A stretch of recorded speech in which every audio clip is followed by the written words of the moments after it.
Oh, actually, got the photo a little bit. What's up, Zuri? I got my Suba leveled up. Oh,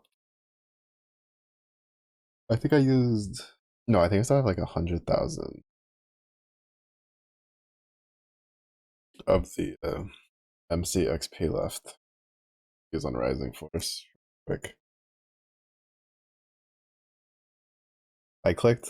I think it took like one mission to the sumo class to cap. But you could,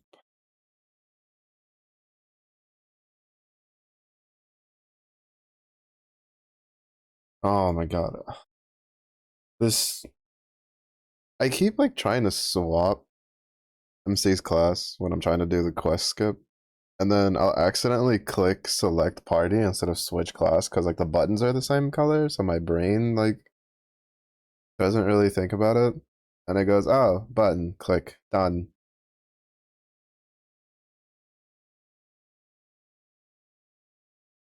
And it's like, oh, well, actually, no, isn't it the case? No, it's because of the fact they made it where you have to like verify it now, right? Like I think before if you just click the class, it automatically changed it now.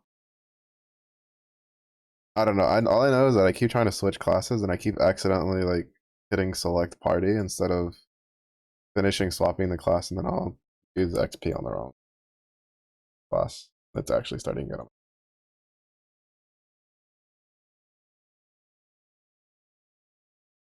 And then I swapped the class for the wrong party group. Oh, well, whatever. Rising Force will get XP tomorrow. I need to set up a party for it.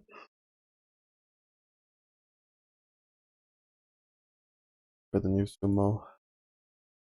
Just to mess around with it. But it's still, yeah. Yeah, it's probably one of those changes where it's like in the long run, it's probably for the best. But right now, it's making me be like,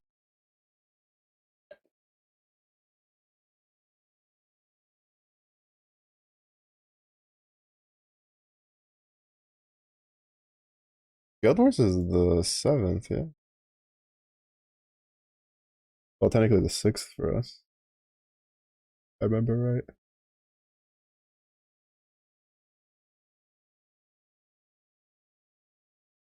Yeah. No, the 7th, 5 in the morning.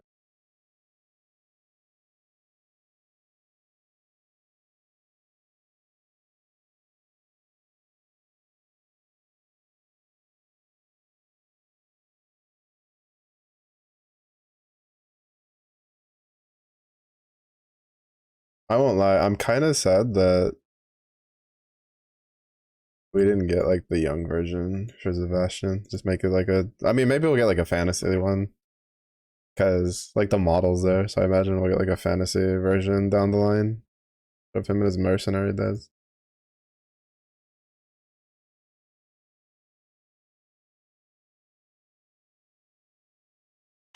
He looks so weird when they had him in like the old man form. I don't know if it's because I'm so used to seeing him like as the butler. Seeing him in like the old man form, wearing like the mercenaries get up, I was just like, bro, that looks so weird. That looks so weird.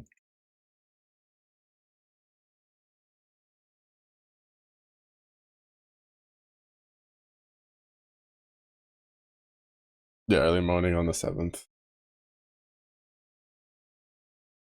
Then we'll find out. I'm gonna run a map a bit. I have to go save my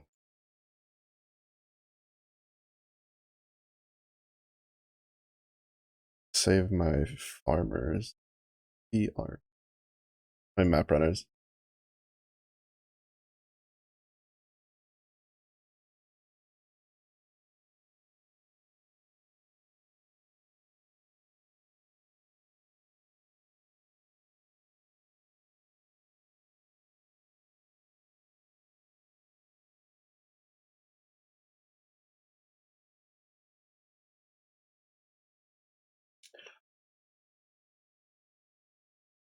I don't know if I should keep trying to roll this one or if I should like change the info for a different one.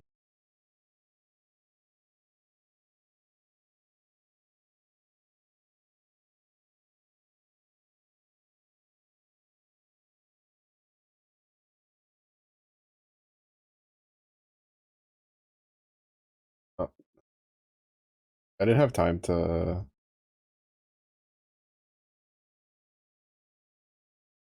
run. I usually run like a couple maps before stream, so that way we kind of don't have to worry about this, the lagginess. And it kind of doesn't help that we got a bismuth one off the rip too. Bismuth tends to lag, but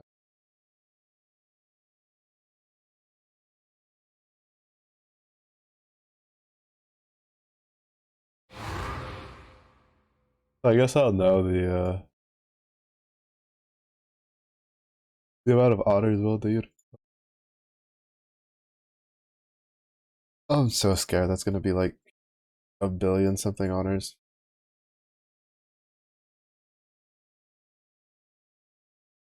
That's gonna take me so long if that's the case. Well, not like well, so long. I think it would. I think I get like 100 something per run. Oh, oh, yay! I love dying because fucking I hate the fucking game. I really hope PoE 2 has like optimization at its forefront. It's so fucking annoying. How much of a shit show it is to run this the first time in the day. It pisses me off, dude. I love dying because the game just doesn't want to cooperate. Oh, let me stop raging. Same problem I always have with this game. Like, I don't even know why it lags so badly there.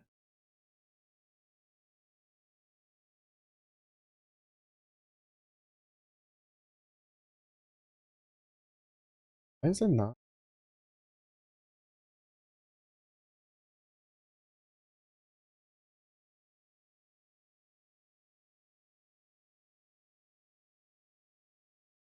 Oh, that's the problem. I don't have endurance charges because my Corsair fleet's acting up. I was hitting the button for this on my mouse and it's not casting it.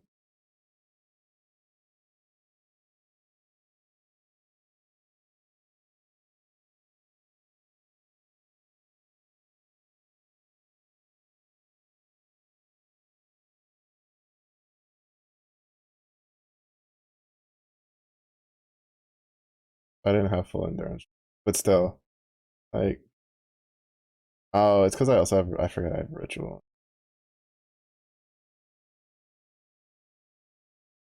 I really hope I really designed the engine for PoE 2. Lets them do a better job at like keeping it optimized because holy shit is this annoying.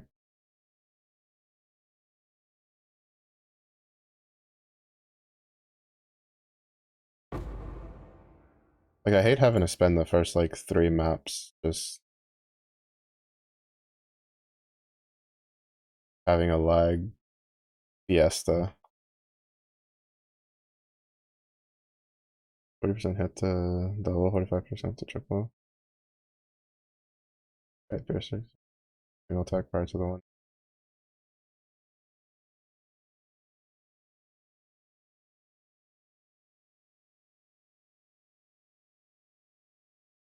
I'm assuming it gets some sort of compensation in like raw stats for attack then.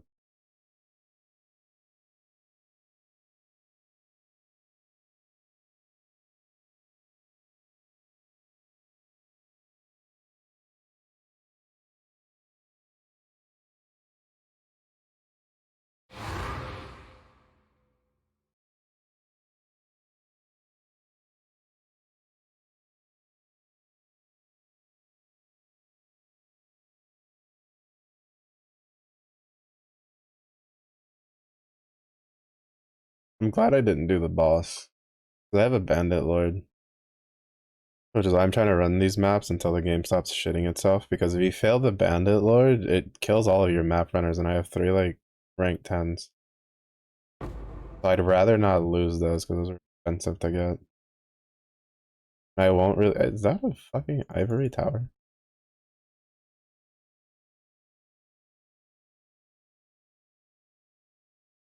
It is. Oh shit. I don't think there's a lot of builds that use that much anymore. There was a build like 2 leagues ago I wanted to do that used an ivory tower.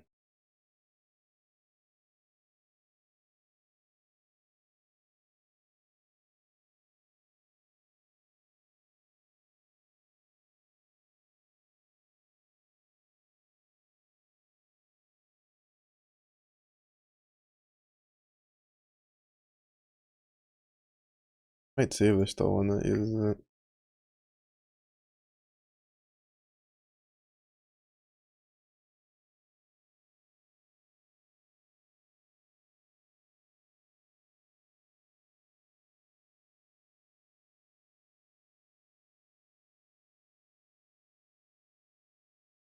Inherently has 10% auto. By 10%. Yeah. Oh, okay. That's good.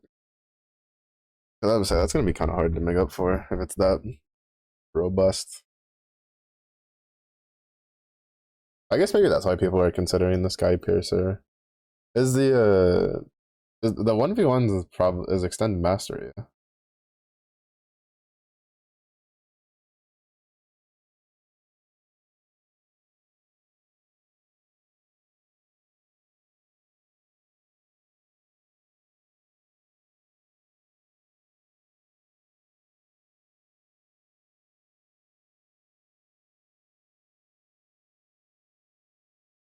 Yeah. I figure with like Sky Piercer, there's probably going to be people trying to set up some sort of like not 1v1 setups. Because what's probably going to happen is it's probably going to be the case of if you have Sky Piercer, then you can use it in burst setups that don't require the 1v1.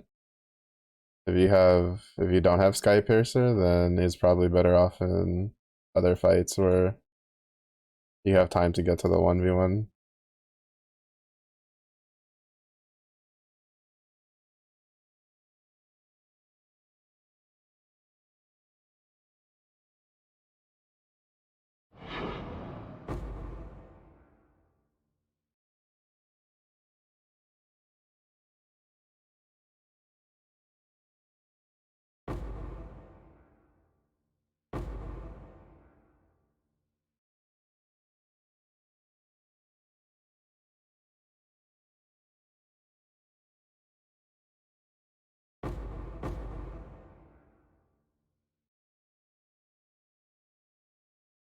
Yeah.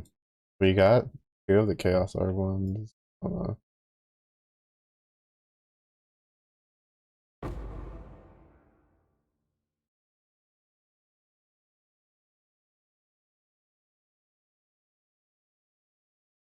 is it the latency is through the roof for no reason? My latency is like triple what it normally is.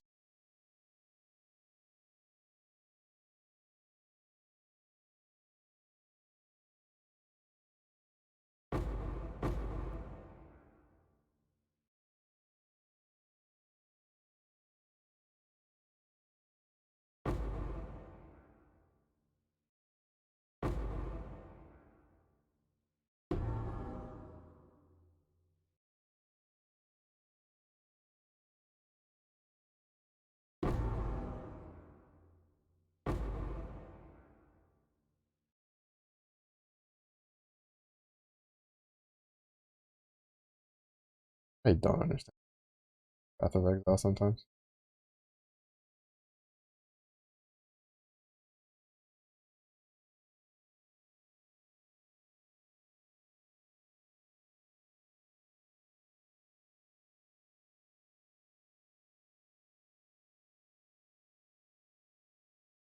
Okay, Fire Sky Piercer setup for Female Honor Burst and Proto Baja. Yep. I'm assuming it uses like Percy, Aglavale.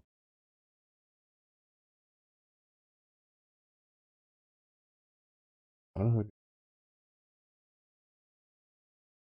Oh, Sun. I guess I'm assuming it's like a Sun setup then, yeah.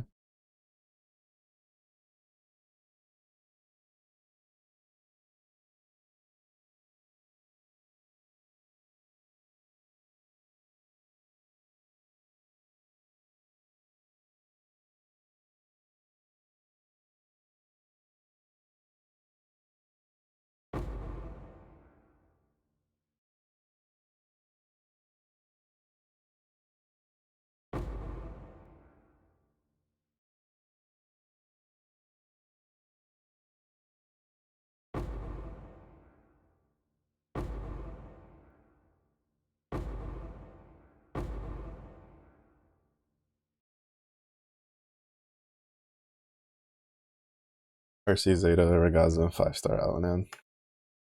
Right. Sounds like the usual fire burst. I forget about Zeta because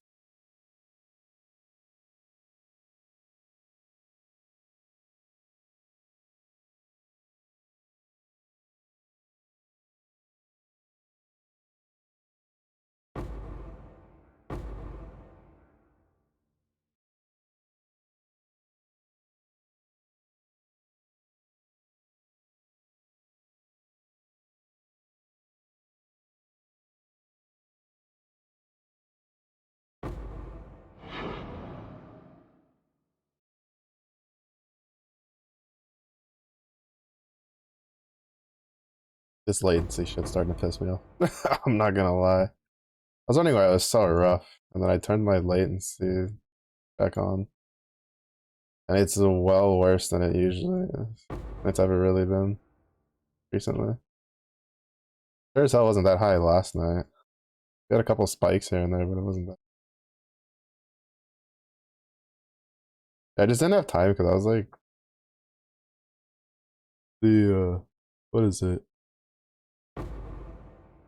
I had to take the trash out, put food away today. Because with Labor Day weekend, the trash got pushed back a day.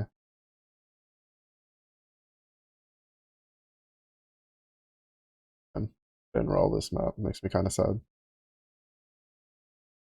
For this map, I had at least out it to a decent degree. I might have lucked out like twice as many Chaos Orbs as what I actually got.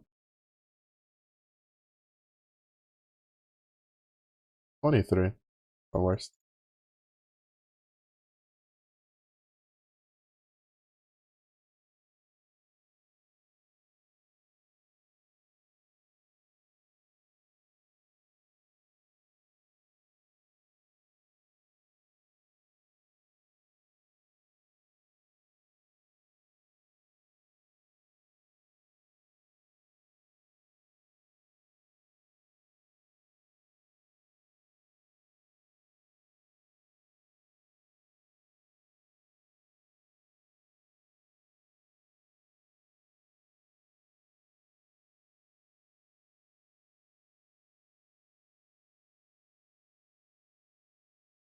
Oh, Cosmic. Oh. How's it going? Well, considering that I just played this character for like 10 minutes and he already died because the game wanted to be a bit of a pain. Not bad. And I have to go beat up the Bandit Lord and hopefully somehow not die in the process with my game lagging out. So I don't lose all my map runners. But you know.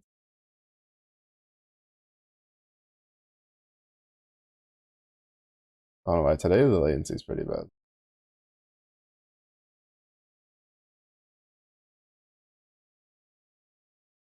PoE annoying. Like, oh my god. I think PoE is like performance. I think annoys me more than any. I don't understand how to run fine for like days on end and then out of nowhere it's just like ooh, like with no change on my part. Anything. Did a double check. I don't have running. I don't have anything installing. I need to finish like fully uninstalling the riot stuff. Does it only happen to you? Yeah. I really hope, like, one of my main hopes is that the PoE2 client is like however they did the engine, I really hope it allows them to just better optimize the game because like for longevities, because like PoE is like really old, and I feel like the engine's kind of showing its wear. And to be fair, it's never been the smoothest thing either. But every time they like try to do these, I'd say in the last like year, almost every league has had just issues and issues of just performance.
Oh shit! Fuck! I jumped into it. I'm so dumb.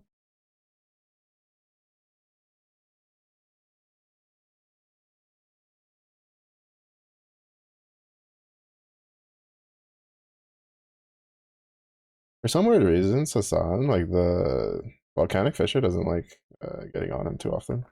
Yeah, I think if I hadn't jumped back into the circle of flame, I probably would have been fine. Yeah, power rune. So true. True. No, no, I'm just hoping like because it's like it's so weird. I don't understand how they do it, honestly. How they like just there's just always problems. It's kind of like Apex in a way where Apex has always had problems, but I feel like it's slightly worse. Because Apex usually like it'll have a problem. Someone will find a fix to the problem that'll be a little jank, but then you fix the problem, and then you don't have to worry about it till at least like the mid split patch, because Apex doesn't do a whole lot of patches for the most part. So it's usually now you may not fully solve the problem, but usually you can make it run a little less shit than it had been running. PoE is like one of the only games I've like had issues. I find a fix, and then like in a week they do a patch that then breaks the fix, and everybody's like, "The patch had nothing to do with it. How do you guys manage to do this every time? Every time?" Like I have no idea. I honestly just if I knew better about like engine code, I'm like I'd love to because like I'd love to be like I'd love to see it, but I wouldn't understand like heads or tails about what the fuck was going on. But it's just like fuckers get back to work. Uh like I find it so odd that they're like the only game that's such a consistent problem. Well, the only game I play. There's probably other games that have problems, but it's the only game I've played that consistently it's been like we're gonna hotfix like so this thing over here and it's gonna like break all this other shit over here. Granted, with Apex usually it's the audio, right? Like they'll hotfix they'll be like, yeah, we did a hotfix because this one icon wasn't showing up properly, and then all of a sudden like half of the audio is just gone, and you're just like, oh, they're really talented, huh? Oh, back to our comfy lacerate build. Oh, I forgot to send my boats out. Oh yeah, also somebody died on my expensive like crew. I'm not gonna lie, I hate that. I detest that. That you can just lose a crew member out of nowhere. Wait, was it the expense? It's not one of the expensive guys. Okay. I was going to be annoyed because those guys don't pop around often. No, you're not.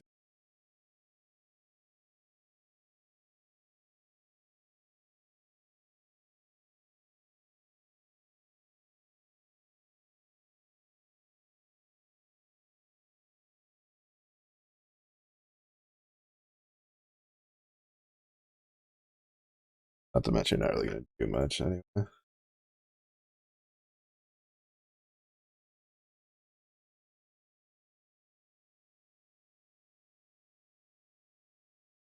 Also, give me a second. I need to like unplug and replug in my keyboard because the lights aren't working. That's usually what fixes it, and it's usually not a problem during the day, but I can't.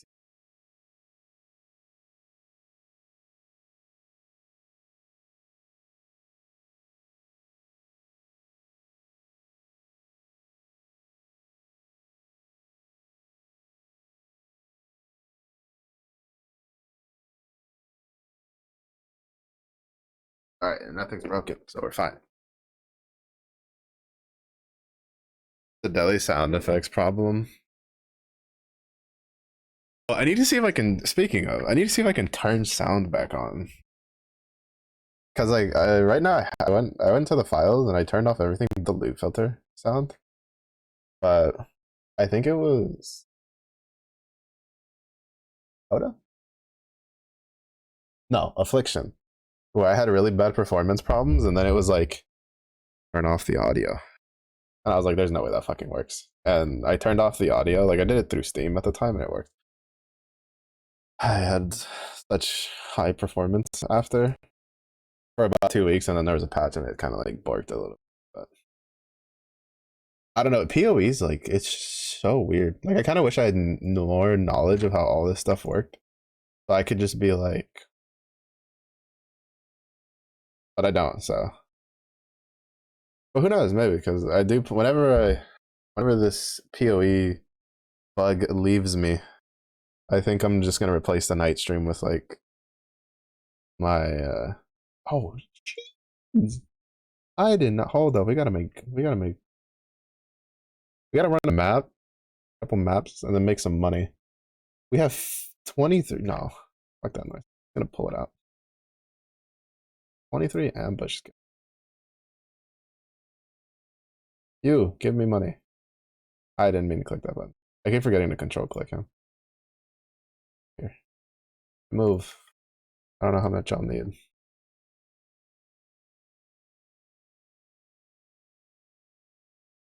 But yeah, even though I say this, but like PoE 2's early access is in November. So, and I don't know, maybe October I'll be like, I don't feel like playing PoE right now. Doubtful at this rate, honestly. Yeah, so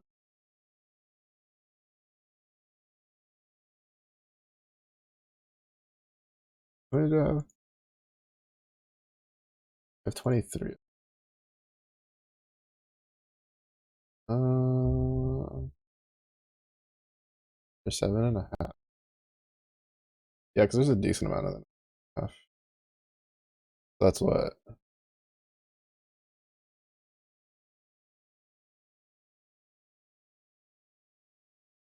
That's hard. 15. Two. So like 160. Yeah, 160. 170. No, 145. 100, 195. My wait, really? Is it 15 times 3? Oh, it's 7 point. Duh. My brain is so dumb. 15 is the 2. So that's it's obviously like 150 and then it's like 160, 175.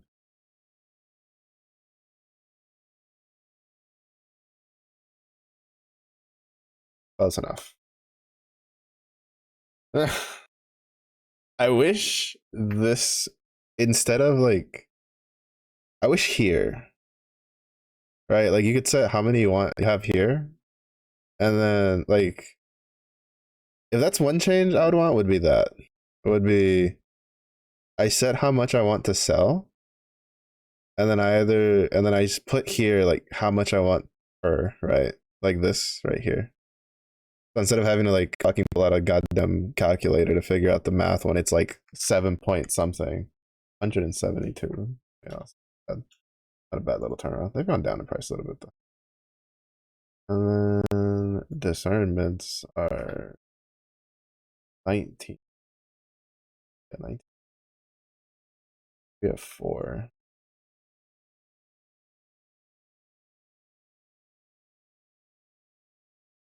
36.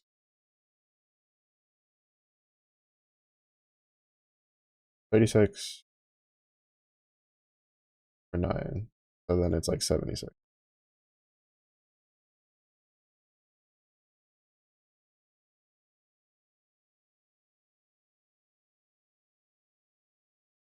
I just need to start.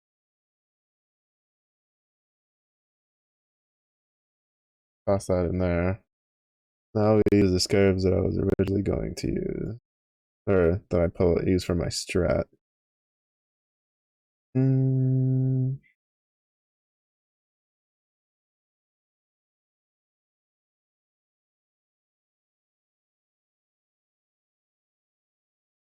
this, this, this. And then I wanted to try. Oh, I wanted to see the horn scarabs one.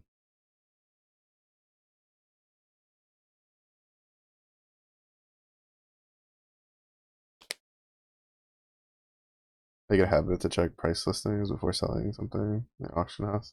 There's actually a lot of price fixers. Yeah, usually I just go off of the competing trades by like the numbers. I guess in this case, like I could have waited a bit and then sold them at like 20 instead of the 19, but I really didn't mind. But yeah, there's definitely been a couple where I've like almost fallen for some of the stuff on both sides, and I've been like, wait a second. Wait a minute. A little too crazy. 710 for one powder room. I have 3, but I need one more. I don't feel like spending the money for that. But can I get it for how much is it for? It's like what, 7 divides? Oh, it's gone down in price a little bit.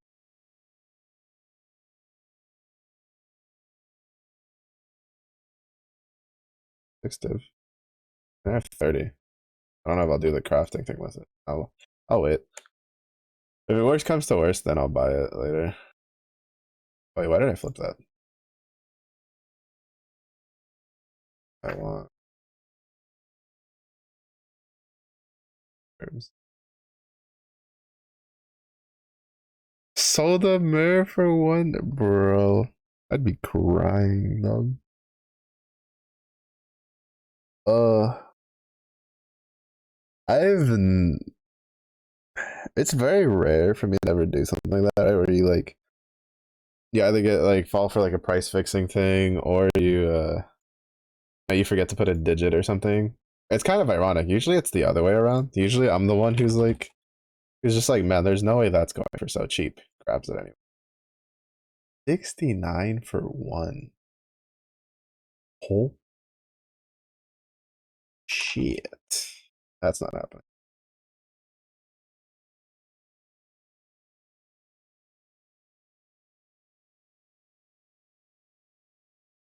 A little too rich for my blood. Honestly.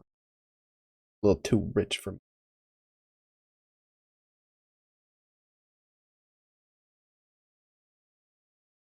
Back when there's no warning thingy for price items below. Oh. Yeah, I didn't mess around with the auction house before they did that then. Because the first time I messed with it was when it was giving me like the warning thing. That kind of reminds me of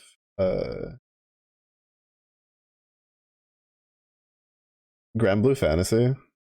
a slightly worse degree.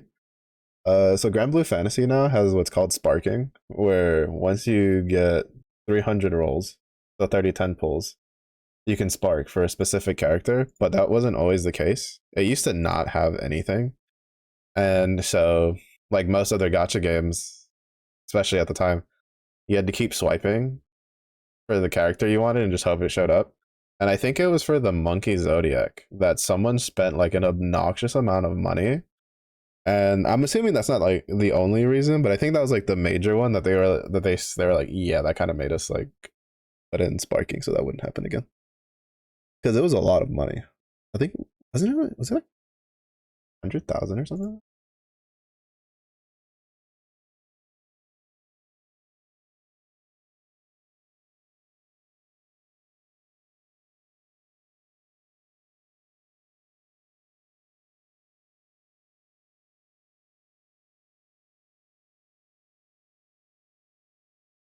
Oh no, that was less than that.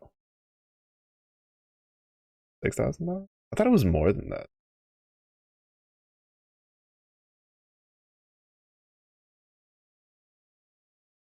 I was that no, okay, no, it definitely wasn't 100,000. It's like $10. No, it's like $30 for 10 ball.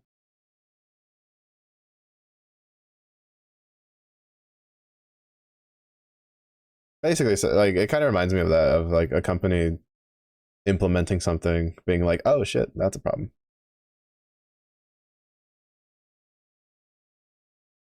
Still, I mean, 6,000 is a lot to just throw for one character.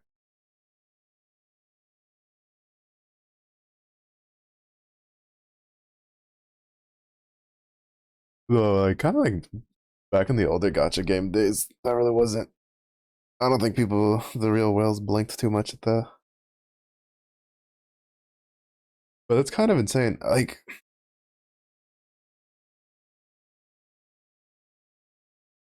I feel like I'm trying to think how you would sell a mirror for one div. Because I feel like if you're like even as a ridiculously newer player, at least like maybe it's because I'm like slightly different, like with how I think about things. But like when I get something, like if I'm playing a game that's new and I don't really understand it, I have like none of it. I'll if I get something I have no idea what it is, I'll look it up before messing with it.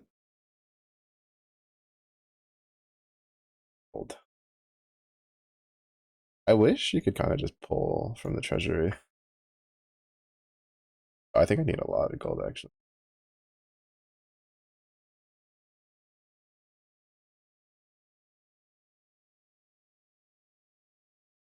Sure.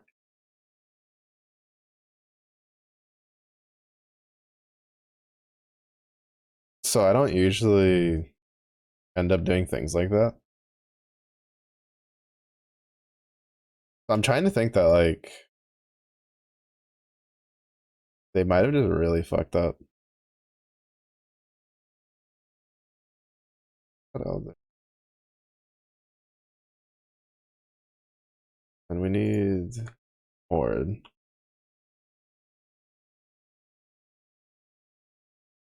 Any of these? 17. Doesn't really matter.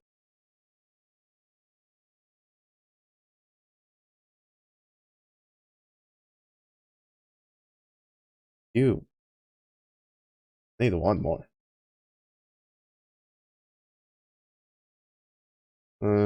Monstrous. But I don't know. I'm kind of someone who generally I look into things a lot more.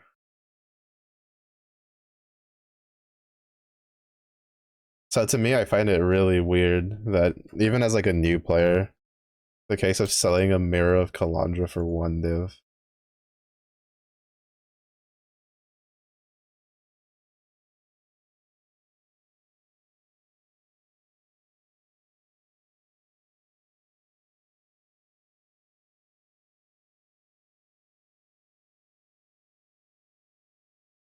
this up over here.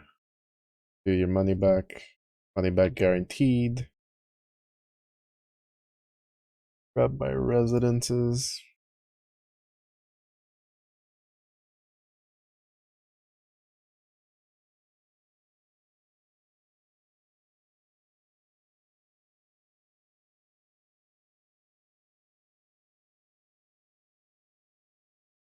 That's the one left over from.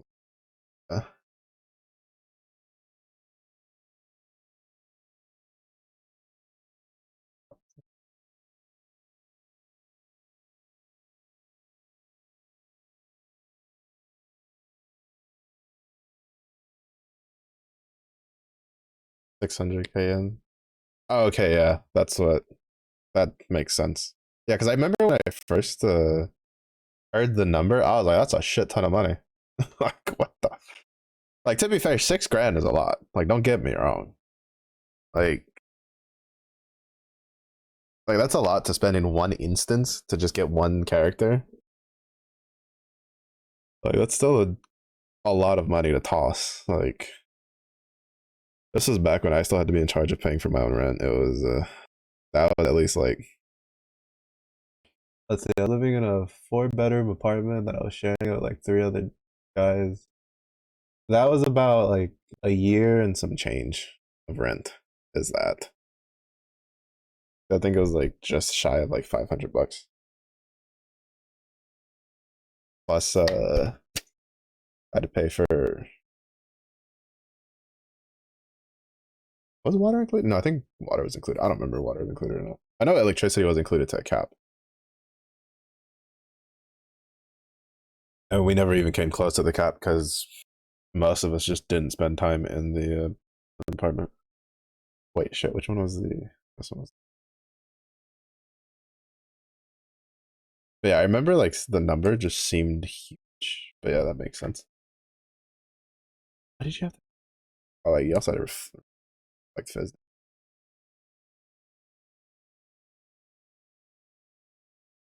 We'll roll that one a little bit. Oh.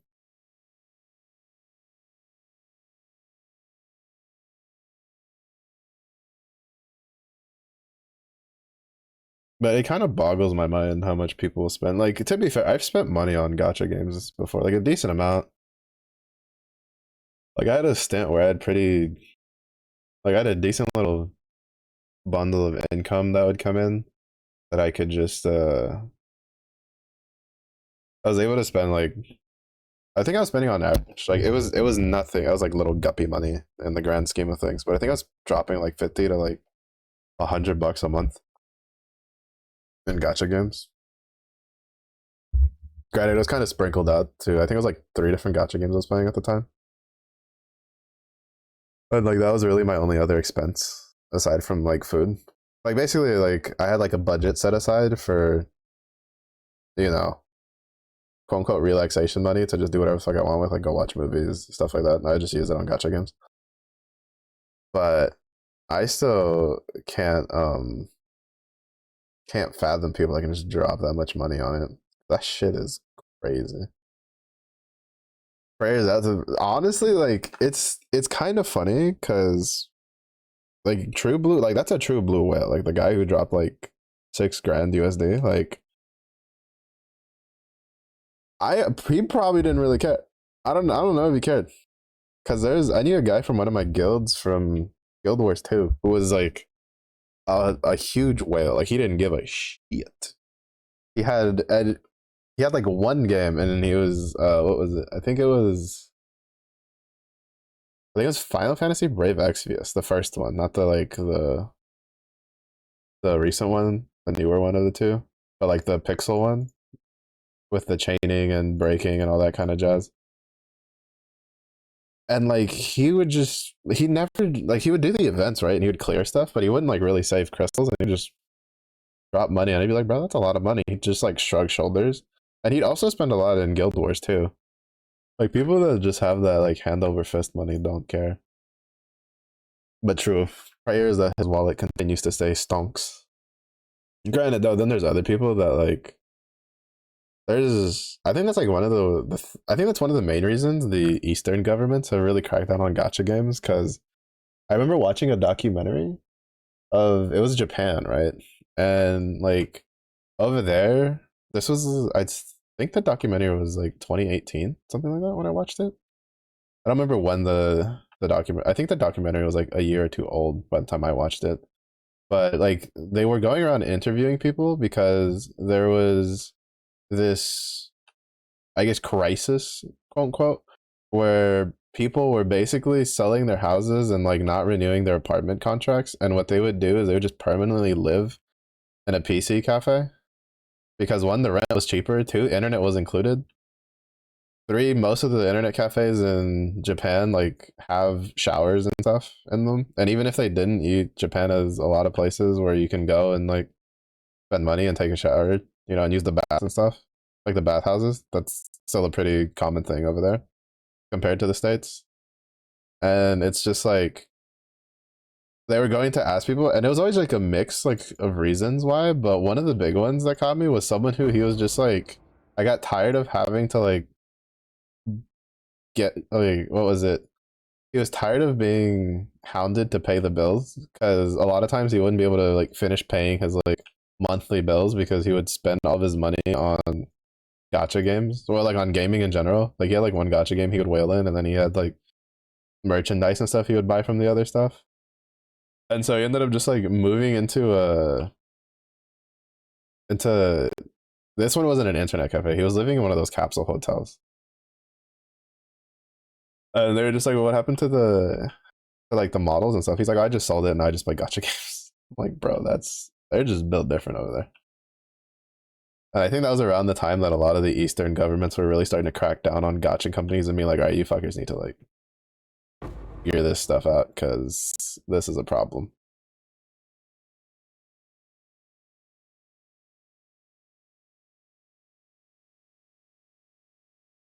I just find it like I find that sort of like mentality mind-boggling and yet interesting at the same time.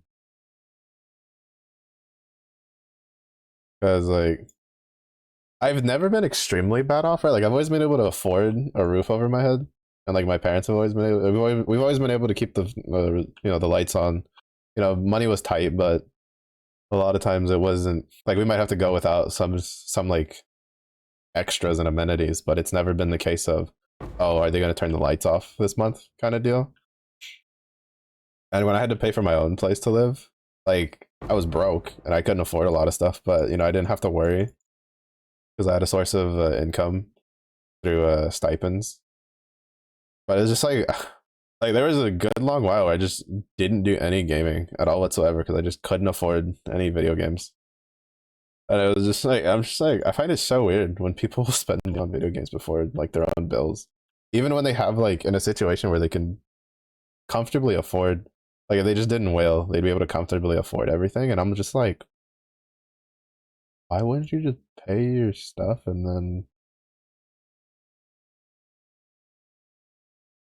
then just use what's left over to buy gaming? Like it's always been mind-boggling to me that, and it's not like it's like a small issue either. Like it's a pretty common thing over there.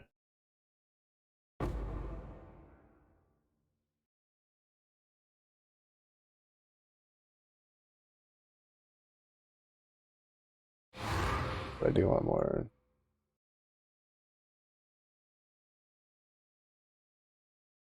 I don't know. Like it's always been. I've always found it like incredibly interesting.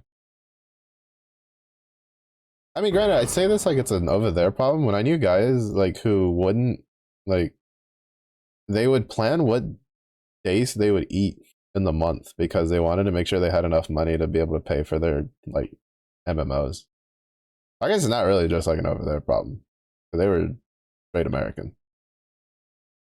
Two of them were like some of the whitest guys I ever knew. Like then in like upbringing and then genetics. I don't know. Gaming does weird shit to people, I guess. No, I don't. It kind of like gets the problem though of like Would you rather have someone that addicted to like video games or that addicted to gambling? Which I guess like if it's gotcha, it's a little bit of both. But like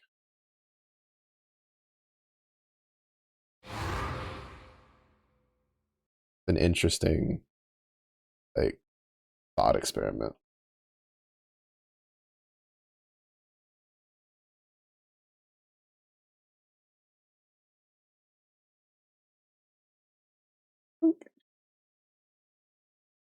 I don't know. Life's weird.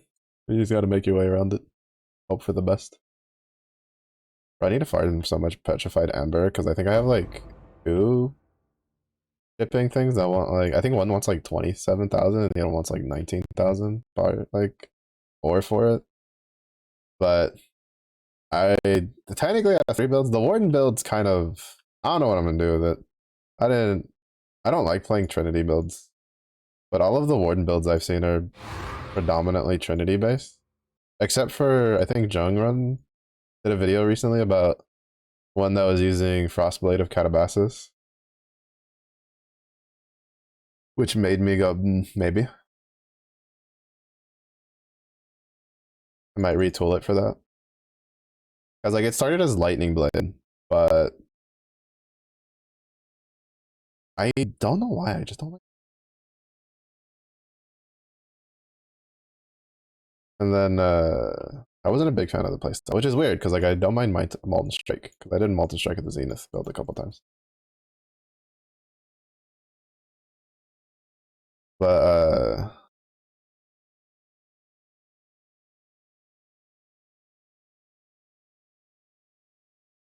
then I tried to copy the Mathel uh build for Volcanic Fissure of Snaking that he did, where it was dual wield.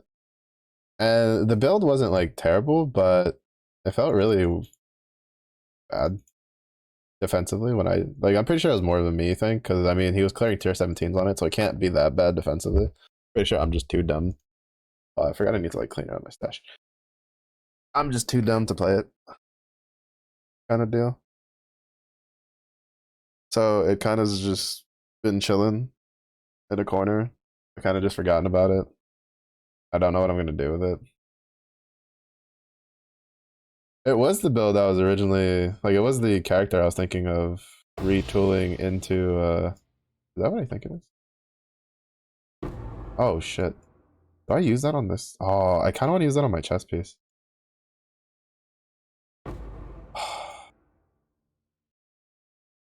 The problem though is that if it rolls like 3 green and like basically if it doesn't roll like all reds plus the whites, it kind of fucks my chess piece. And so that's a bit of a problem. And I only have 1 6 link. So I guess maybe if I somehow luck out and get a couple of those, maybe. Because there's like 2 gem swaps that you can do for eviscerate, but one of them he kind of doesn't suggest doing it unless you have a white socket, which is Unbound Ailments, I think. No, wait, which is the one I had? I Deadly Ailments, right? Yeah, it's like you can run like you have this option of like Deadly Ailments or Cruelty, which Deadly Ailments is once you have like if you have like a lot of damage, upfront damage, this is better for mapping because you still this way you get your gratuitous pops, but Cruelty is better for bossing because you just get more damage. And then there's Unbound Ailments instead of uh, is it Expert Retaliation that you can do.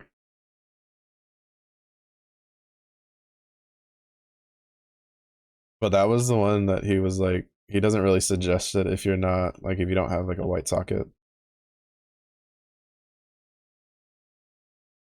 To be honest, the only reason I even went the Deadly Ailments one is because I was trying to color it to be 6 reds, and I hit 5 reds and a green, and I went, "Fuck it, we're good." I just went, "We're good." I don't care.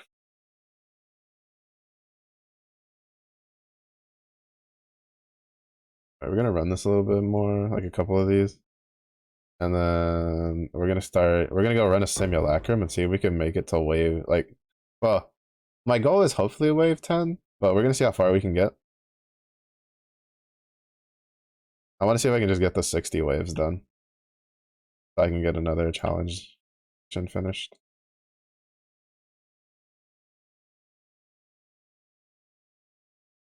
And then I think I'm going to retool.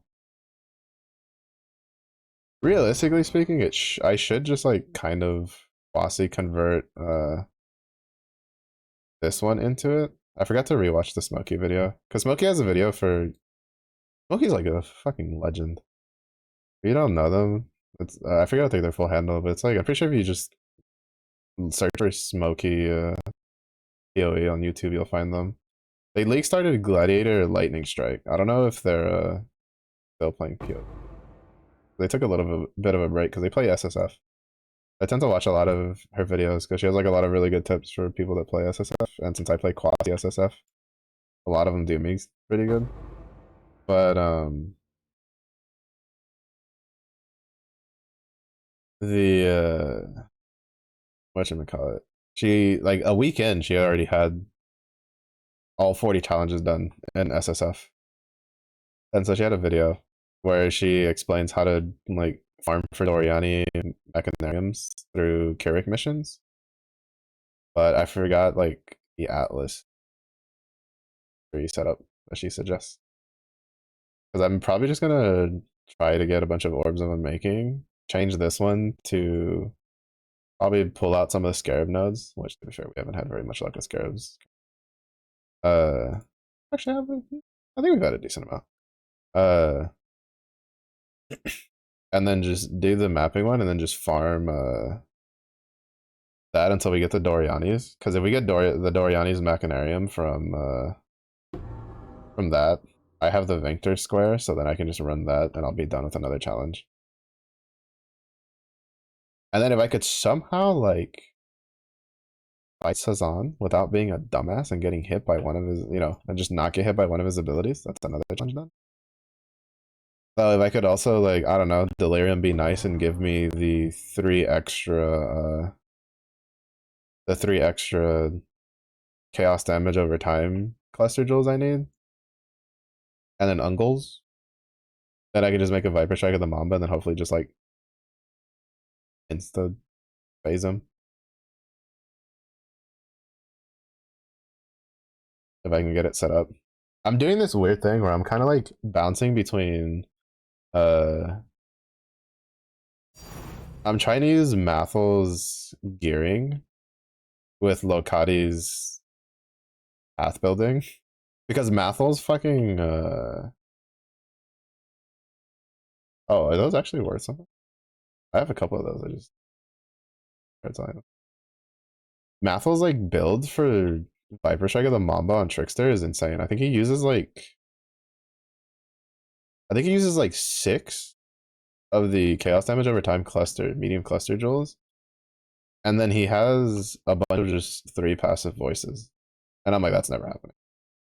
That's never happening. Because Locati has a more like low budget version where it's where he uses 2 large 8 passive chaos damage clusters with 4 medium chaos damage over time clusters. So for Trickster. And his is like kitted from top to bottom for with like uniques and stuff because he uses like the Covenant. What is it? Like Covenant, Dark Ray Vectors. His like super low budget one is 2 Binos, which at the time of the video he's like these are 5C, but I think Binos now is like valued at like 300 or something. Like it's kind of up there. I forget what the rest of them were. Yeah, I was kind of just gonna bounce between the 2 of them, like the both of their builds, and kind of see if I could make one work. I really want to do that because I have a feeling that if I don't do that, they're gonna nerf Perfect Agony. Like, because Perfect Agony just seems a little too potent. that I'd be kind of surprised if they did absolutely nothing to it.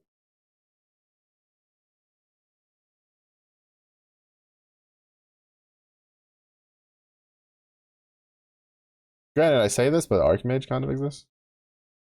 And as far as I've heard, Archmage is still like a contender for the strongest build in the league. Apparently, it's a toss-up right now between Archmage and uh, Lightning Blade Trickster.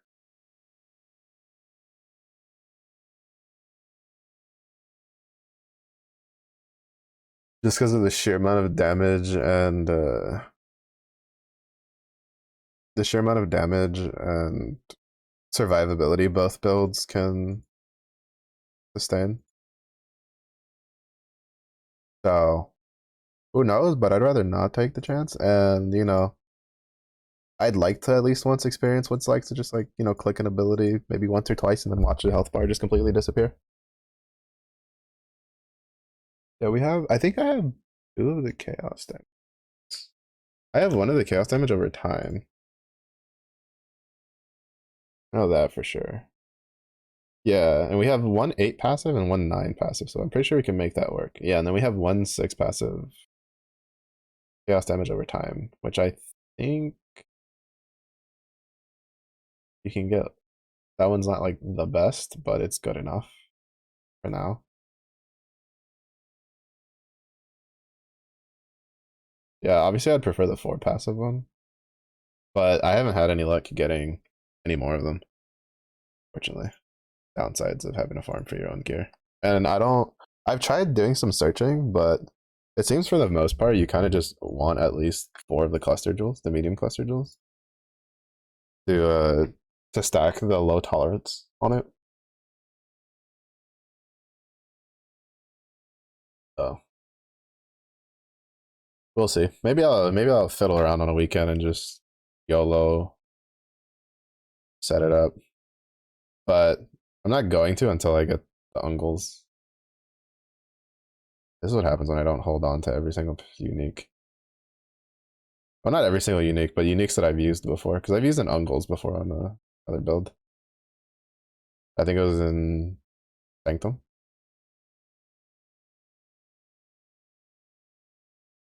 Common boy.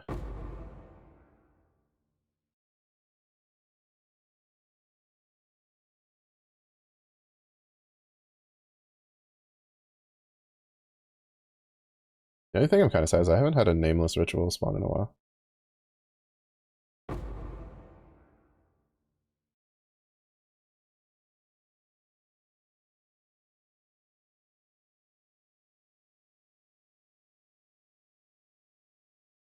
Oh, I didn't make the room super bright this time. Sad.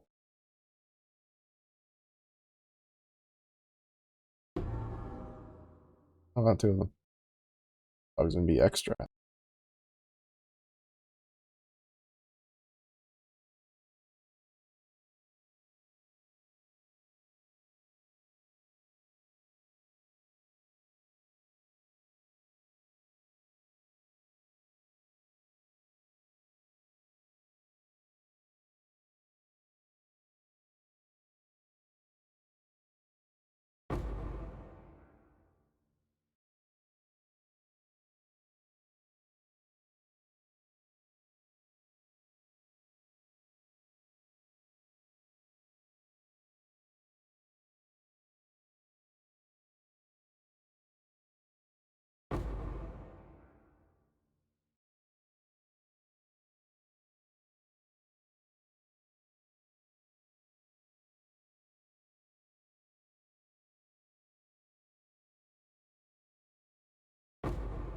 Oh, apparently they don't have any plans to bring phasing back. Really, too? Well, at least not in the way that we know it. I think I remember they were talking about how they were gonna add like uniques and stuff like that that alters your dodge. Don't know how I feel about that quite yet. I don't know. I feel like I have to like PoE 2 is like the way I feel about PoE 2 right now is I hear a lot of words and just hearing them makes me go, but even seeing like gameplay about it kind of like I don't know. I have a feeling that I'm just not gonna really get a good sense on PoE 2 how I feel about it until I actually play it in a.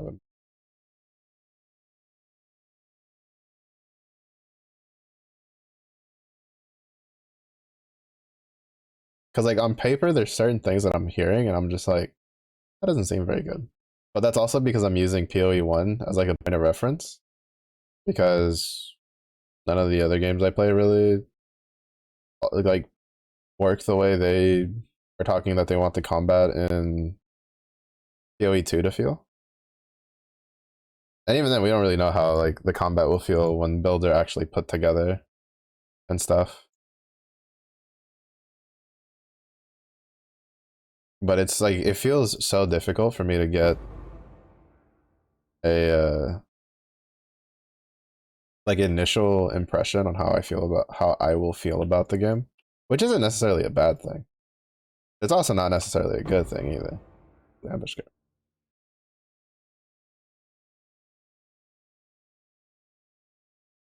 So I don't know. I guess we'll see. We have like what 2 months, 2 months and some change for early access.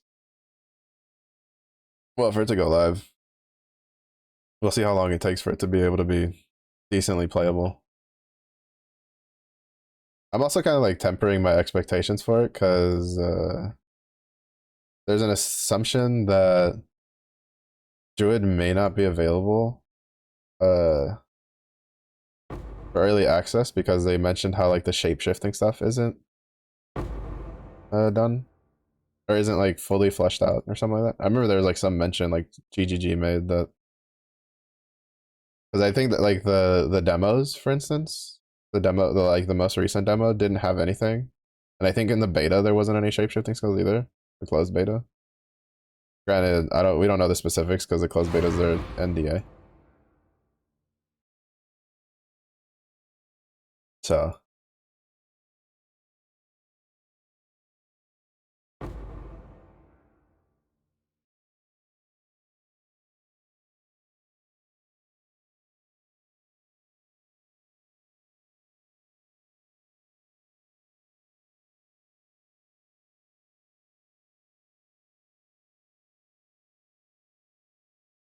but that kind of put a bit of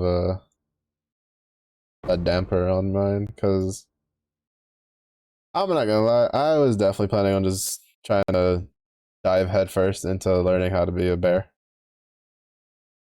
They had me at bear form, and then they solidified me at the fact that you can roll in town as a bear. I'm just like, say less, say less.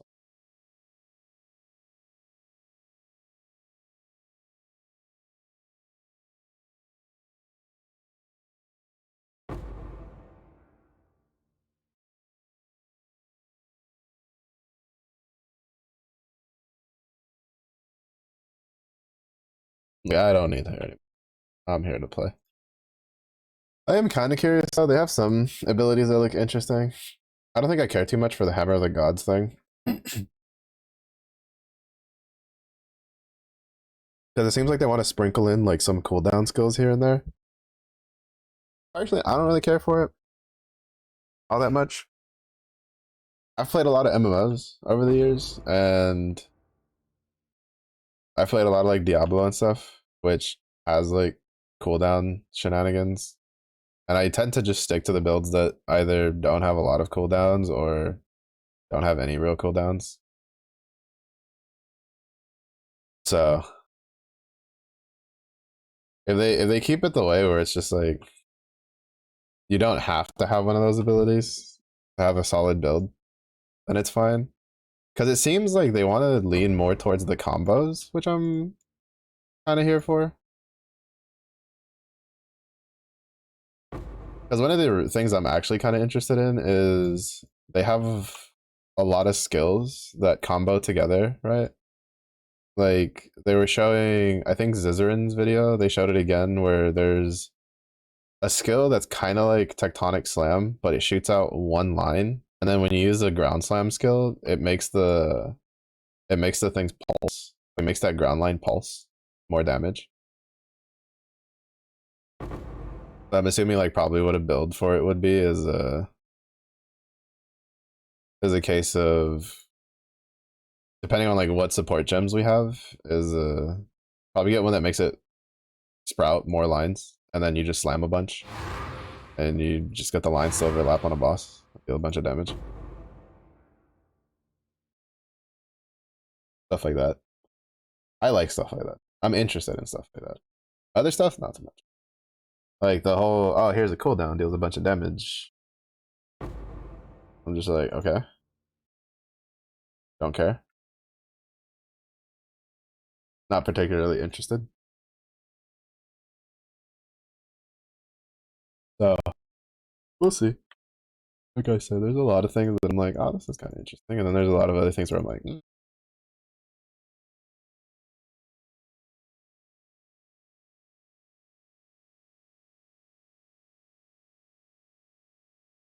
Yes, we have 7 simulacrums, which we'll run.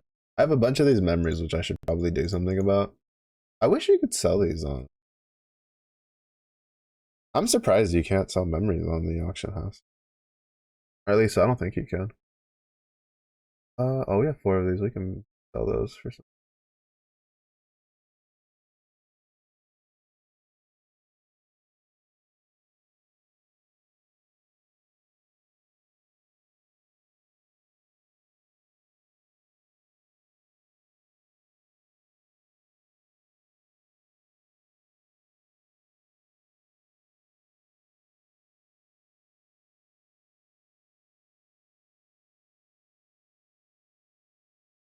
But yeah, I think if there was one change I'd like would be it'd be kind of hard to do. And I feel like there'd probably definitely be people who wouldn't be too happy, but I think it'd be kind of nice if you could just sell unidentified maps.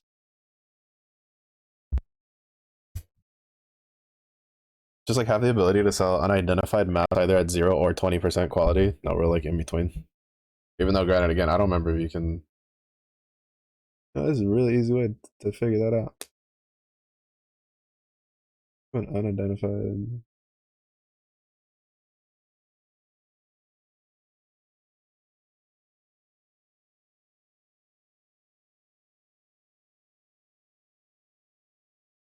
You can. All right, easy fix.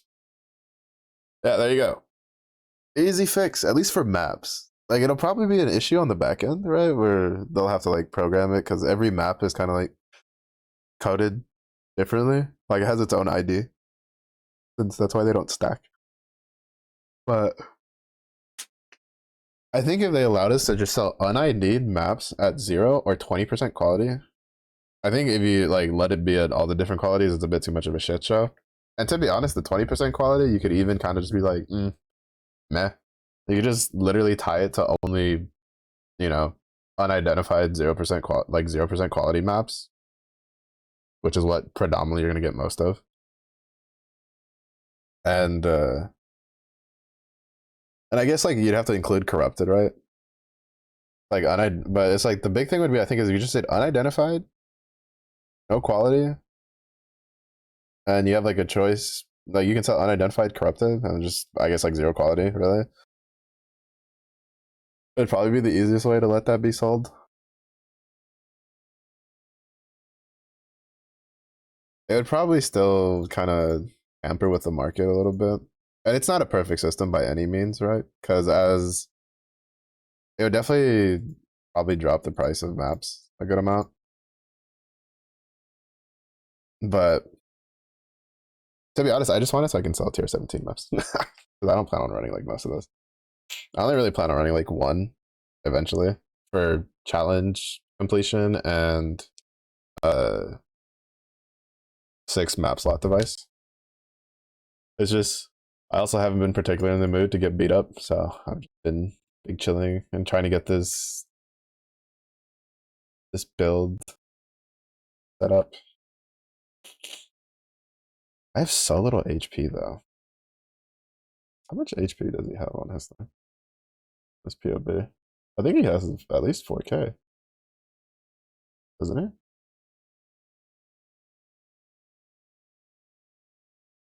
Yeah, it's 4.3. I'm like 6K off. It's kind of hard because usually I try to get high life rolls on some of my gear, but I had to like sack it a bit for trying to get resistances because I'm also trying to roll for high spell suppress. But honestly, I just need to get Wyvern scale boots. Like basically another pair of Wyvern scale boots, another pair of Wyvern scale gloves, and then roll this. Well, this already has like 111. I try to get like really high max life on both of these. Does this have a free? It does. I can just craft max life. And this has 10, so I could use more. This one's not bad because it's like 90.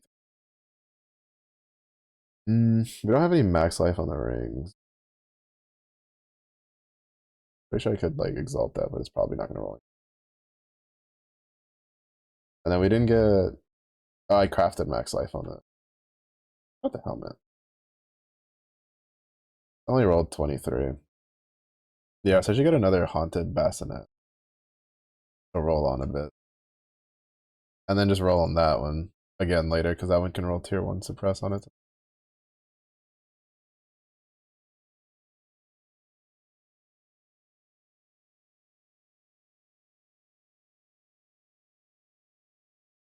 Momentums are worth a little bit.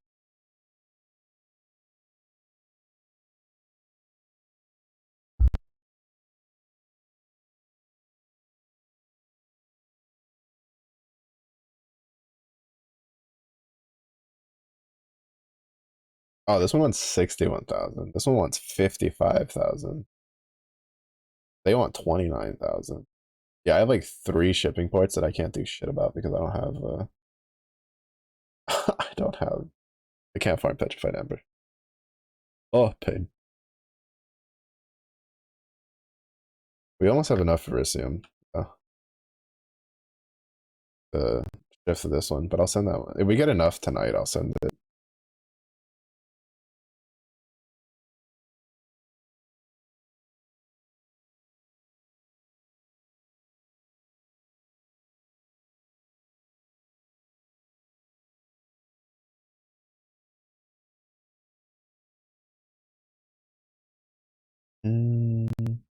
Alright, so we have how many calcification ones? We have 3 calcification ones. And then the other one was, yeah, we have 2 of the terrors. I guess we can see how much those go for after we're done. I'll run my last 2 maps for this set. Then we'll see if we can roll a bit to see if we can find some mappers. Tier 9, rank 9, rank 10 mappers.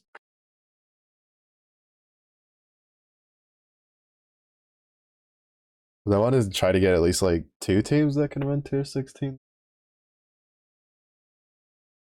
I have one right now that can run them with 1%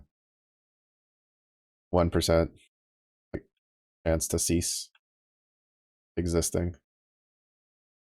Which, to be fair, that 1% is kind of sus. Well, I guess maybe it's just by the sheer amount of maps I have them run, but which really isn't too much. I think at most I usually have them run like 24 to 48 a day. Because I usually don't have my map runners running the whole time. Because I'm too lazy to set up 12 maps. Well, 24 maps technically, because I have like 2 teams going. But I had a streak where it was like 4 days in a row, just one of the map runners would just, I guess, get caught up in a dead explosion or something, or just wouldn't move out of the after death crystals.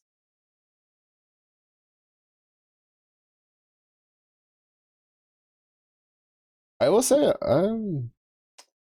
hmm, I don't know if like even if they don't do anything to like gladiator, I don't know if I would do this build again.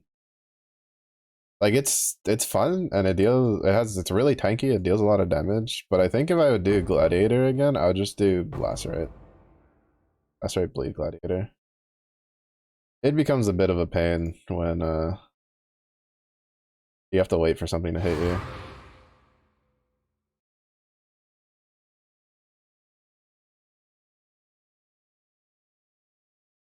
Also makes it a bit of a pain when you can't actually engage in certain like league mechanics because you have to get hit to do anything.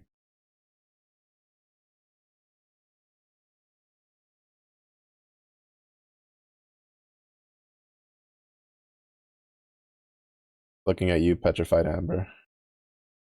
To be fair, I even without that, I still don't like the mechanic.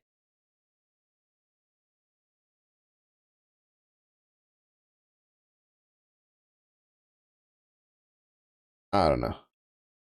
Probably just a me thing.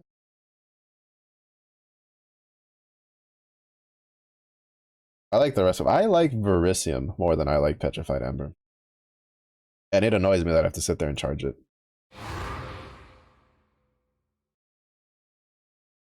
Though I'm honestly confused why they didn't just add like a slider bar to that.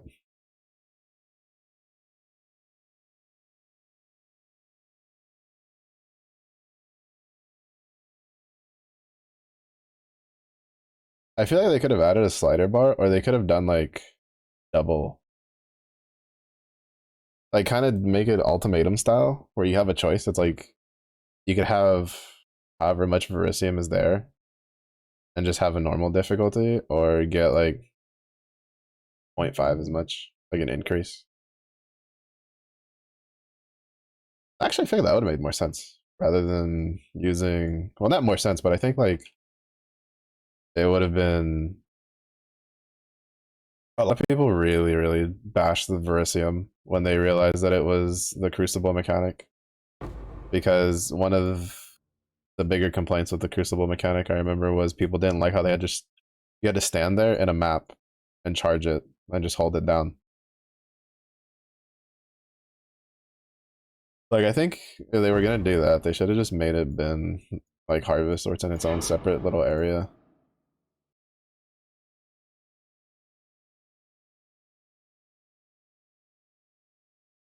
Because people just really didn't like that mechanic.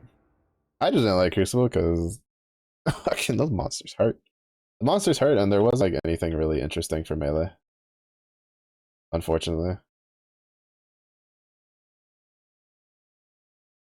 and I wasn't particularly interested in making a bow builds. The spectral shield throw builds that were super cracked out required you to get Emperor's Vigilance, be able to do the maxed out Crucible stuff to get the basically the invitation, I guess. I don't remember what it was called. Uh to be able to put a tree on a unique. And then you have to just keep farming uh shields until you could get one that had like a specific tree, and then you would like try to transfer it over to the Emperor's Vigilance, which there was a way to like completely break it, and then you'd have to restart from scratch. And I was just like, I'd rather not build that. And then I didn't feel like doing the Explodia Totem build, which to be honest, I should have. I think if I had just done it, because like I saw the Explodey Totem build, and I was like, that doesn't look particularly interesting at all. And I feel like I should have just done it just to get all the just to get the rewards. Just getting all the rewards. I don't know.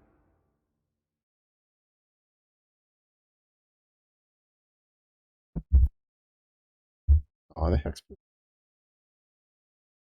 Oh no, he was. I was like, I don't remember seeing it.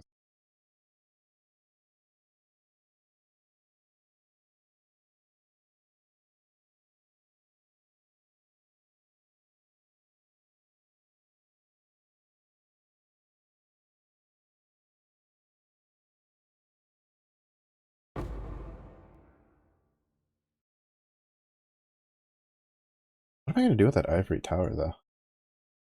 The first time I've gotten one, so I want to use it in a build. Just don't know what to use it on.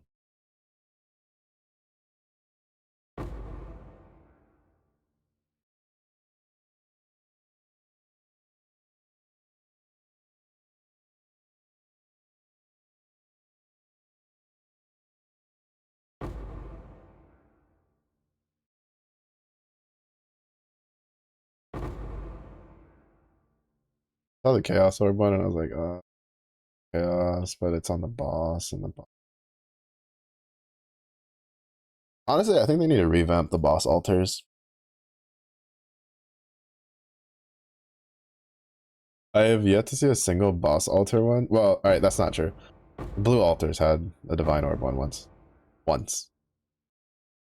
There was a one singular time I saw the blue altars give me map boss drops divine orb. An additional divine orb.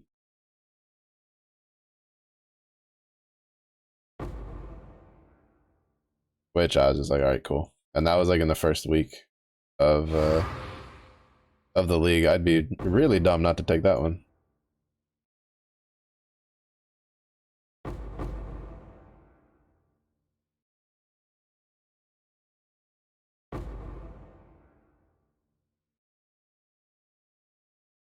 But I don't know. I feel like the I would rather the boss altars just be rarer and give something that's like actually a good reward than to have them just be a bunch of little things that it's like get 2 cartographer chisels, get 4 vol orbs, get 2 divination cards, get 4 chaos orbs, like stuff like that. Like if you're gonna soup up the boss, it might as well like at least make it give me either a full stack, something like that, full stack of a div card for a weapon, full stack of a div card for an armor. I don't know, 20 stacked decks or something. Obviously divines.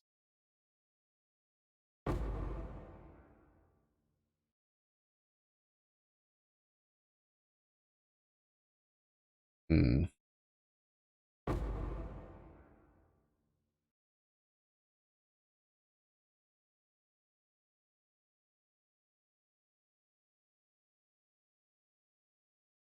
Stuff like that though. It kind of makes more sense to me. Like why would I want to take something that gives me just like if I had a choice, right? Because there's one altar there, right? That it was like percentage chance to get corrupted item div card from the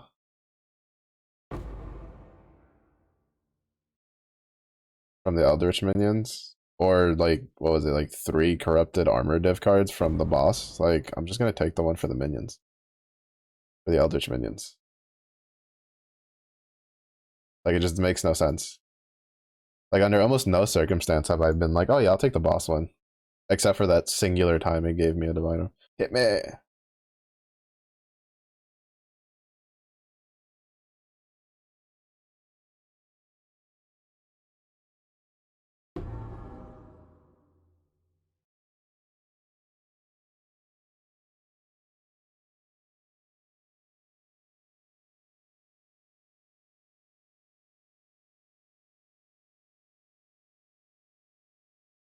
You know, that it's almost like he stopped taking damage for a bit.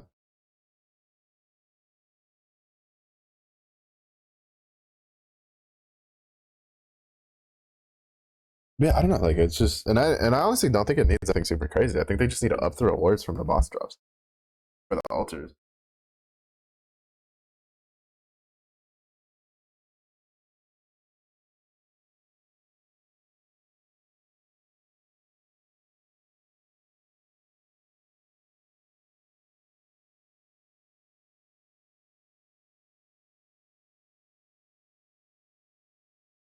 Like, why am I gonna give the boss more armor, more chaos damage, more like more anything to get it to take longer to kill for 4 chaos orbs when I could take the equivalent thing that arguably is more dangerous, right?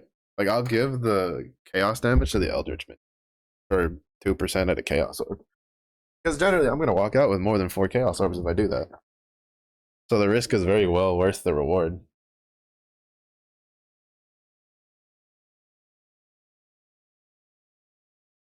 And to be fair on this guy, like it doesn't really matter. Well, actually, no, it does kind of matter. He's not chaos capped anymore. God. He's still pretty high up there though. I think he's like in the 60s. Yeah, he's like 68.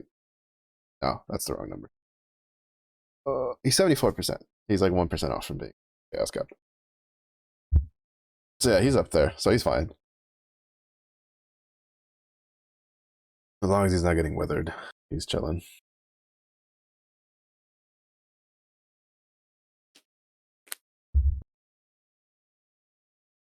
But like, I don't know. See if it gives me decent medium cluster or something. Probably won't, but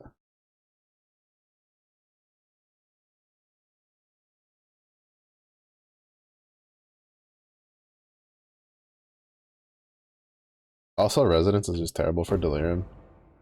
I just take it because I'm like, oh, maybe I'll get like half decent. To be fair, I think one of the ones I did Sunday gave me a small jewel for increased max energy shield.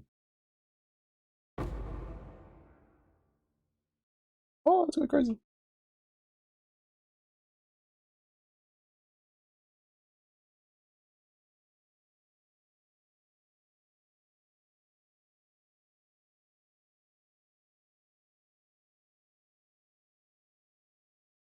Doesn't do me much good, but still pretty useful.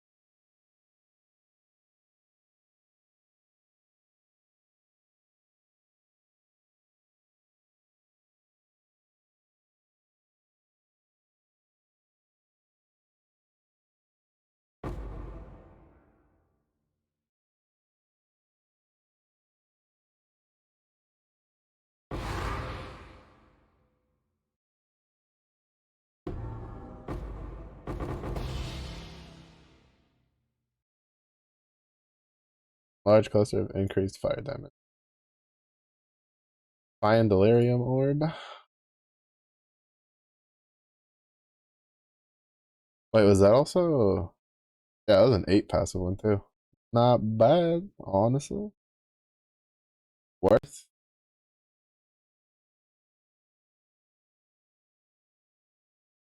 Little extra, just a little extra, little something, something.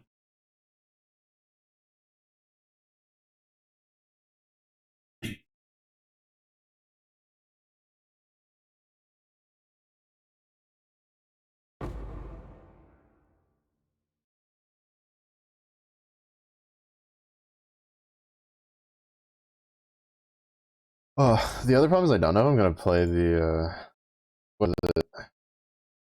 Last Epoch is doing basically like a mid-season refresh. I guess it seems like they had there were some bugs that got exploited and stuff. But I remember there was a couple that got exploited early. But I think those they had context. I guess there was some more along the way.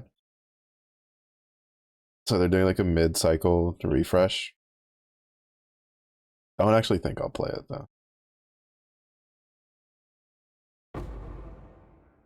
Because if I go back to last epoch, like if I went back to last epoch, it'd be to do the void knight shield throw build that I kind of just wanted to YOLO try. And I'm not particularly in the mood to have to refarm the legendaries for my Frostclaw build for Spellblade.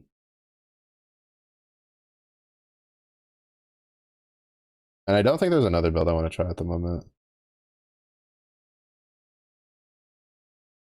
Because like even because it's I think it's supposed to be the second week of September.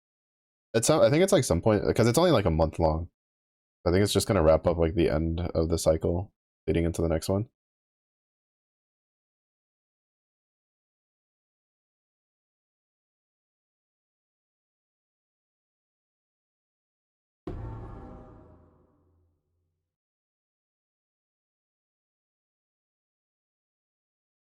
But hmm,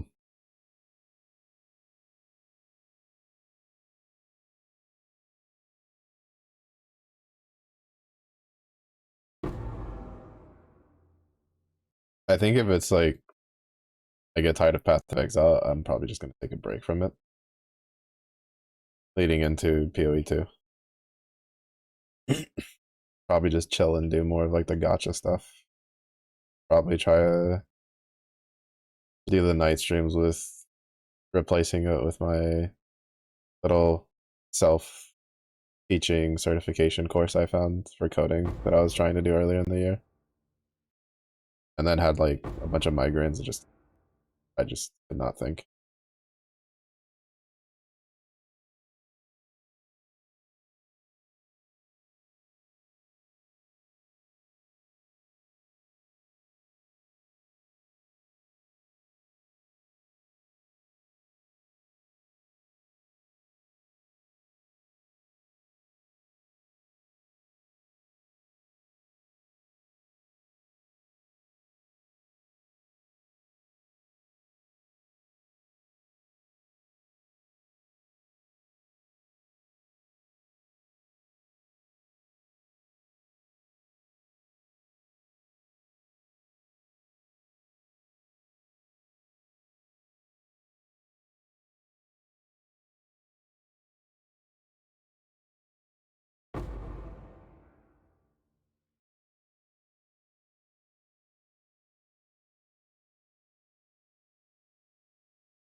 I will say I am like tired today.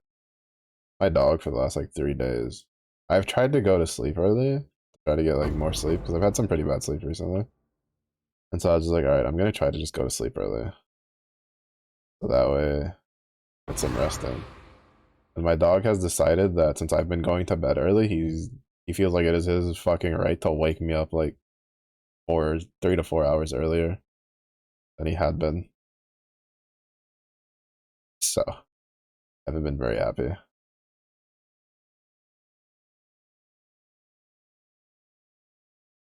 There's been lots of shut your mouth early in the morning. Because the problem is that he used to have this issue where he always had to go to the bathroom like randomly throughout the night. Because when he was younger, he had pretty bad, like a really sensitive bladder, and just like he was really sensitive to like whatever he would eat. And then you mix that with the fact that he's a fucking corgi, so he just eats first, thinks never. And a lot of times he would just like swipe shit faster than I could grab it, and then upset his stomach, and then I'd have to like I got used to whenever he would whine, I would just wake up. And it's so ingrained that even though I know he doesn't need to go outside and he's just whining because he's like, want to go downstairs kind of deal. And it's not because he has to go outside, it's just because he hears like my old man doing stuff, like probably getting coffee or whatever. I think recently it was the laundry. And he'll just be like, oh, no, I want to be downstairs. My brain still goes, oh, he needs to go outside. Because I know the difference. I had my dog for 12 years. I know when he's whining just because he's like wants to go downstairs, and when like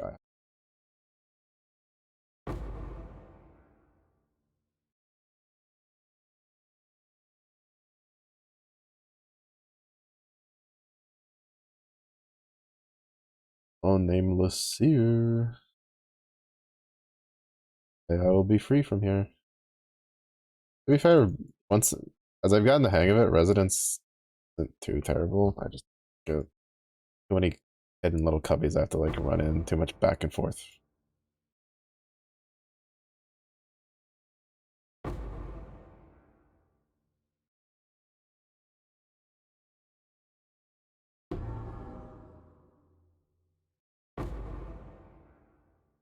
Like even though amp scarabs are worth a lot, like what the fuck am I gonna do giving him the ability to cover me in ash when the character are like when the boss already deals a bunch of fire damage for two fucking scarabs, bro. That should at least be like 10. Now, realistically speaking, could this build handle it just fine? More than likely. But I'm just saying, I feel like that's like a good example of what I was saying earlier. Or like the boss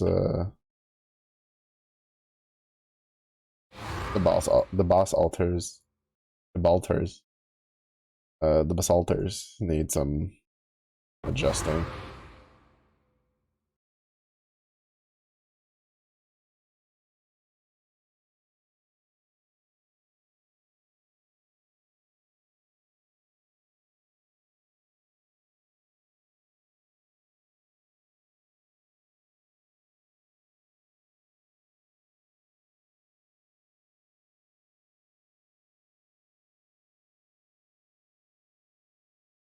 Oh, for a second I saw him turn the corner and disappear, and I was like, did he go down the stairs? Just like teleported behind. I was about to be impressed. I was like, damn, I didn't know they knew how to do that. I was about to slow clap a little bit.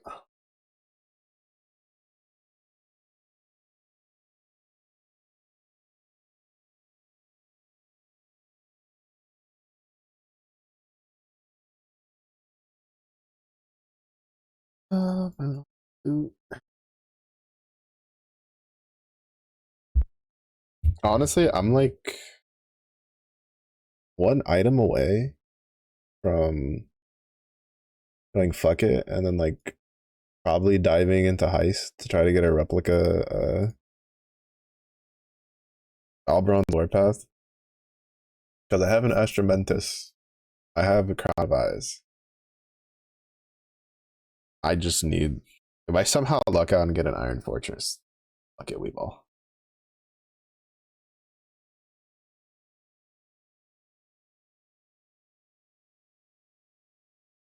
I just fuck it, we ball. Like,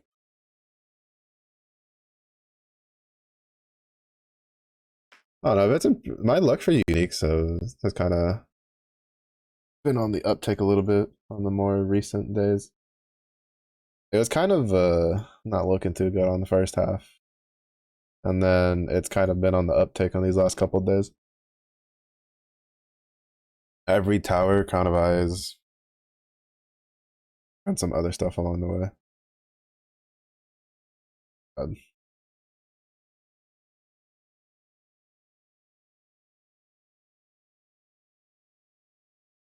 That's done.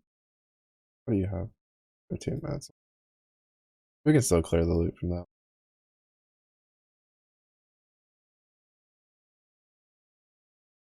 Nice, yeah. They almost had a full 100%.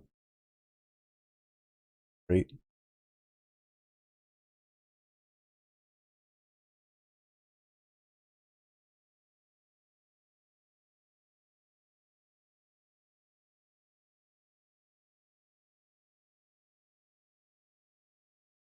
Also, my map runners have gotten special Maven chisels more than I have. Well, I got like a set of 4 for doing my 10-way the one time, but I haven't seen any more drops since. And then my map runners came back with like 2. They're like, "Here you go, we found these on the ground." I was like, "Ah, thanks,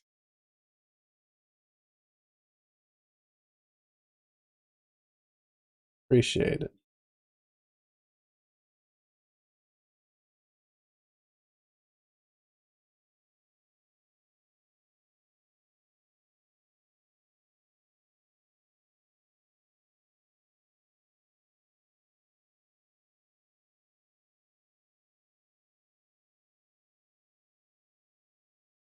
Okay.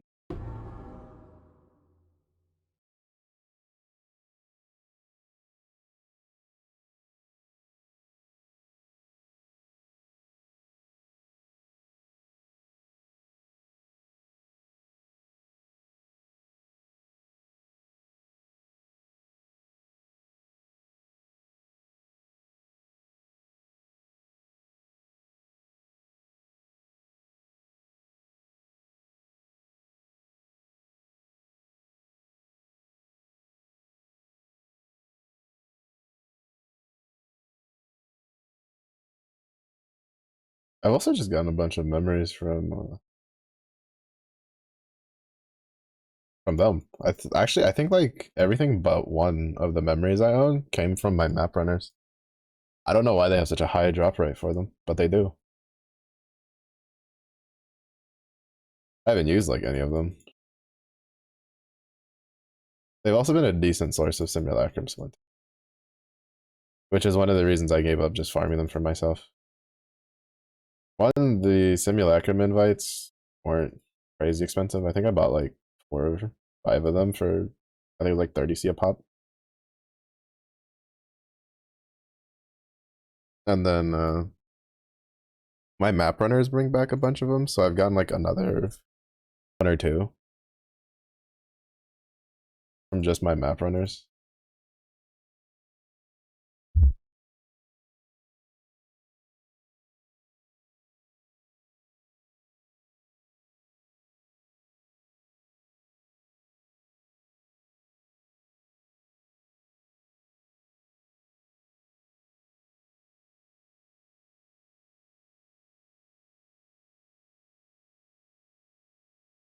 Nothing good.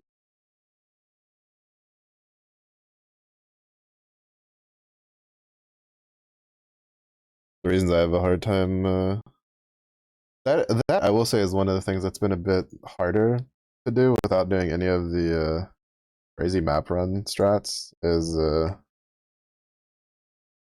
without being able to do like tier 17s and stuff. And I've tried copying some of the other ones, the other Atlas ones that don't do tier 17s for gold, and I don't know. I haven't been able to replicate them. The most I'll get like is 12K a map, which I mean in general I usually get 10 to 11K a map, somewhere about there.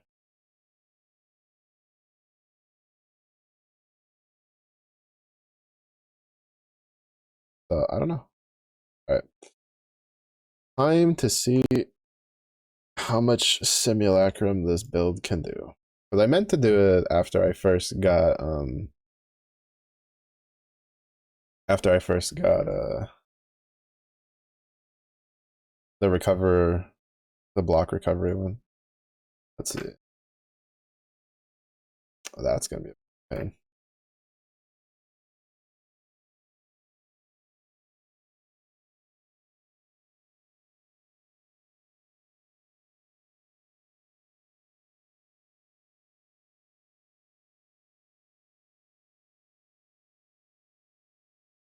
But at least I don't wither, so it's fine.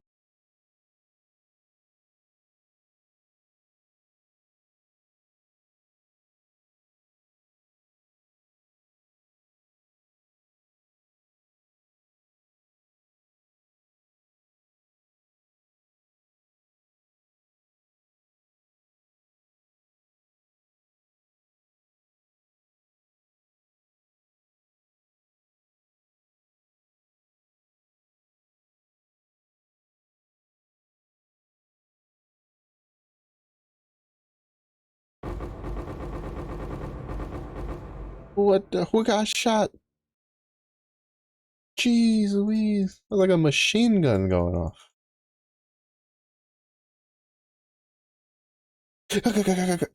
Oh, that's so funny. Oh, nah, you guys, you're. To be fair, I should have checked the timer. Just waited. Whatever, you guys can wait in port.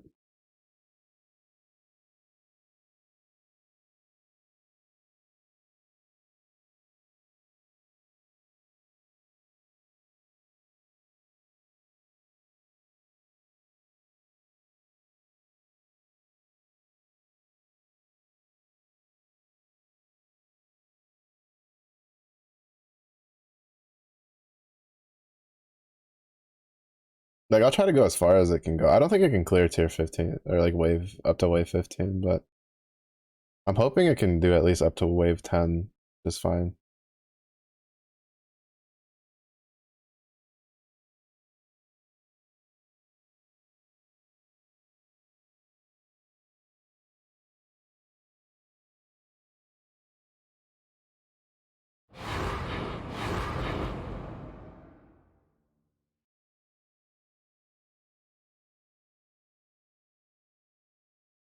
Oh, okay.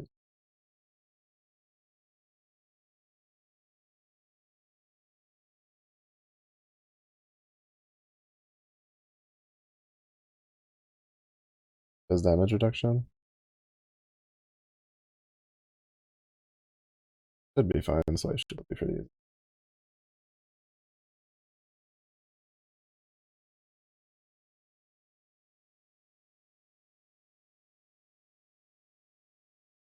be honest, I probably shouldn't just stay. In case there's like a detonate that pops up.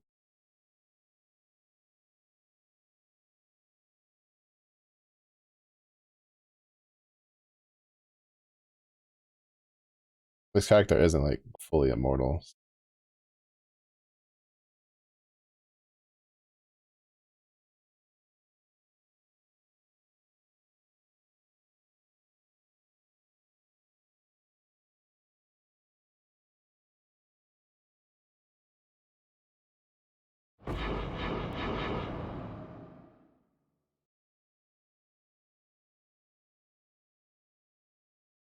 Oh, yeah, maybe I did.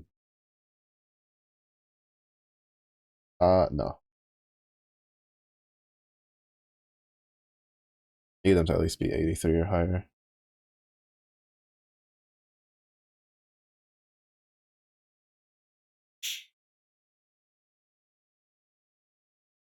Inflict the sap.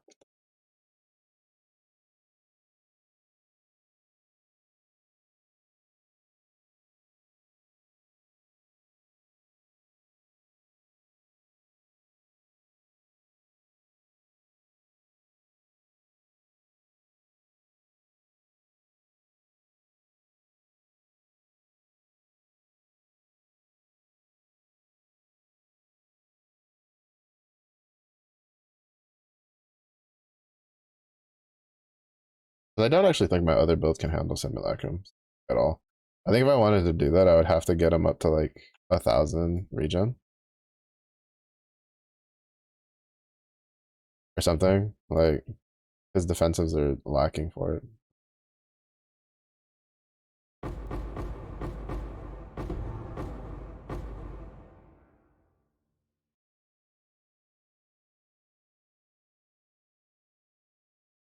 Increased.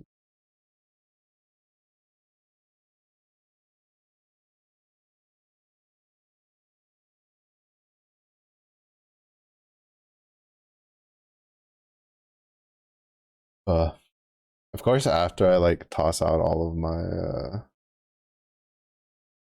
my Katava's thirst that I had been holding on to, is when I start getting a bunch of the max mana stuff.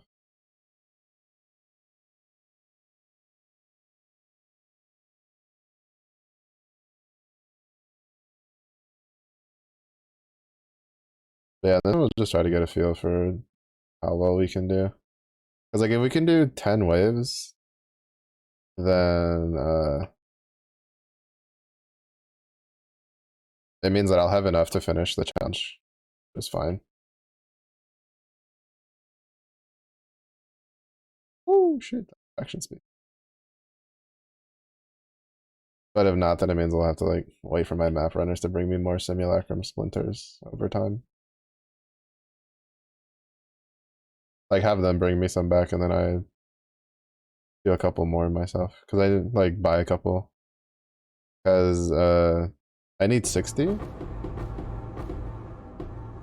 Which with 60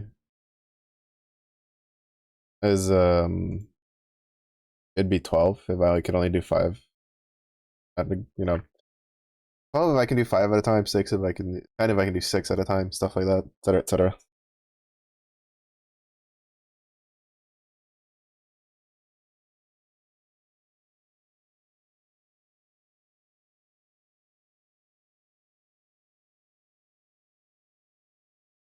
So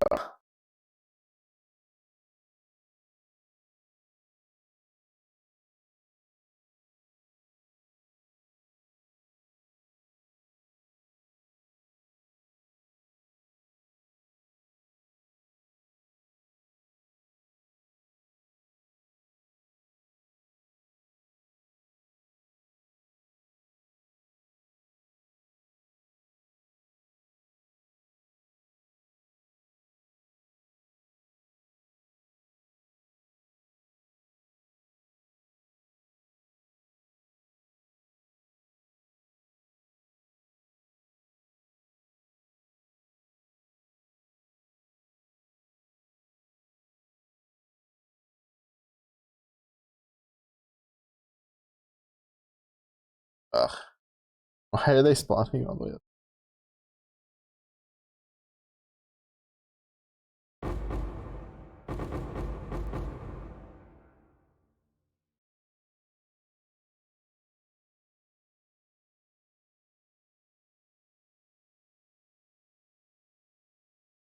Good amount of scarabs though. We're getting kind of lucky with the item rolls.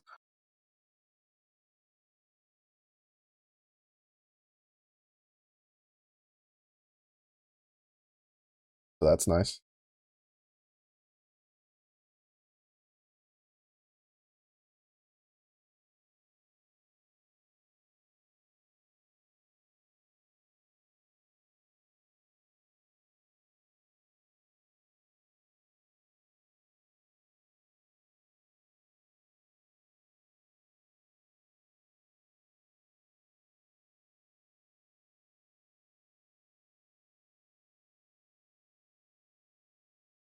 Where did he spawn?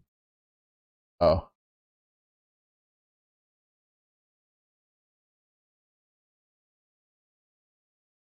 he got like stuck on the stairs. He was too thick.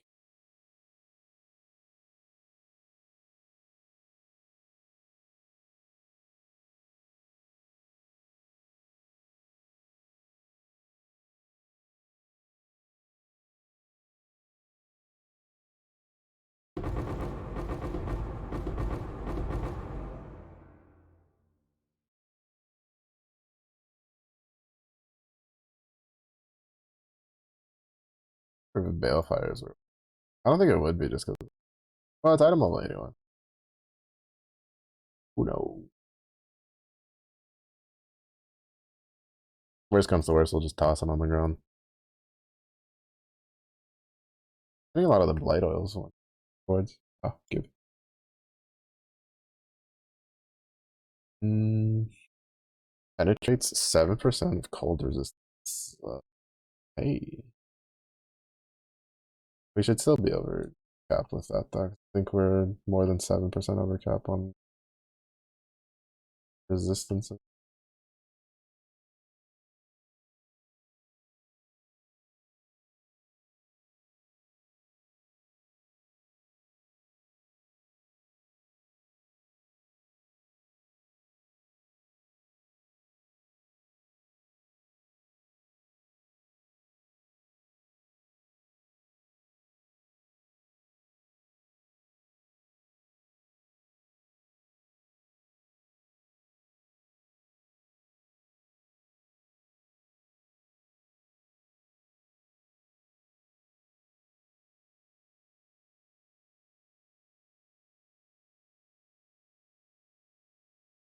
I feel like this is like one of the worst maps for it. Oh, nice. Nice.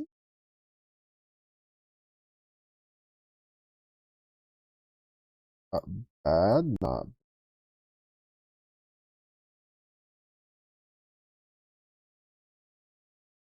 increased area damage on you.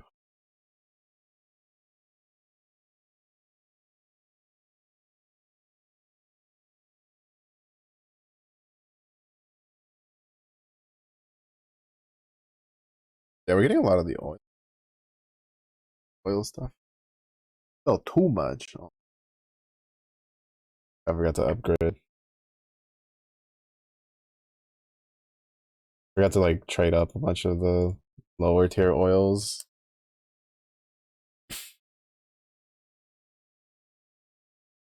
Chance 24% of their fizz chaos.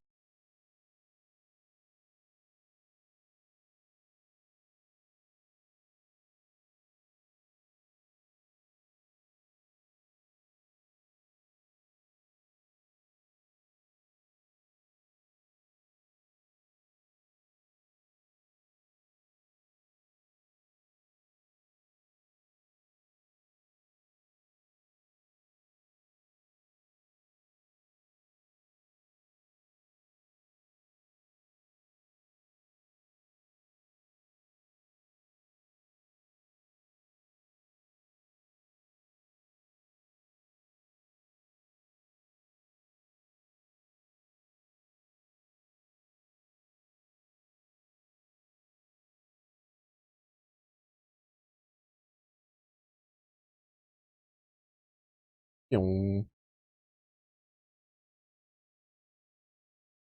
I spawning. Why are they allowing them to spawn up there? Bro? That's toxic.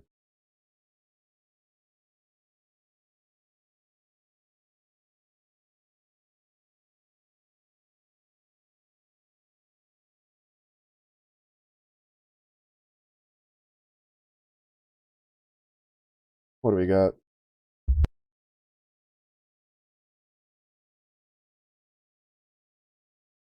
Yeah, I'm pretty sure if I tried to do this on my chieftain, he would have died. Just because he doesn't have as high chaos resistance. And he doesn't block, so.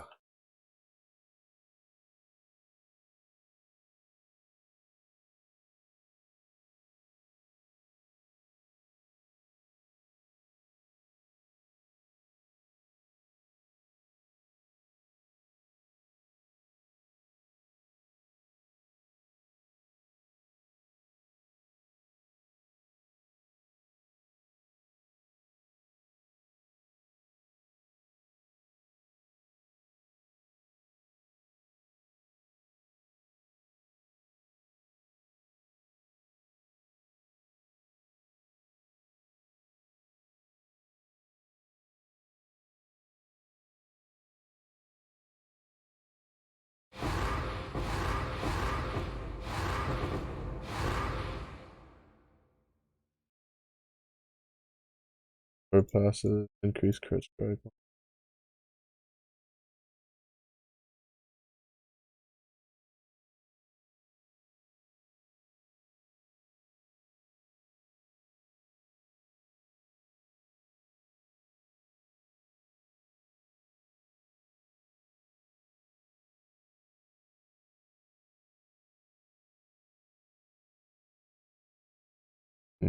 Return fate. Okay, why not? Penetrates 10% of chaos resistance.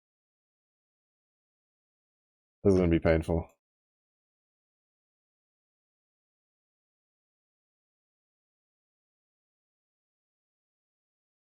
I think less from a defensive point of view. I think offensively we might be pretty lacking, especially for the bosses. Like, I don't think we'll go all the way to 15. I think at most, like, even if I make it there, I think I might just end up stopping at like 14. I don't think this build can handle fighting two of the bosses at the same time.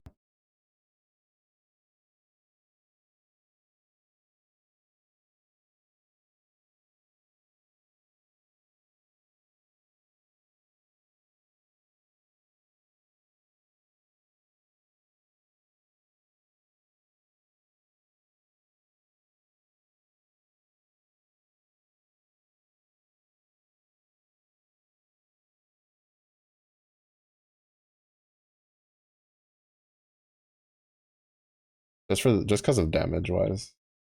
I think defensively it could probably be alright.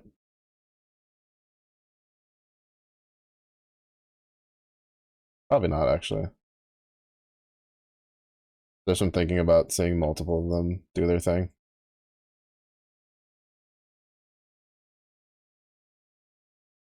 Yeah. I might stop at like 12 or after 12 or 13.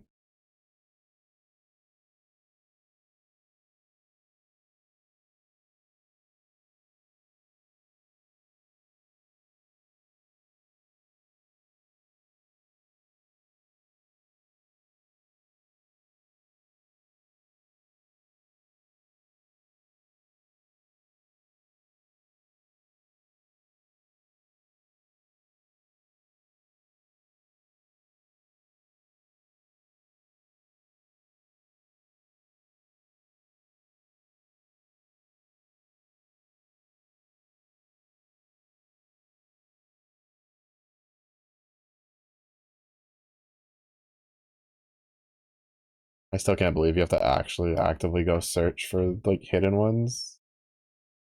Bro, are you kidding me? What is up with that? It should all just be like programmed to spawn. How would this Eldridge? You did okay. I was about to say it's a 5-1. Oh, I was bro. I saw the 3 and I was like, "There's no fucking way." Oh, sheesh! I almost had a heart attack. It's normal. It's a 5. We're okay.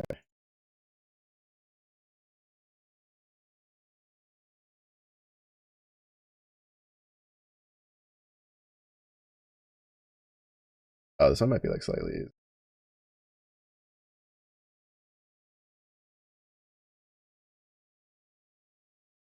I saw the 3 and I almost lost it. But no, we're chilling. The normal amount. My luck has not been to the point where I need to look both ways before crossing the street. Oh, we'll try it. Don't seem terrible.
Um, 21%.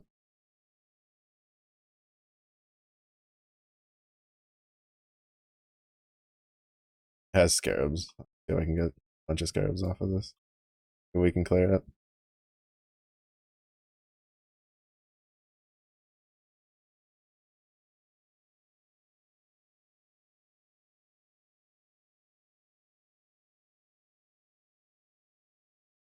Oh shit, we hit the double bosses.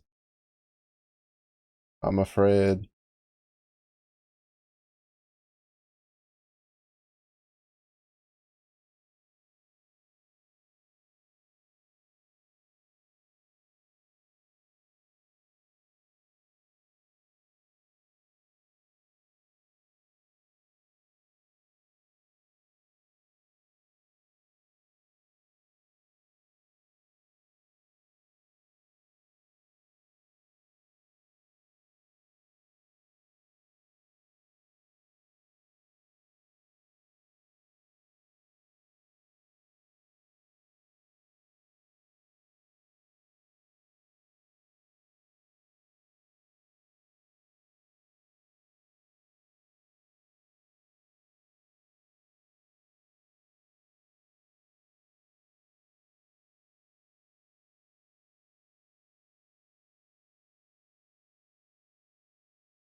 That big sweep is one. Oh, jeez, Louise. They both slapped me really hard.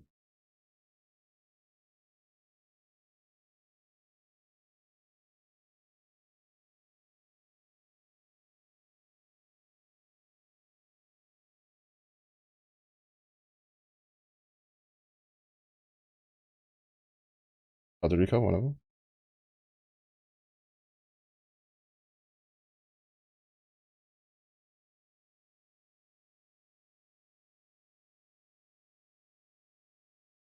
He's not blocking.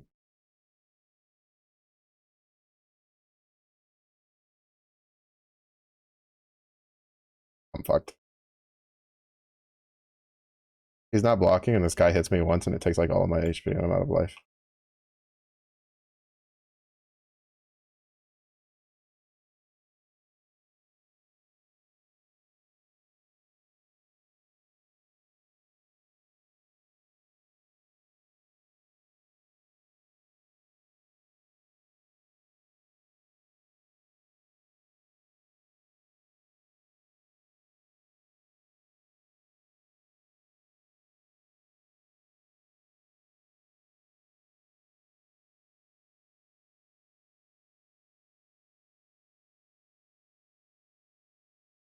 I hate this mechanic. Like, why does he just get a shit ton of energy shield for no fucking reason? Like, why? Feels like such an unnecessary thing. The amount of times I get through his energy shield just for him to immediately start channeling his thing again annoys me.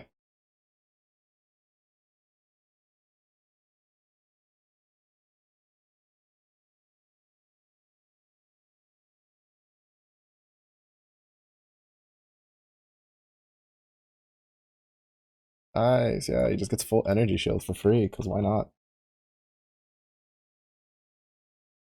There was one time I was doing delirium on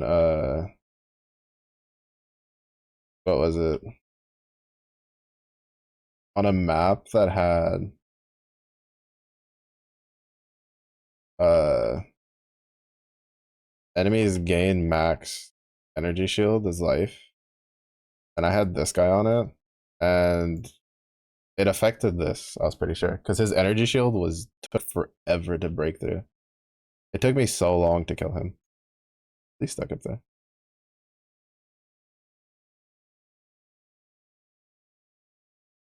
Oh, thank God. My guy just didn't start blocking, so I was like, oh, I'm fucked.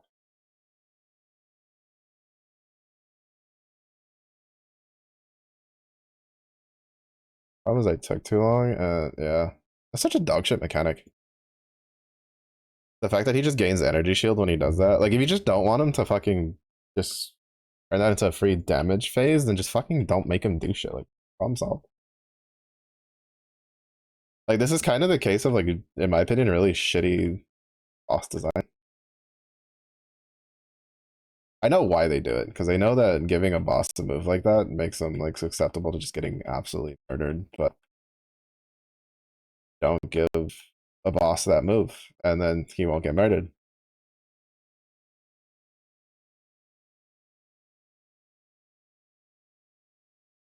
To be fair, it's mostly just a gripe for this build, because I have to get hit. So if my resets stop resetting, then I'm fucked.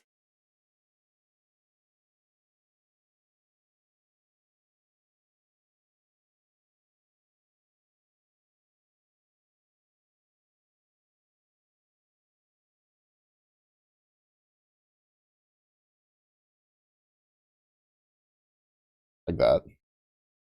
Oh shit, that's not somewhere.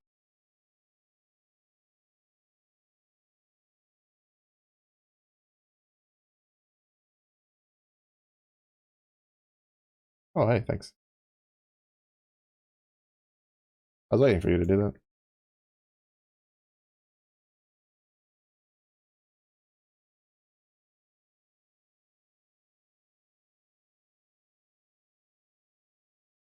Guess I'll fight him up here. He's done doing his stupid little thingy.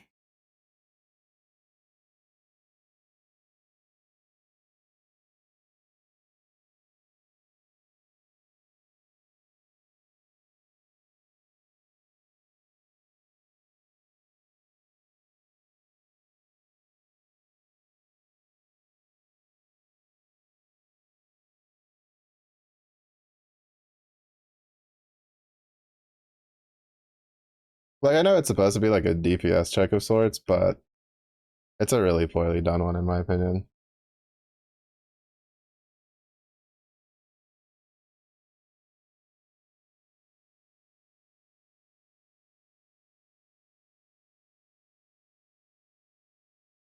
I have no idea how I dodged that. Did I just block the explosion?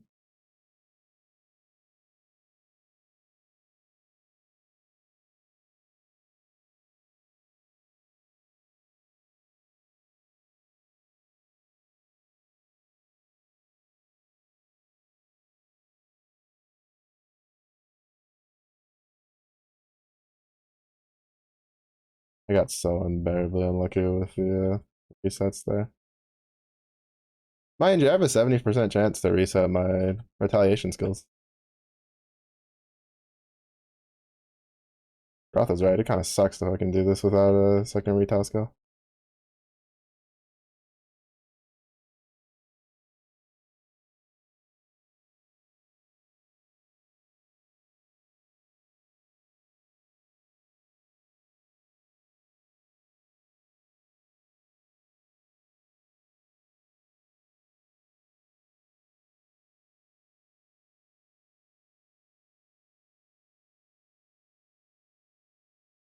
If you get a really unlucky streak and it doesn't reset, you have 0 damage. If you only run Eviscerate.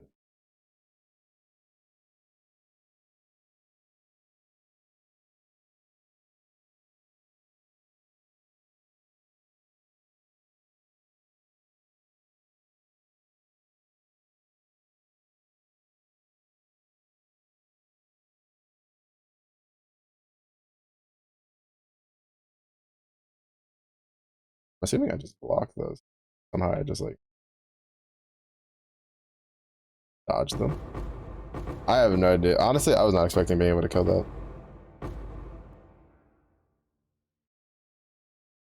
Alright. I think like 12 is probably our comfort spot.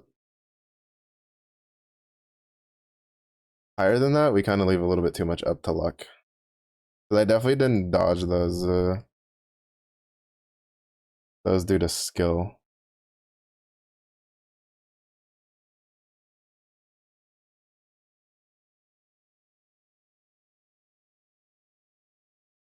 So we can comfortably do 12.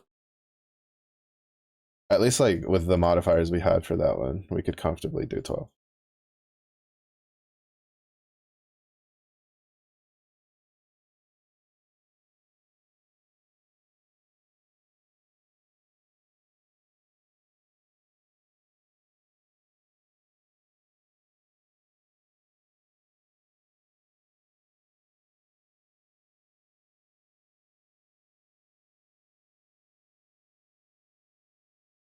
I need to like toss out at some point too.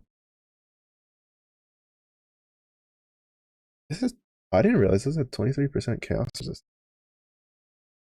Oh, that's only item of light. End up tossing it out at some point then.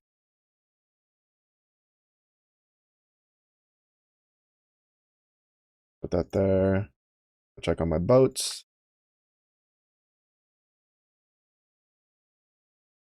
So yeah, we can clear wave 13, but not comfortably.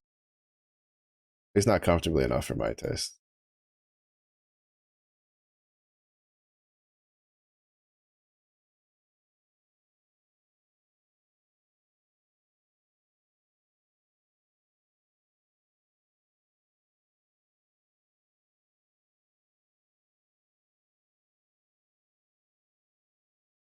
$7,000 gold. Not like absolutely horrendous, but definitely don't get much of any gold if you're not mapping. Probably one of the shittiest parts of this league is that. Which, to be fair, I imagine like gold is just going to be I find it hard to believe at the very least that respecking and the auction house via gold isn't going to just be a thing permanently.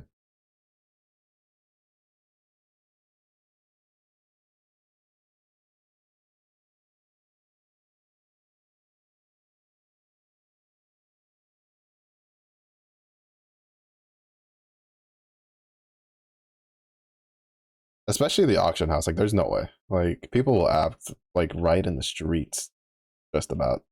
Probably in the digital streets for sure. I don't know about the physical one.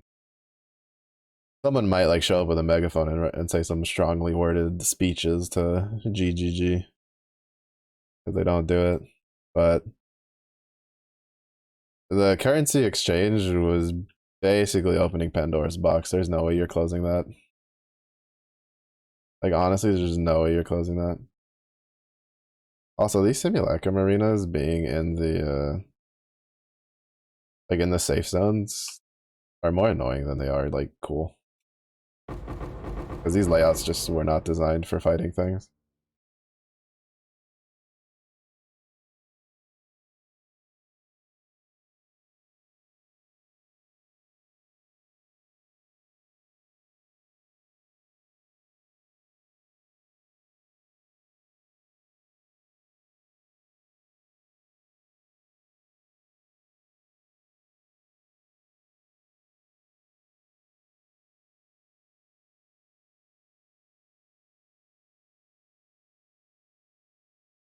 Like, I feel like I should have just taken the pinnacle boss arenas and used that instead, just rotate through those.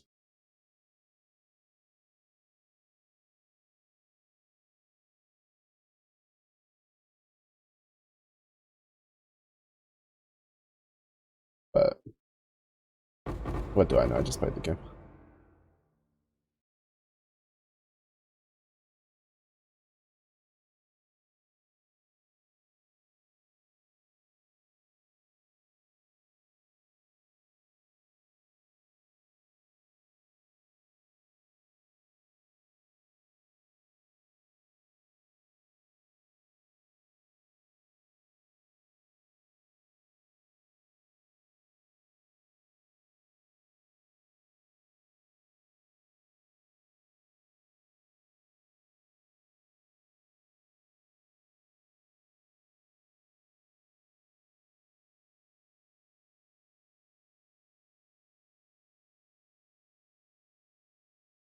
Like, look, there's like how much shit was just down here for no reason.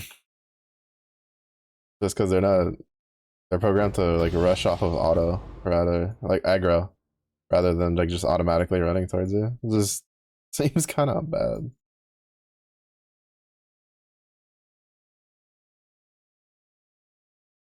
Like the concept's cool. Like don't get me wrong, I think the concept's pretty cool, but it's kind of one of those things that like on paper you're like, oh yeah, this is pretty cool. You know, the little hounds. You know, just make those be the delirium arenas for the delirium waves and stuff like that. But I think in like actual practice, it's a case of like probably should have left that on paper. Maybe choose like a better thing.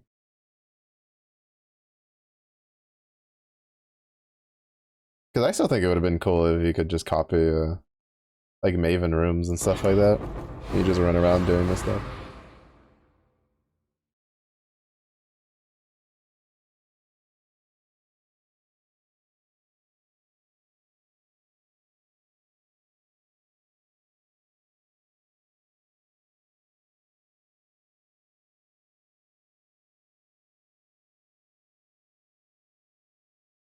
Taking Exarch, Eater, Black Star is a pretty cool arena. But yeah, I think they should have just copied the Pinnacle boss and like little mini boss arenas instead.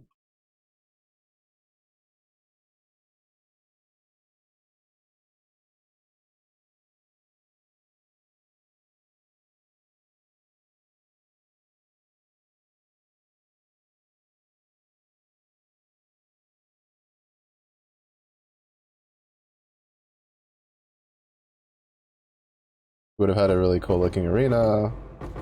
The arenas is pretty much just a big circle. A Megalomania. Cremator? Blizzard Caller. Widespread Destruction. If Blizzard Caller was... Well, if either Blizzard Caller or Cremator was something, you know, vice versa, probably could have been a pretty good Megalomaniac for a fire build.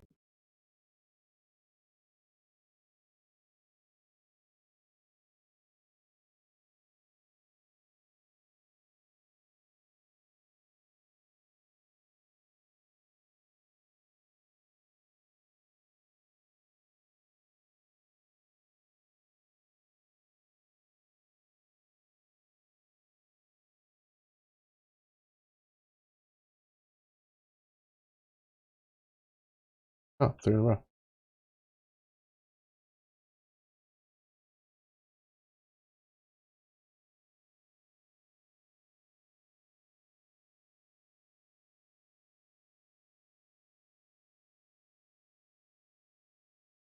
Pretty good luck for boss ones. Let's go.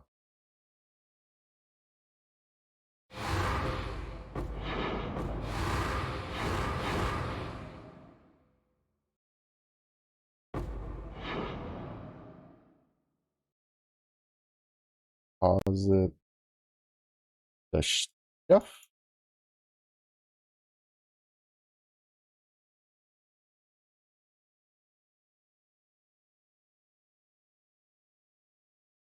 This is the first time I've ever had enough blight oils to make me contemplate looking at a core supporter pack to then get the blight tab. Because I don't usually interact with blight enough to have like so many oils that my whatever tab I have reserved for them usually doesn't get full.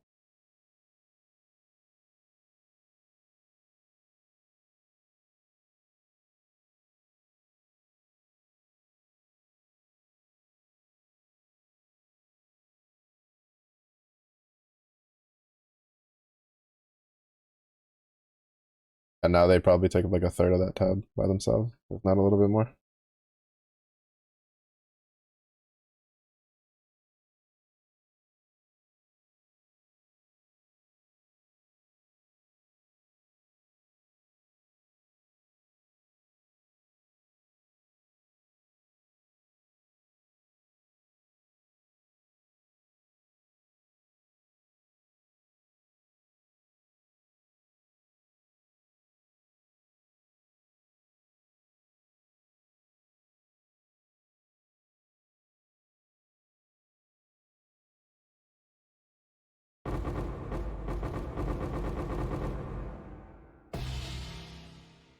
Okay, here. Storm Drinker. Penetrates lightning resist, lightning damage, leeches of energy life. Minions. Elemental weakness can affect hexproof enemies. +1 to all max resistances. Build the curse. That Storm Drinker one like seems pretty nice, but the rest of those not so much.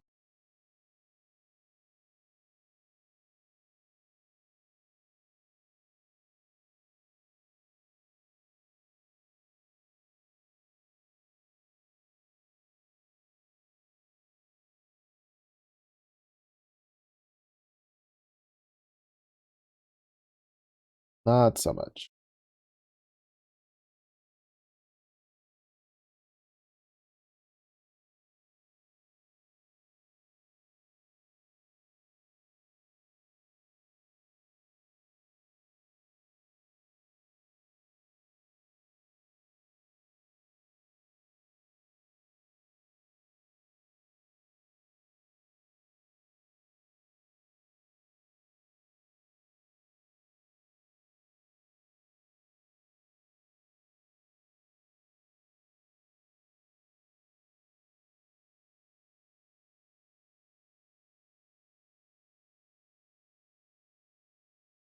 He died with style though.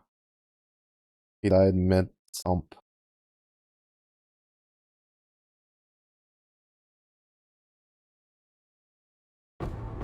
Got him. Oh shit. First time I got one of those.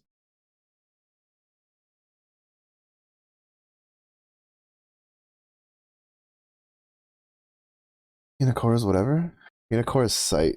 Prevent 3% of suppressed spell damage, increase accuracy, increase evasion, can't be.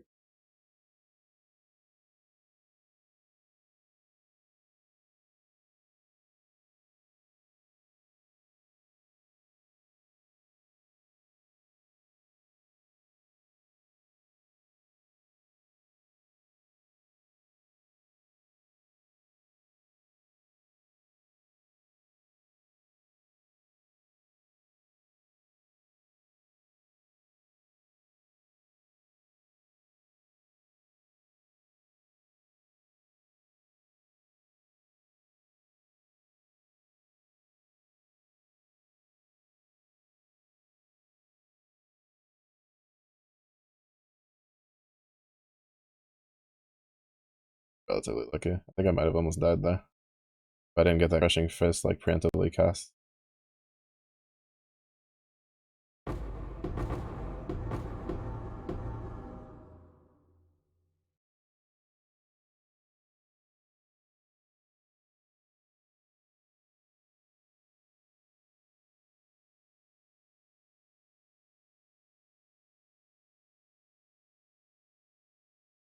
Oh wow.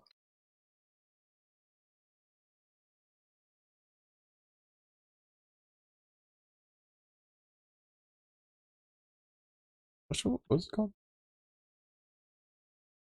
Searching eye.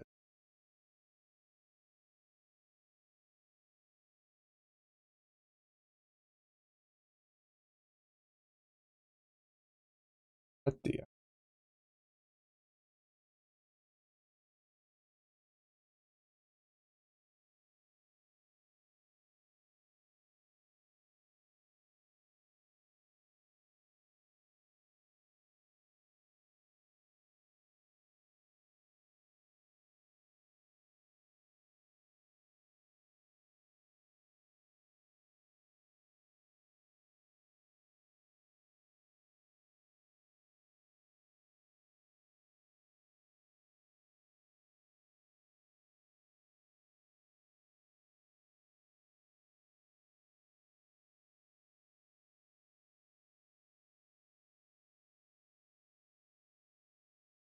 Oh, both of them. Hello, good sir. How are you? Glad you could make it. You have any good loot?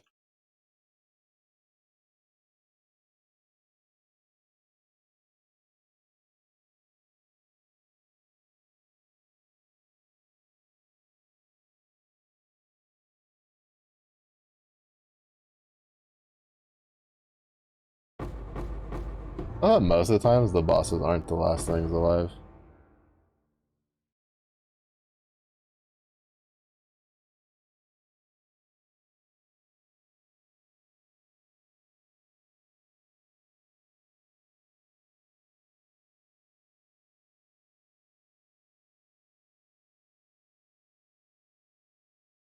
How are we looking on that challenge? 3 out of looking good, looking good.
Can't even tell if like I see my character swinging, but I see like no damage coming out of the eviscerates.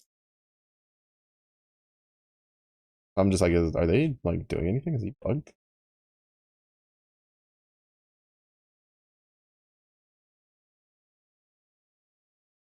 Yeah, this energy shield doesn't fuck. Like it's so stupid. I really don't like it.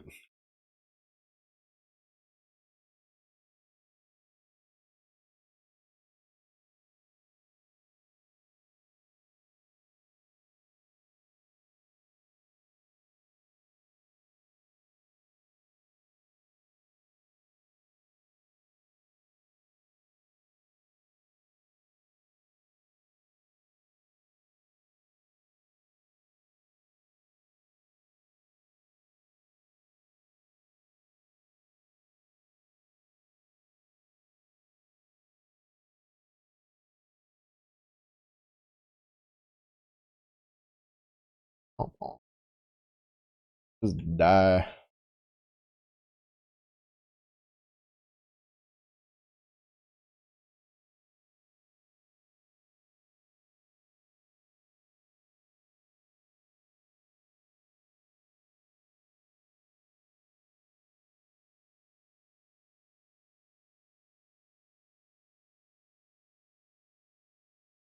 Just die, bro. Die.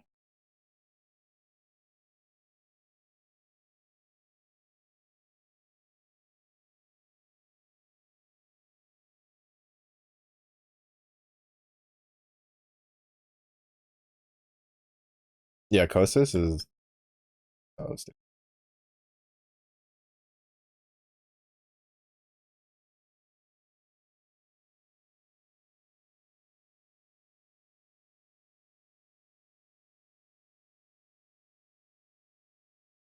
Like I don't like I just don't get it.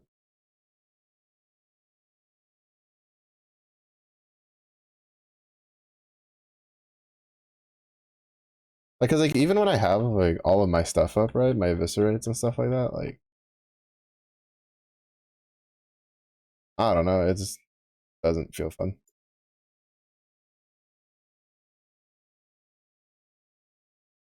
he's a boss that as soon as he has any form of like tankiness attached to him, it just like your enjoyment just kind of like dumpsters out.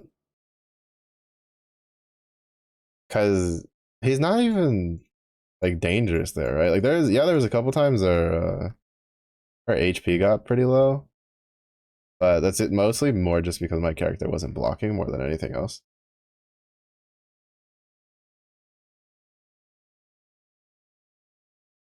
But it's just like because he regains like so much energy shield, that's a hefty amount. Like it's not like a crazy amount, but I still I think with like all the delirium stuff on top, like it's a pretty hefty amount for him to just regain for free. Like yeah, I know he has a thing where if you break it, like it's part of the mechanic, right? If you break the energy shield, it stops charging the ore, blah blah blah, whatever, whatever. I don't care. It sucks. I don't like it. I think it's bad. I think it's boring design.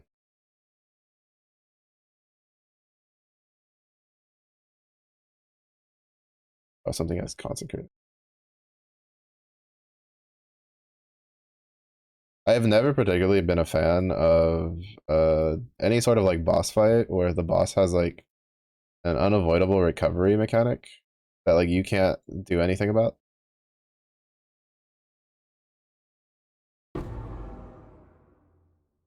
Oh, just some luck.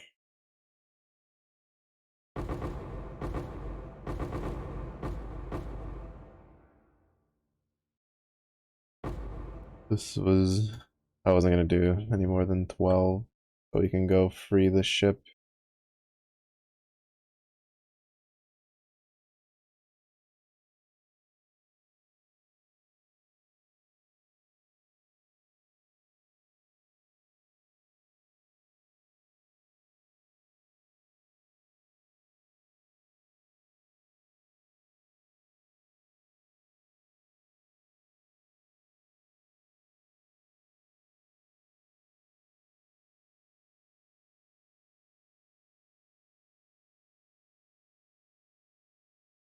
We can go free the ship. Yar, I'm the pirate now. I'm still kind of disappointed that like this was one of the not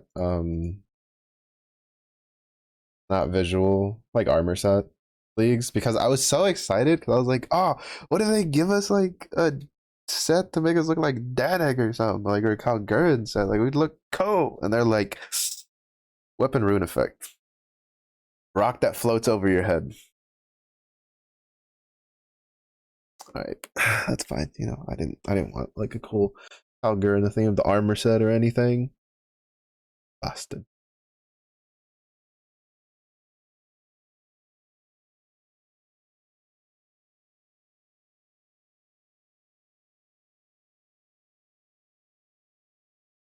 The cloak looks like it'd be kind of cool.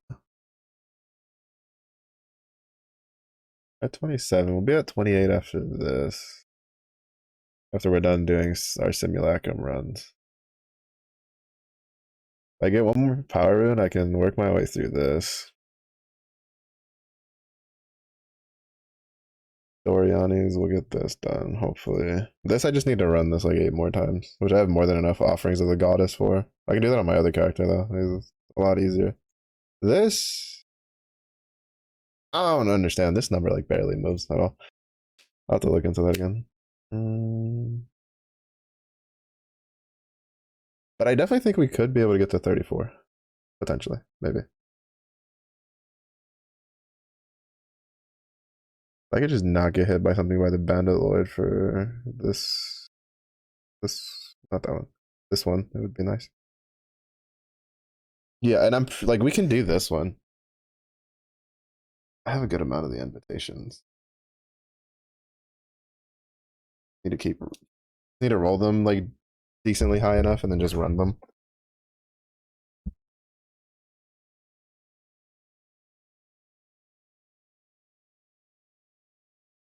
go my dudes real quick.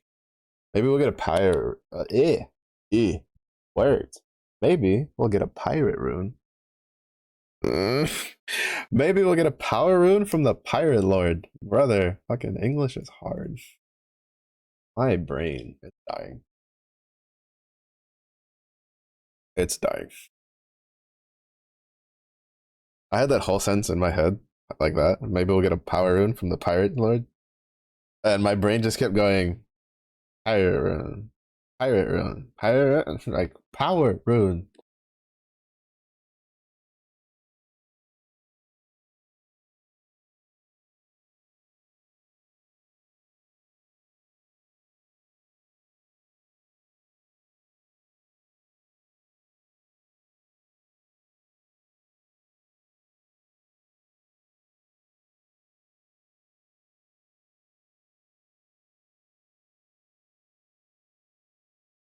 My brain's it's so dead. What increased evasion rating? 8% all out. Elton.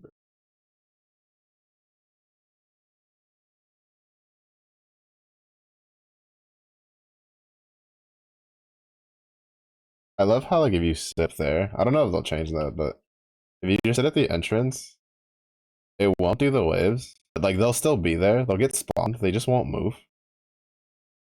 And and then you'll go out to fight the boss, and it shoots like 6 different waves at you. That cracks me up. I think it's fun because it seems like the waves themselves have to aggro on you, or else they just don't move.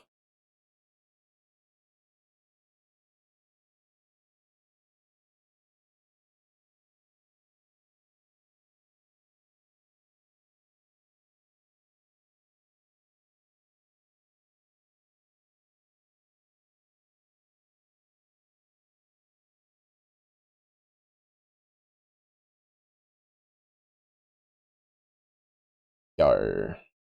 I am the pirate king now. No pirate rune. No pirate rune. Good tried. I actually don't think the pirate dude is giving me uh a power rune yet. I'm pretty sure the other 2 power runes I've gotten, I paid for 1 power rune. 35,000. Okay.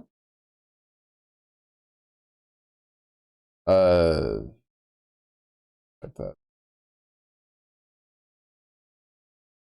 But I bought one for like 4 divines to upgrade the bench.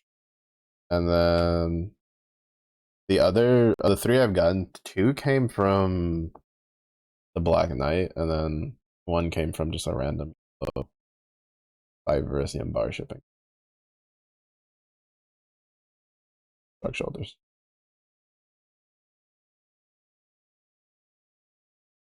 I wish the oils stacked.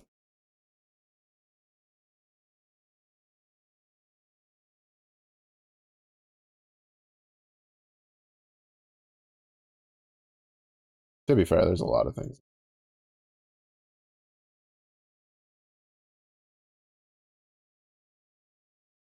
Like, I don't really understand why the oils don't just stack to like 20 or 30, like naturally.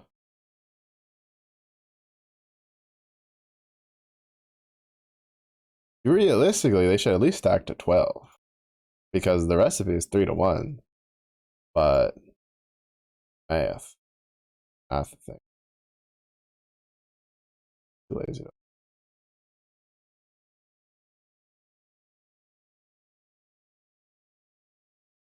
To stick something.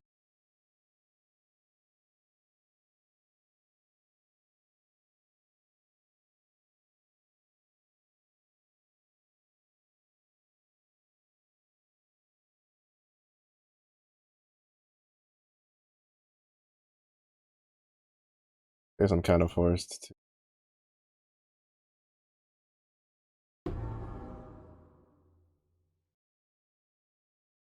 to stop delaying my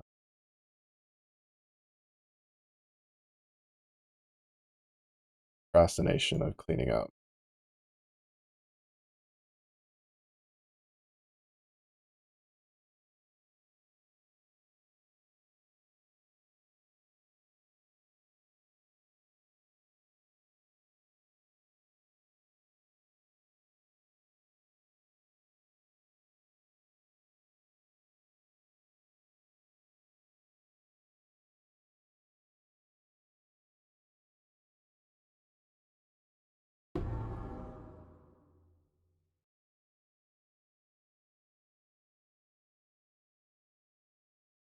To be fair, a lot of these are ones that I'd planned to chuck into the thing. I just never got around to doing.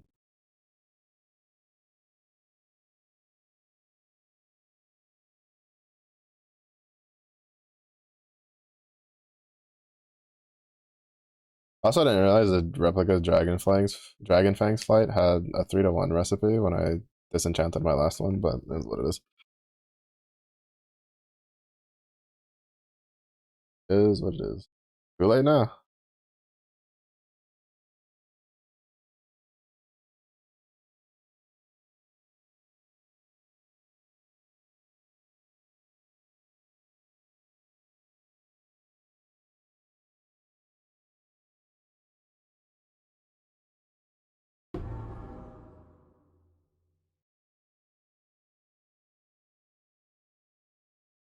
I really need to take time over a weekend and just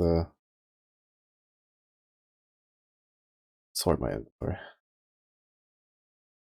And I'm becoming slightly embarrassed by it.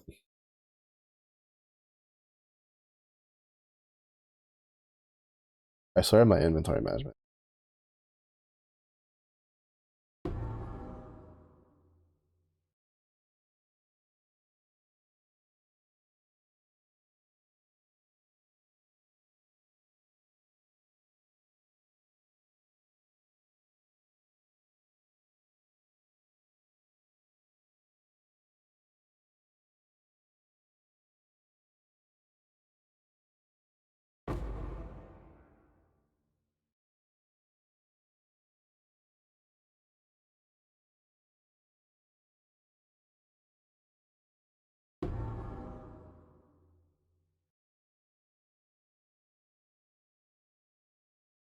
If I need that, I'll just get more.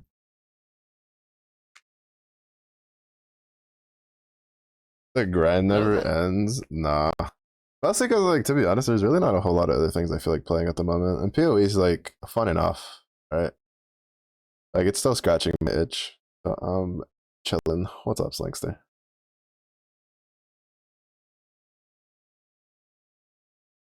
How's your week going?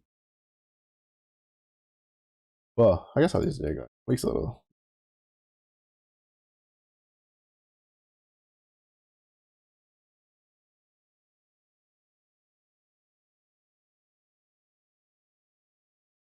But yeah, I'm trying to. I think I'm gonna try to keep going until I get the the finisher, the unique finisher, and then after that, I'll probably take a break from the PO, at least until the early access for PoE2 comes out.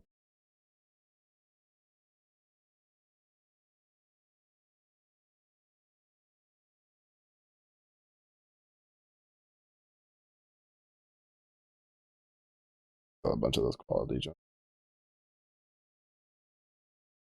How to get rid of cough? Uh, I mean, it kind of depends what you have on hand, but usually drinking warm things helps. Like warm liquidy things. So warmed up tea, if you like drinking that, honey water, that kind of stuff. Usually for me, I get like brothy soups, is what I have. That usually helps me deal with coughs.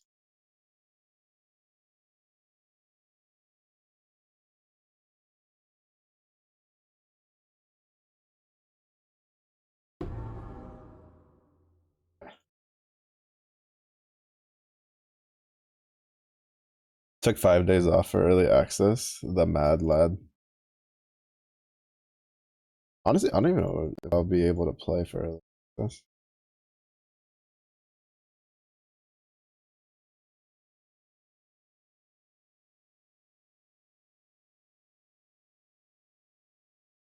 What? Wait, is this?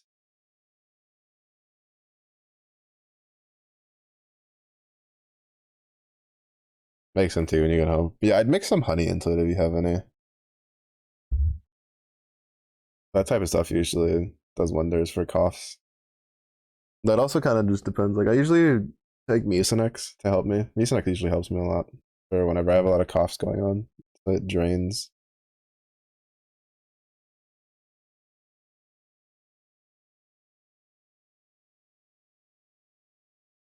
Oh no, it's tier 2, but that's worth more than all the other tier 2s I've seen. Increase damage of shocked an enemy recently. 20% increase effect of shock. Shocked enemies you kill explode. I feel like I should hold on to it.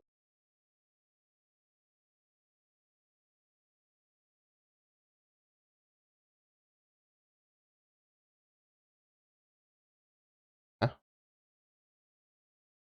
oh, there was space in it. I need to do inventory management at some point though. Embarrassed.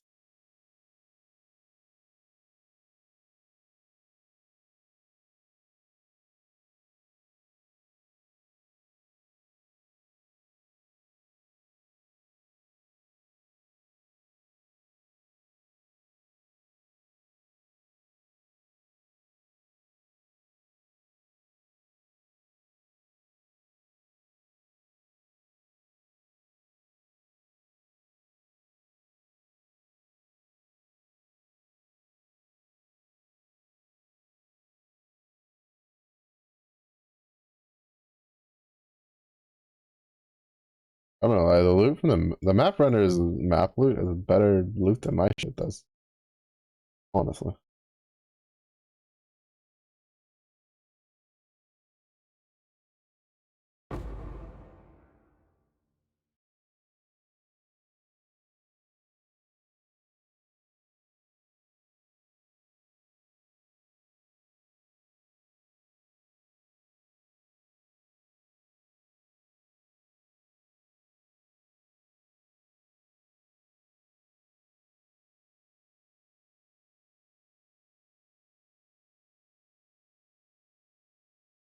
and selling my quality gems.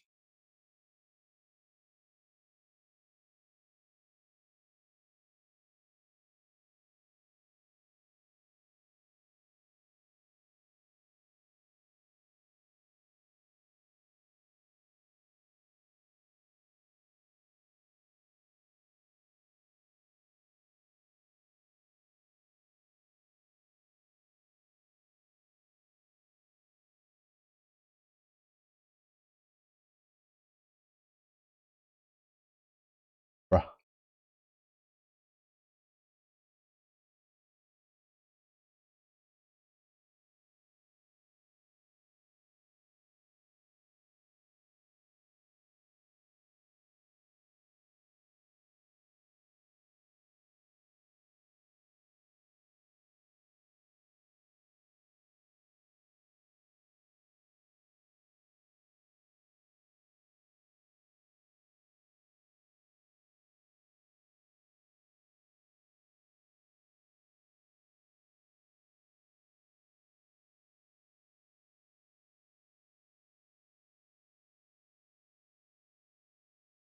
Guess we'll empty out the gem tab a little bit.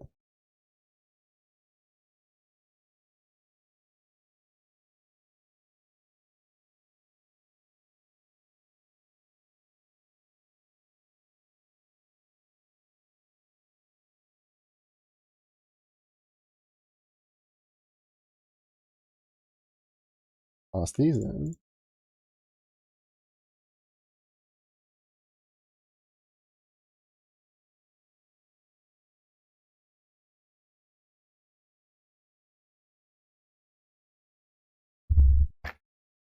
Let's see. Well, technically, I should hold on to some for when I run the stuff. Like anything that's like 19 or 20%. That's blue or red. I'll probably hold. That isn't corrupted.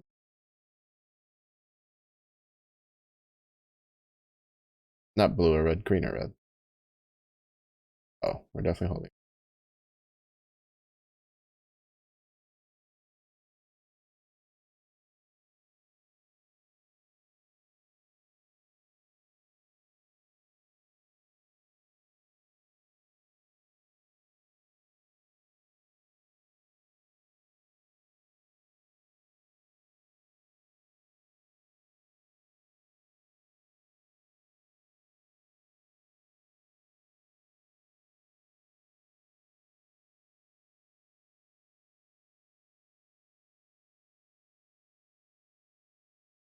Well, to be honest, these guys get.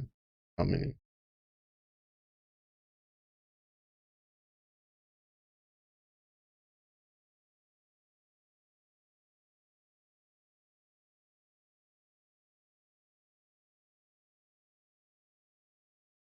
all right, back to on the boats. On the boats, and back to.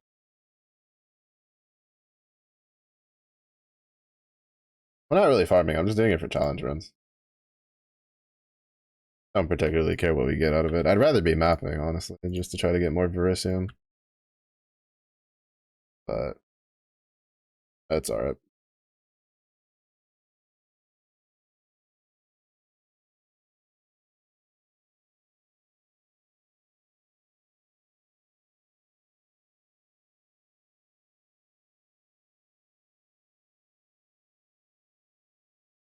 Yeah. I think to be honest, the biggest thing that keeps me playing is the fact that I feel like it's perfectly achievable to for me to get the the finisher because it's only 7 more challenges. Like I feel like I can get that. And that's like probably the biggest thing that's keeping me playing right now. I don't know, I'm a very like it's weird. I'm a very goal oriented person, but like I have to have the goal first. I'm very bad at making my own goals. Unless there's a very like concrete path to it. Like it's kind of weird. My brain's weird the way it works. It doesn't like being told what to do, but then it likes like suggestions. Does that make sense?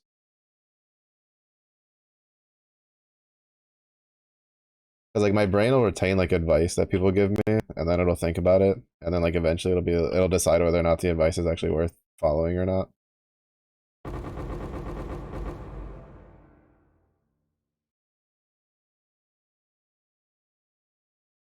But it won't decide like then and there. It'll decide like depending on what the topic is, like down the line at some point.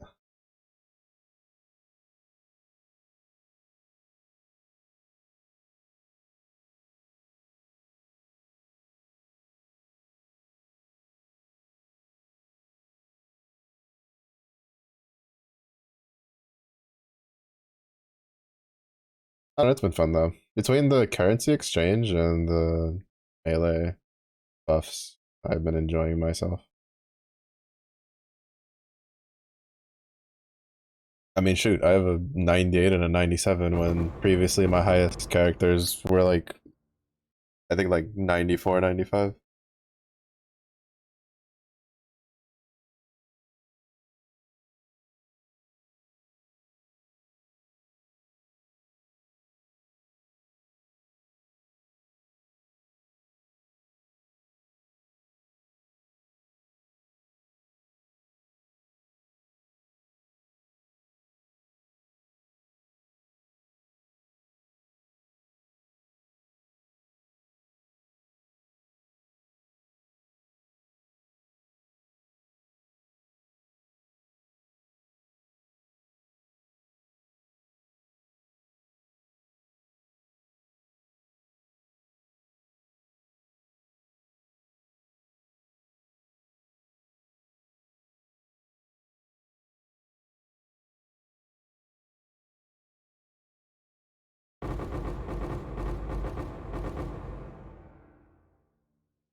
Bum, bum.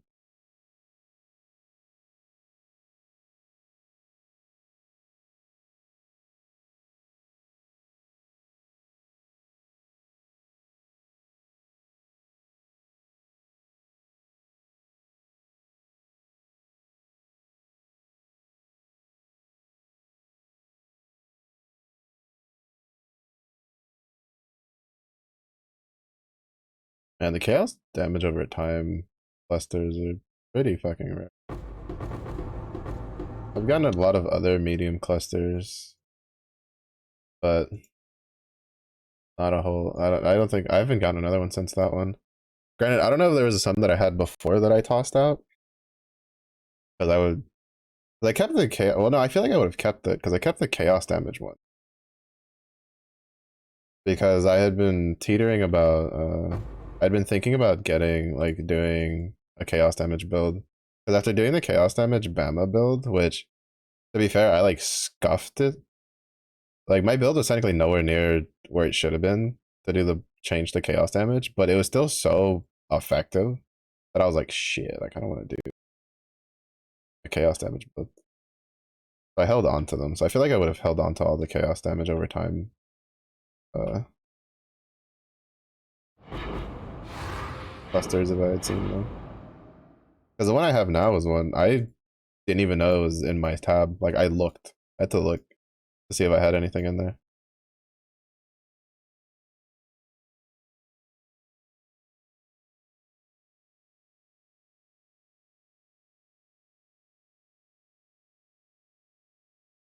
And that's when I discovered that I had one. I was like, oh.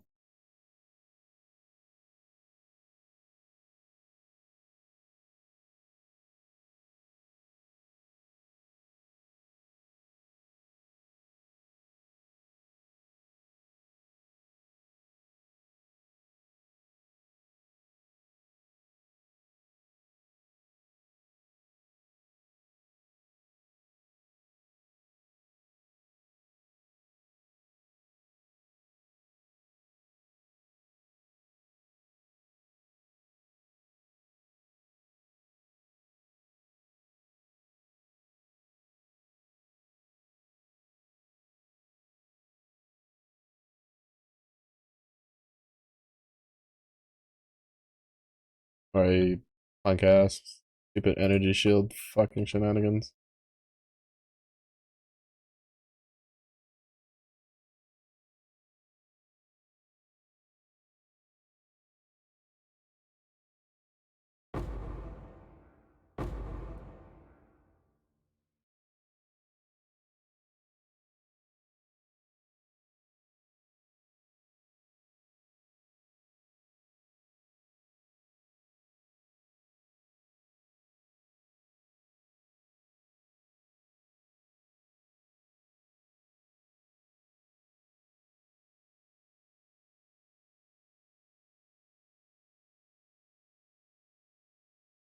For a soul eater in the simulacrum is disgusting. I still think that like I think soul eater as like an offensive thing is fine, but I think they should take off the defensive shit for the rares. It wasn't too bad before, but it gets pretty nutty sometimes depending on like what mods are rolling around and with the toughness changes.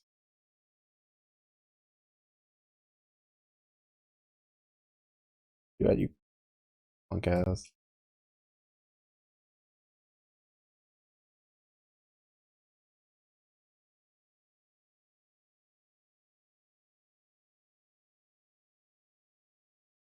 I see the name Kosis and I just start seeing red.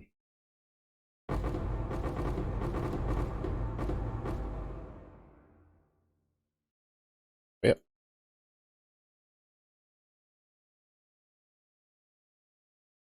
7, 19, 9, 6.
Getting a lot of the quality Johnsons. Not too bad.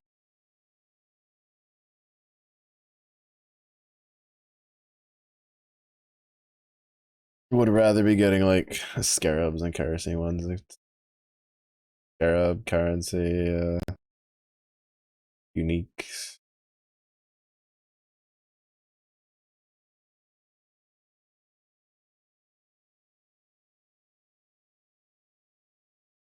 Stuff like that. If you would please, simulacrum.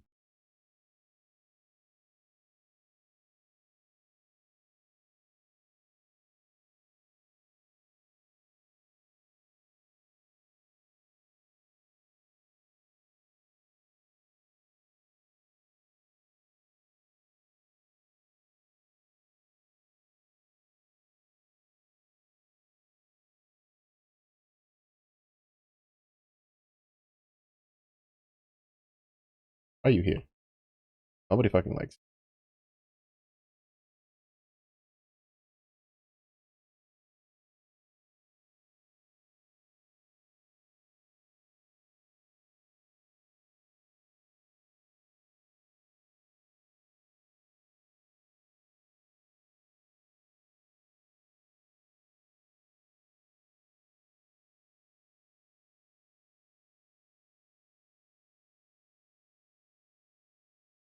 It was just a random pack just chilling here on the stairs.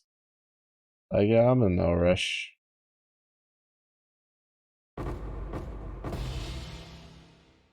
Oh,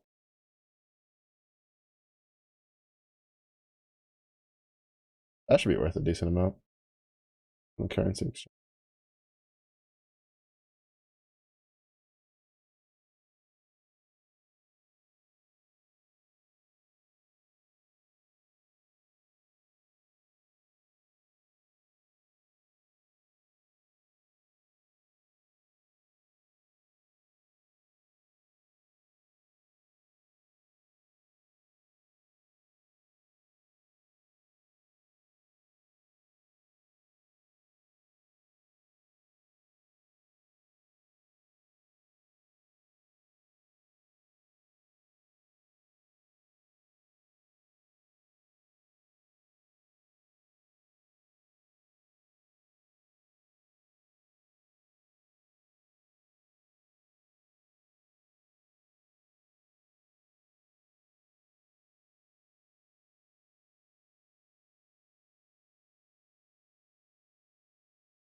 Bonk.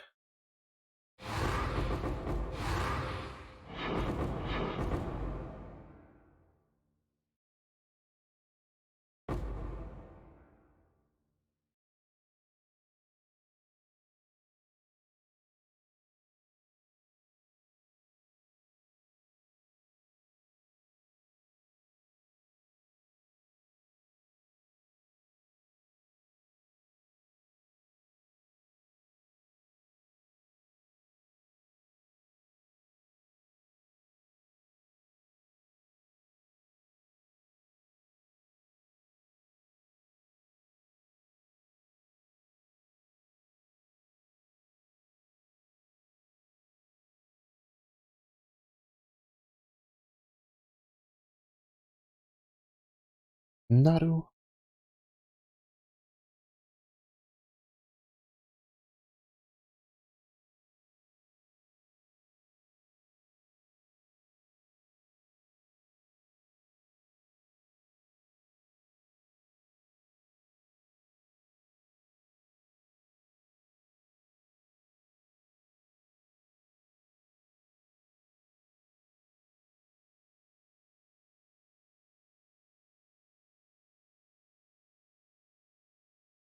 God, a crushing fist every once in a while to get fortify thing.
Ak.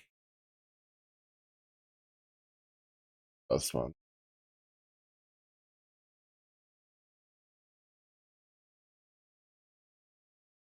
I need to deal with them.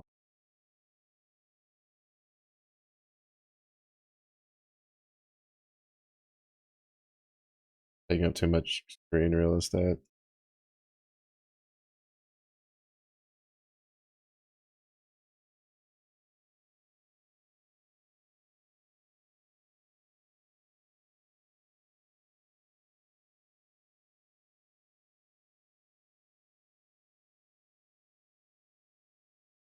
Wait, why don't I have any flask charges? Oh, was there one of those rares?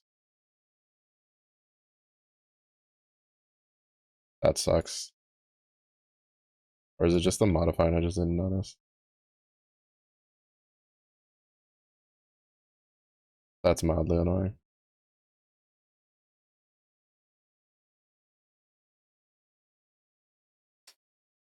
Oh, why is the flask charges gone? 49. Oh my god, fuck that actual. So annoying. Why is that a mod that can roll on the fucking simulacrums, bro? 49% chance to remove a flask charge. Yeah, that's so great. That's so great, GG. Yeah, keep it up. I feel like that definitely wants people to play your game. For fuck's sakes, dude. Just leave that shit for rares. Leave it for rares and altars. So annoying.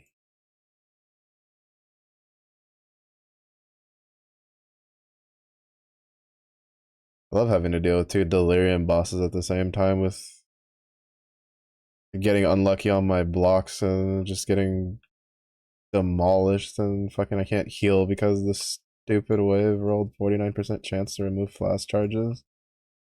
Why? Like just why?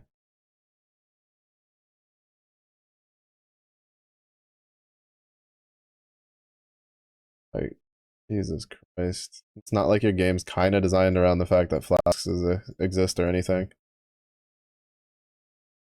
Like we're not as reliant as, they're not as big of a thing as they were before, but it's still kind of an important part of your game. GGG.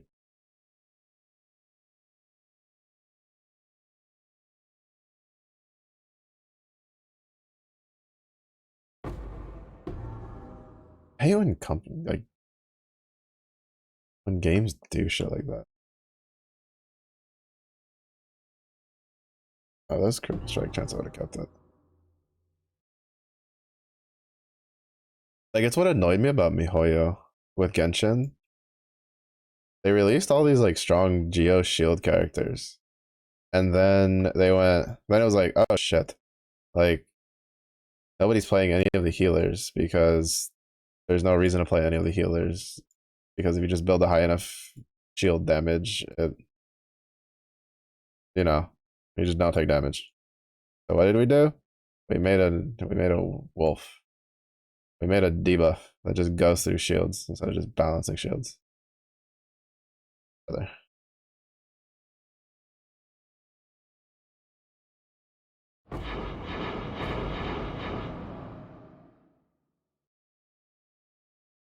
But like that should just not be a simulacrum thing.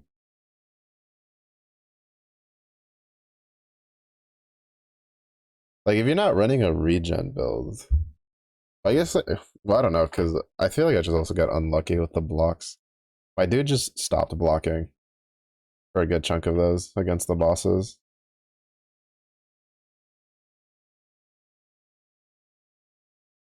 Like even as he should have had lucky block up, he was just constantly blocking. Like just constantly wasn't like the rolls just weren't there.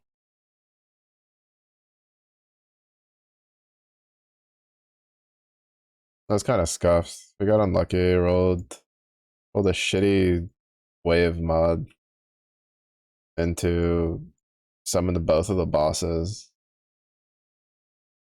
and then had a bad streak of just not blocking anything.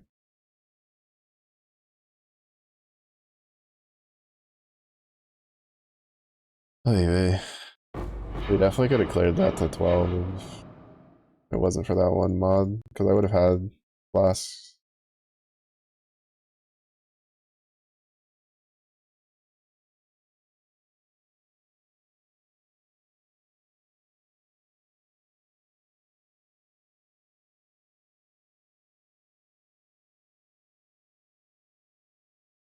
Because I feel like well, I don't really think it's that big of a deal anymore, but like I know for the longest time, like Pathfinder's kind of had a chokehold on.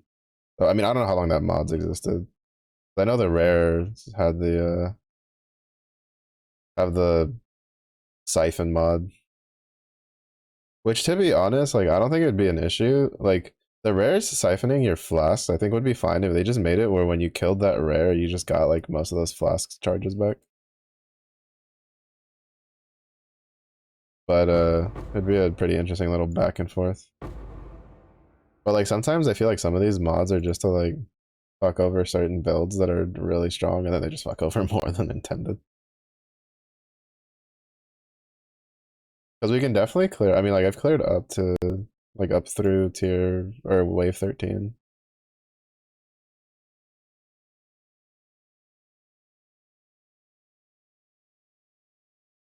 But I couldn't do anything there. Because I also was just low on armor. Well, actually, to be honest, I need to replace my flasks.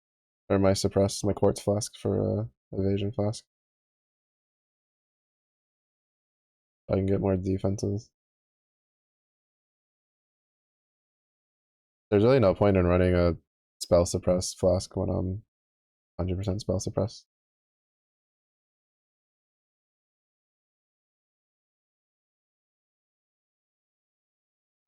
Probably swap it for what, like a basalt and a evasion one.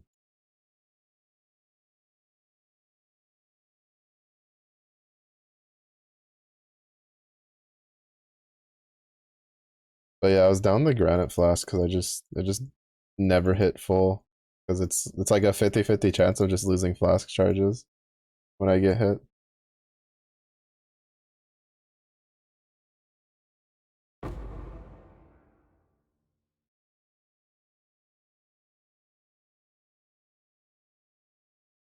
I forgot about that. I forgot about that when I hit 100% spell resist though.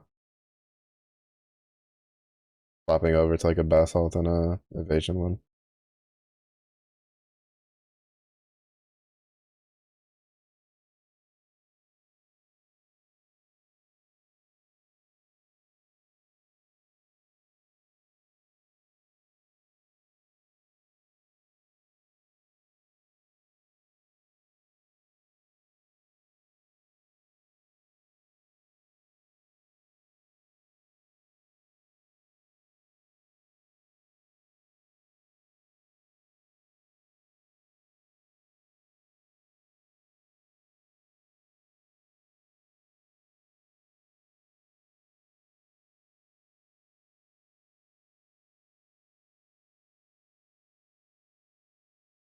Yeah, I just had a really bad streak of just not blocking there and I almost died for it.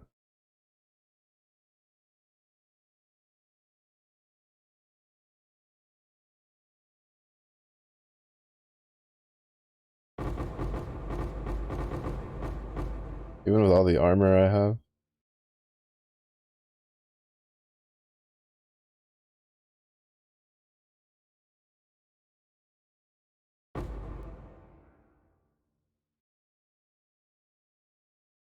Almost left some.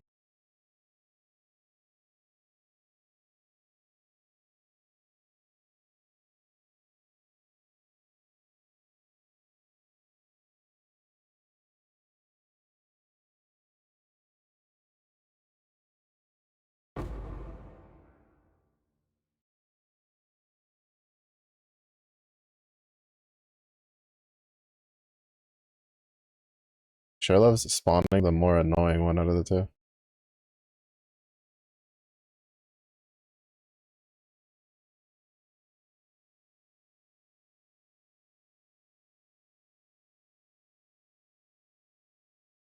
It's like, what, you hate this one? Here, I have like 20 of them. Or just give me the other one.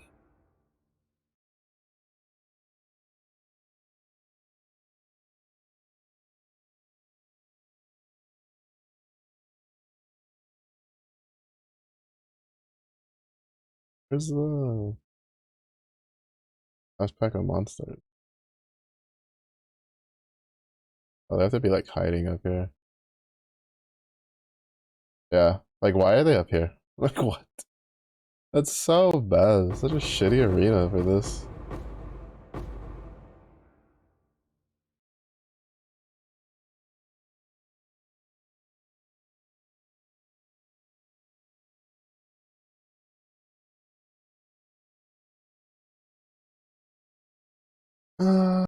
7, 6.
Okay.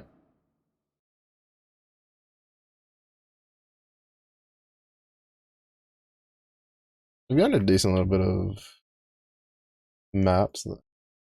Fortunately, most of them I don't.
Back yourself into a corner there, buddy.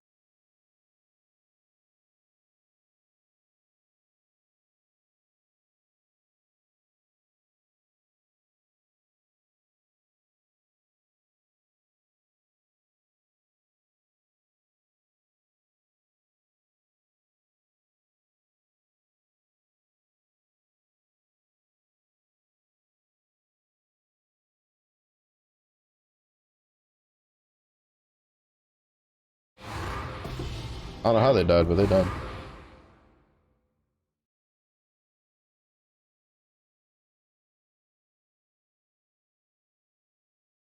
It's a 9 passive one. I don't know if that's better or worse than the one that I have.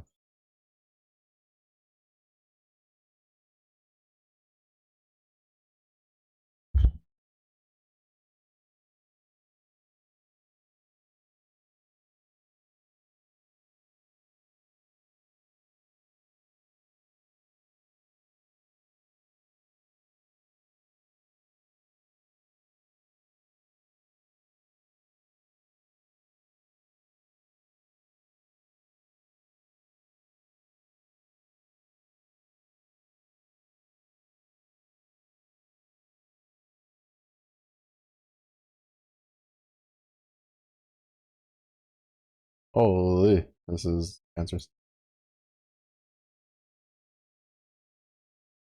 That was a little, that was a little sketchy there for a second. That totem did some damage.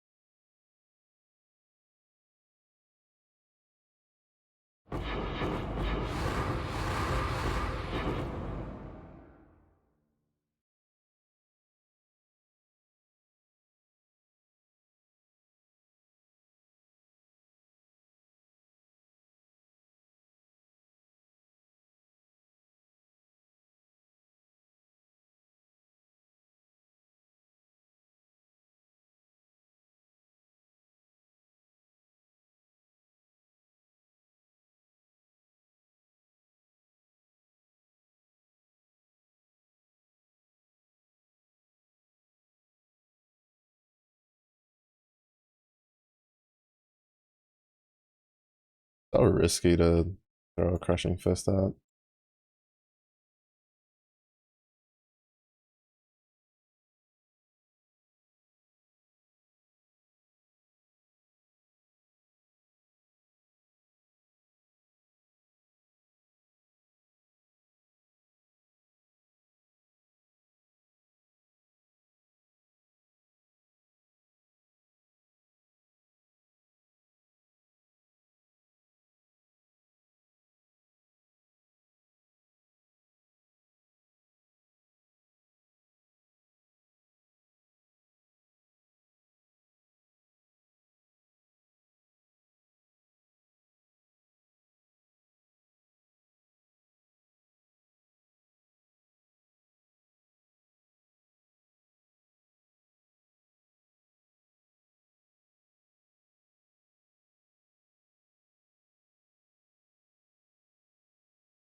It was so weird.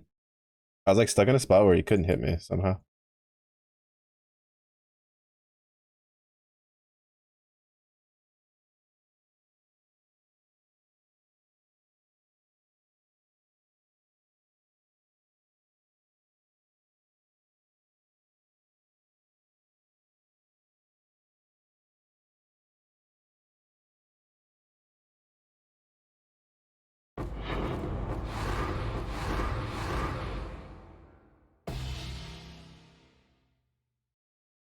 Another 5 small.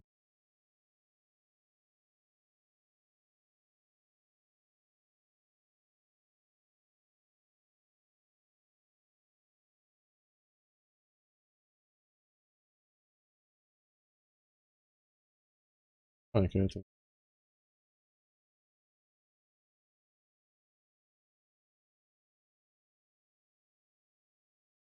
hold on to that.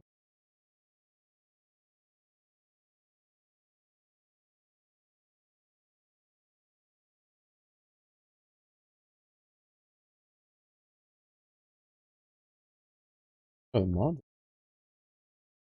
KO, Scorch. 10% chance to remove charges.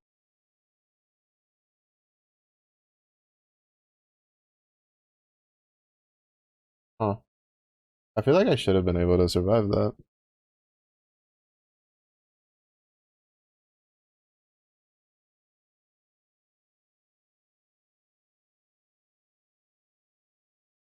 Yes. I'll try one more time.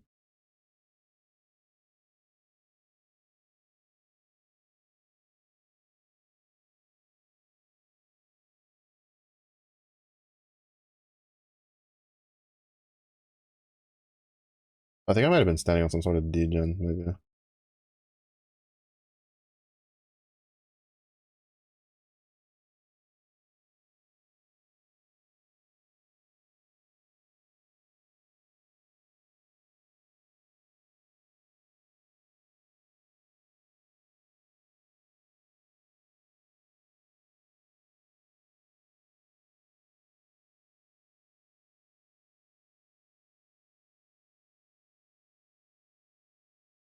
啊，these guys hurt.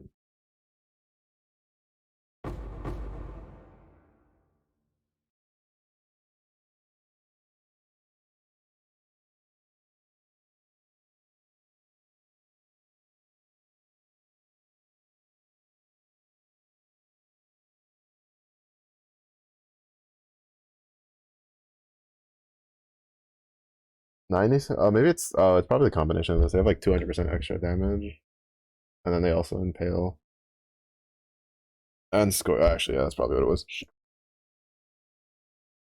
The Scorch with they had like almost 200% elemental bonus damage. Yeah, that would make sense. Hmm? Actually, no, because I should have been Scorch immune. I should be ailment immune.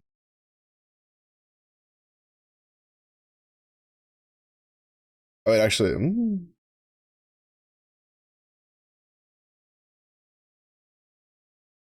because does Scorch fall under Ignite? Like, if you can avoid being ignited, can you? I don't know how it works with like the special ailments. Let's see if we can finish up the simulacrums with this one. Just need 12 more, and then we're done. Worst comes to worst, I'll just wait for my map runners to bring me back enough splinters to make another one, and then I'll wrap it, finish it with. Actually, no, I think I have one. All right, the gold on it isn't terrible though. We have 56,000 again, and like what 3? The gold's not too bad. Oh, this map. Oh, ew. Fucking this is disgusting. God, why did they do this? This is such a shitty map. Give me the other one back. Give me the bridge one back. That one was good.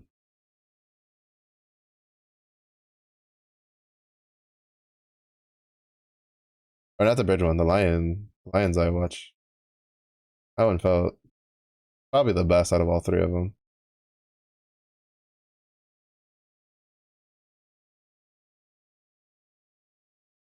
Because he had like two decent sized arenas to mess around with.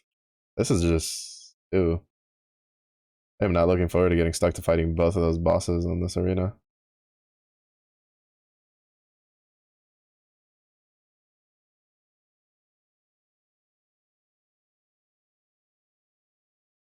Probably other. Oh, I forgot to like change my phone.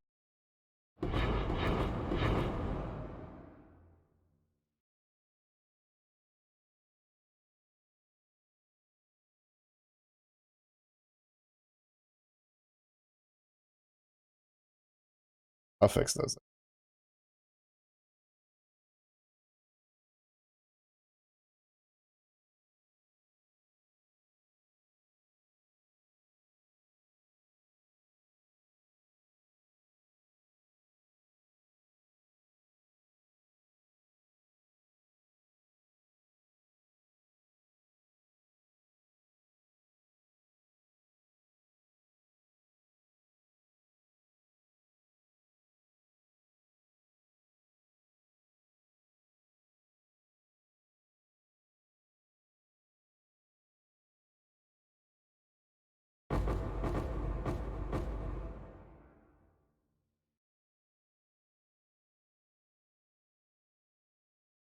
Oh. Oh. Yeah, I decided to double check. I could technically follow Mathil's build. Well, I don't have a Megalomaniac, but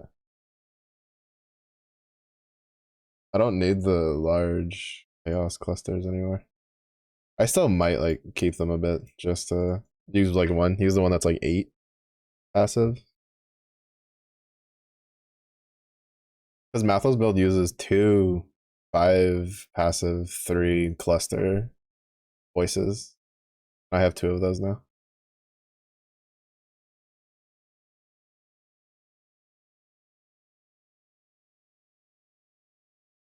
I forgot to go check my boats and toss that to Rog.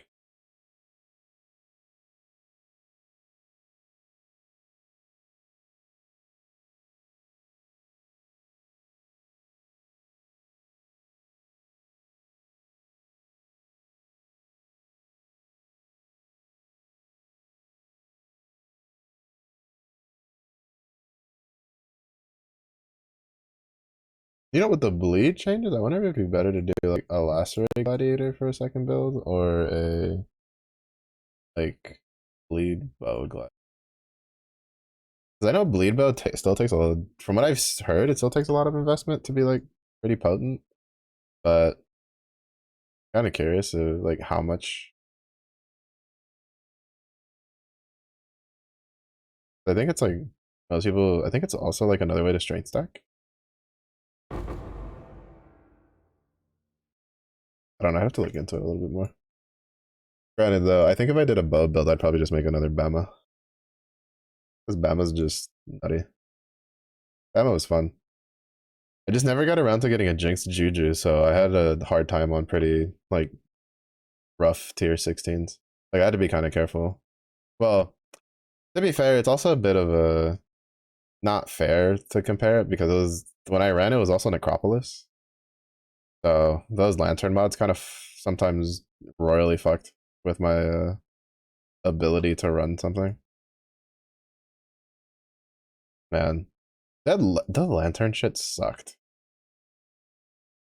Like realistically speaking, I feel like if they wanted to do something like that, what they should have done was instead of forcing every single thing to have the lantern, there should have been like a small little lantern station thing that it's like, all right, if you when you put the map in here, you can't like take it out and change it, or like you can't like change it, right?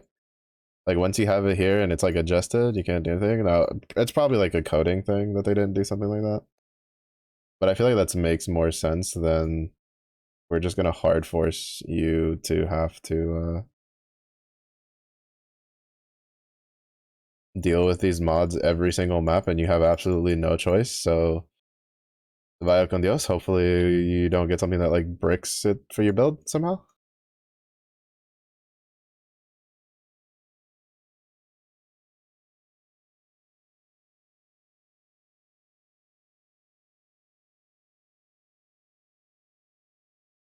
I don't know. I kind of just hope that they don't ever do a forced mechanic like that. I think the only reason they did that was specifically because there was Atlas passives for it. Because I know there was Atlas passives to make it easier, but the annoying part is then it means you have to take those Atlas passive nodes. And one of the beauties of the Atlas tree is the fact that you can kind of just run whatever as long as your build can like works nicely with whatever mechanic you're trying to do. Which, to be fair, most builds can do most things. Like obviously, some can run it more efficiently and stuff like that, but you know, like I'm not gonna do blight with retaliation with the retaliation gladiator setup, like that kind of deal, right? That's what I mean.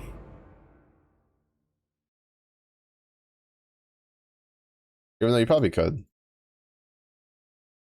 you'd just be more at the mercy of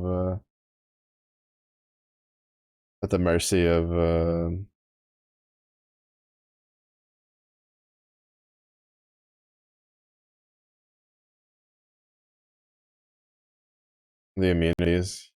I feel like if you just get one where it's like immune to, you know, resistant to like frost, physical, and fire, like you're kind of fucked.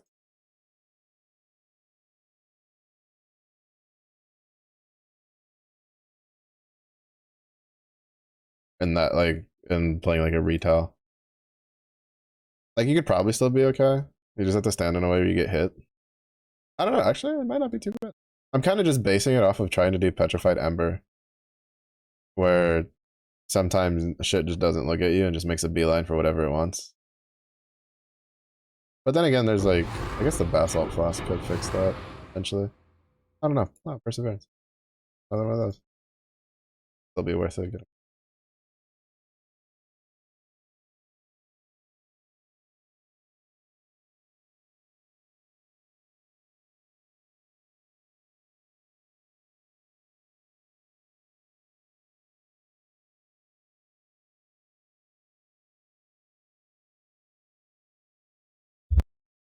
I have to remember these are in here once I'm done incubating. Oh wait, you're done. You have nothing. Yes. Yeah.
Crimson. How about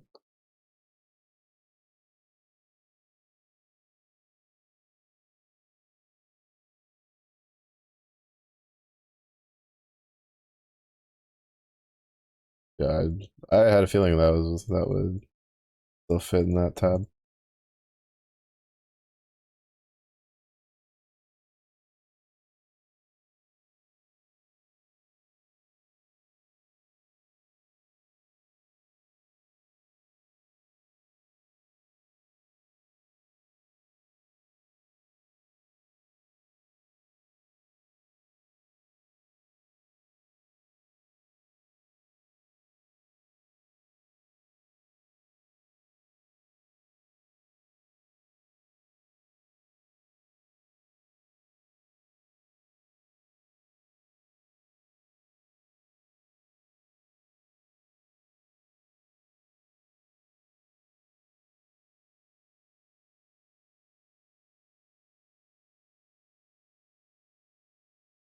Don't you do it?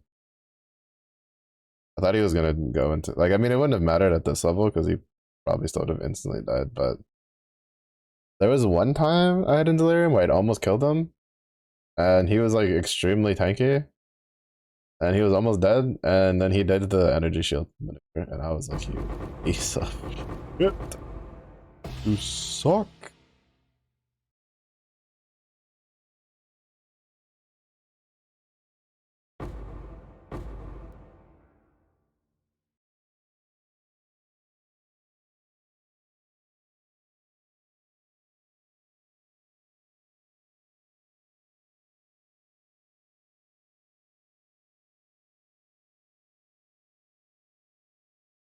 I'm gonna do some inventory cleanup after this, though.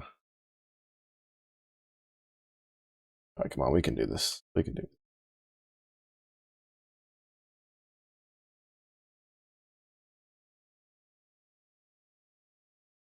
Yeah, I would have had to do like probably the six. Well, no, I think. Well, maybe I don't know. I think the chieftain probably could have done the 10. Maybe.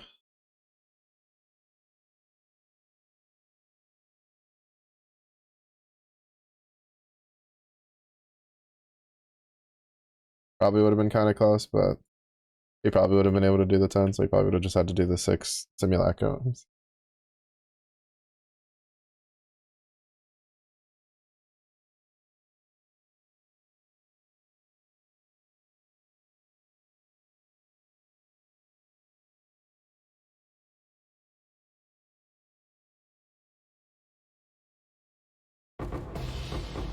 Oh shit, it's okay, you know.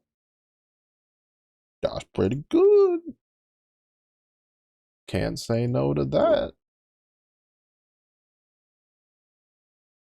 I mean, you could, but you'd be a fool. Raise no fool. 3 more ways. I'm just kind of worried because this arena is there's not a whole lot of maneuverability in case shit starts going crazy with Osis.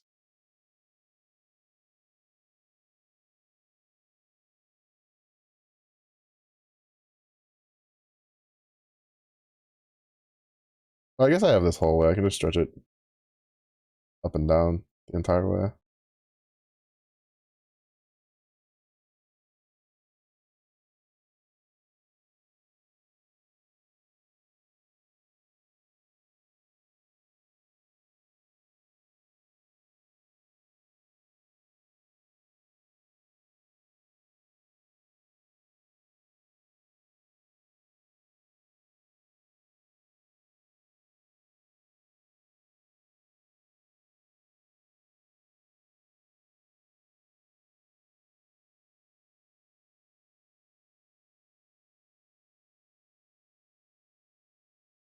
Left is back.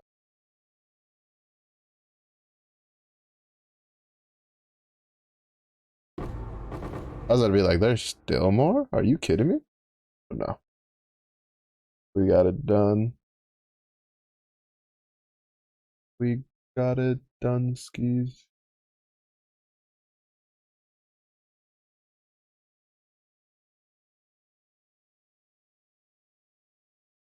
I keep looking at him like expectantly, hoping that I'll get another of the chaos damage over time. One, and it's just every time it's just depresso, depresso, espresso.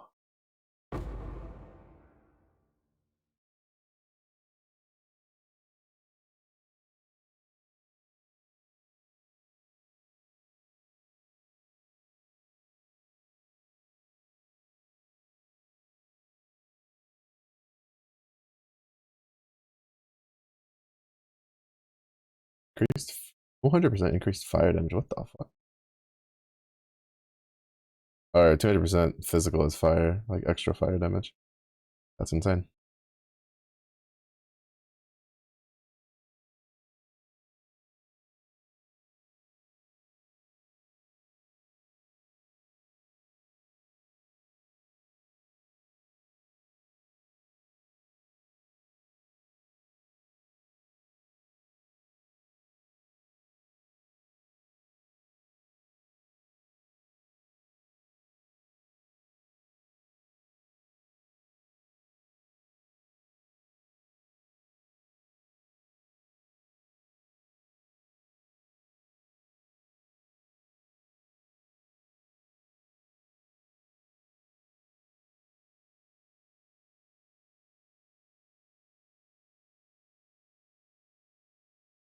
Annoying.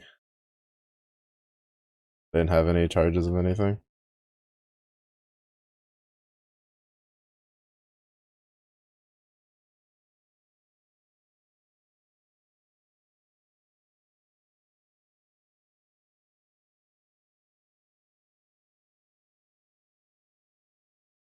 Because with the war banner, we can kind of burn down the energy shield a decent amount.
coses.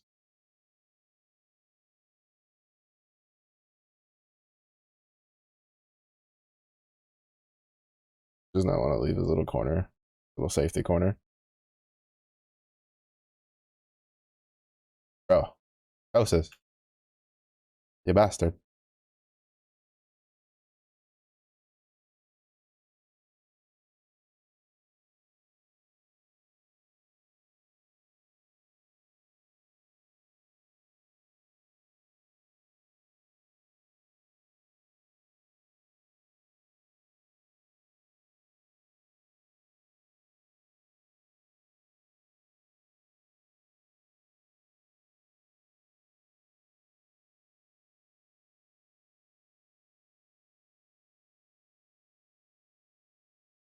Health is going slowly.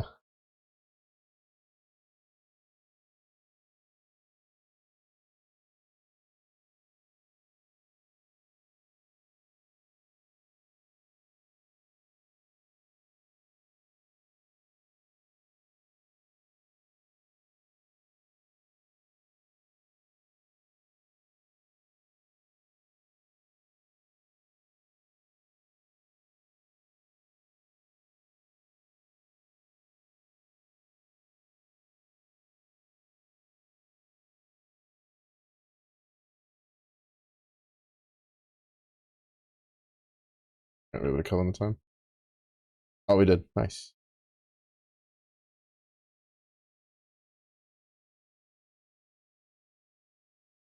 I thought he was gonna go into his energy shield thing. I was gonna be kind of sad. To be fair though, we were burning through it pretty good.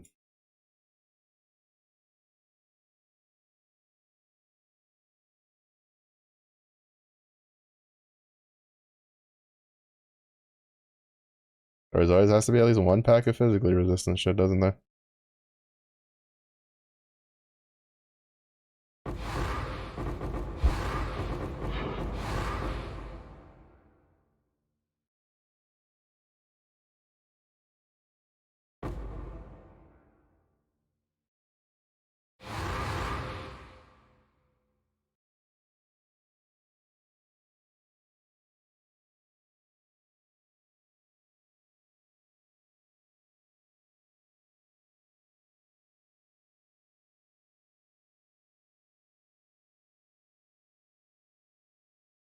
Mm.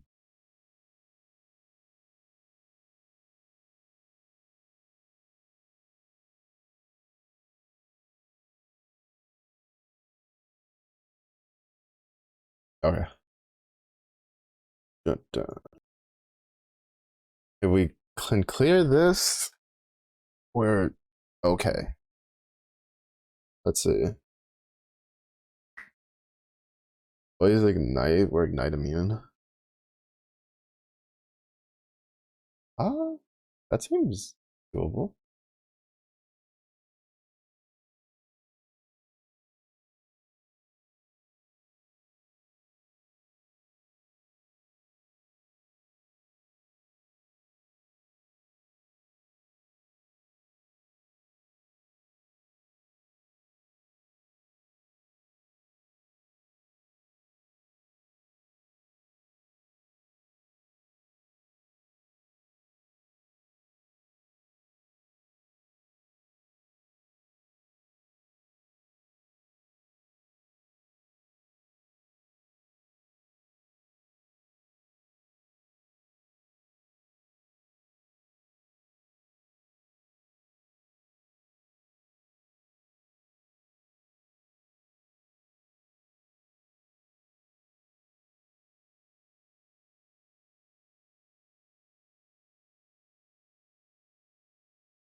Apparition counts. I know it.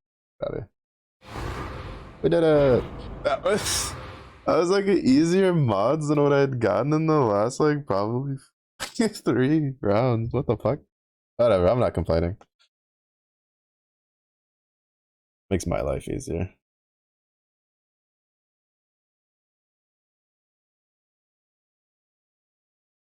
Nice. Easy. Yeah, I definitely probably would do another block build.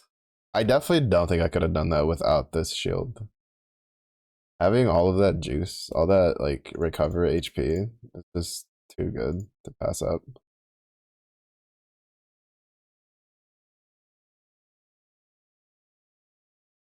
Mm,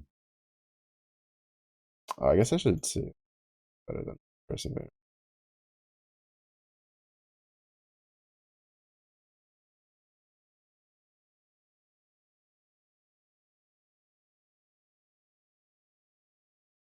Better. All right, we'll go send the boats.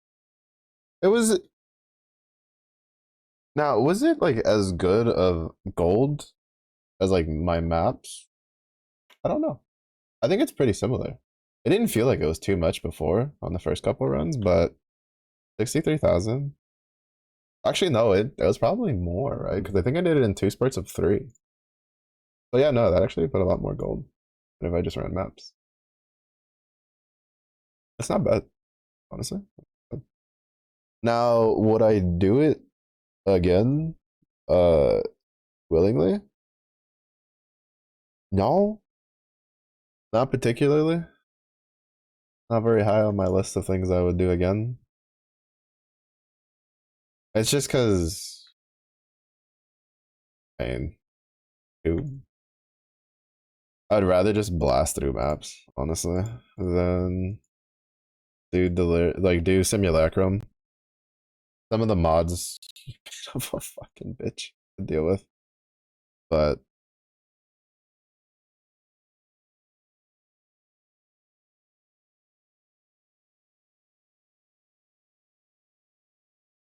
still fine, still doable. We walked out with two two passable voices.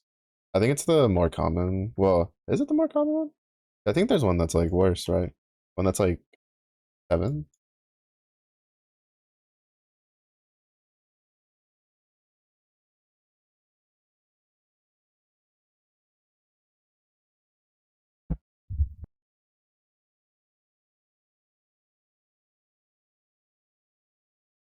Yeah, seven. Seven, five, three, or one. And luckily we got the five. So not bad, honestly.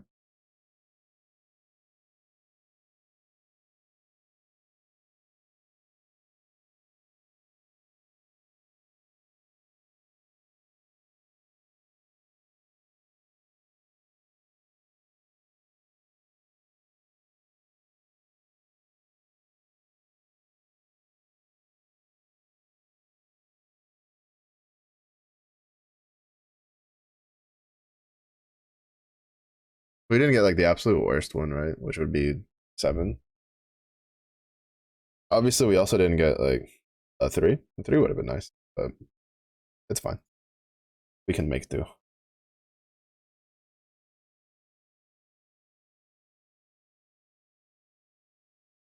Okay, we're just gonna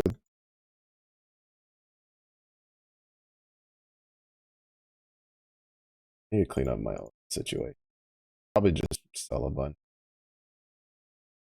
Try to keep at least like 10 of each on hand. Sell a bunch of the lower level ones. What do we have here? Increased attack and cast speed during any flask effect. Gain Alchemist Genius when you use flask. Increases flask charges gained by 20% and effective flask by 10% for 4 seconds. Projectile speed, projectile damage, max mana, and damage penetrates lightning resistance. I think that's used.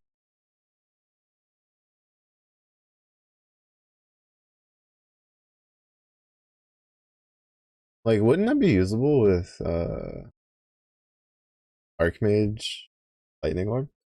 Instead of using the Frost one, just use the Lightning Orb one? Because the Flask one's kind of like whatever, but the rest of that I think is pretty good. Pretty usable. Hmm. I don't know. Let's try to. Oh, I guess I should put some money. Yeah. Sell stuff. Let's see.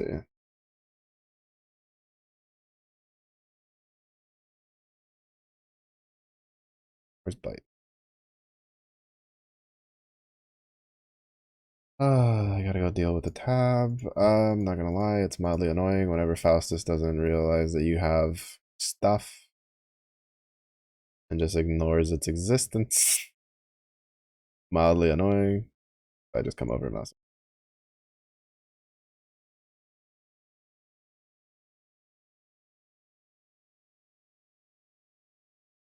the 20. Probably just be like doing the upgrade for it.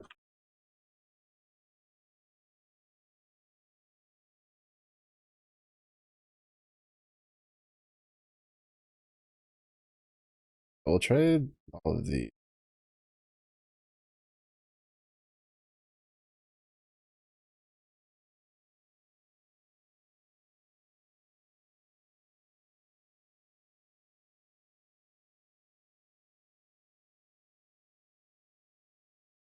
and then Sepia.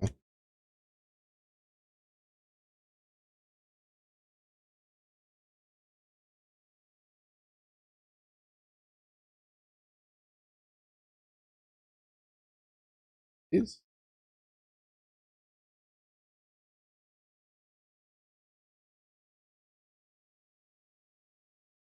Where's are the next ones?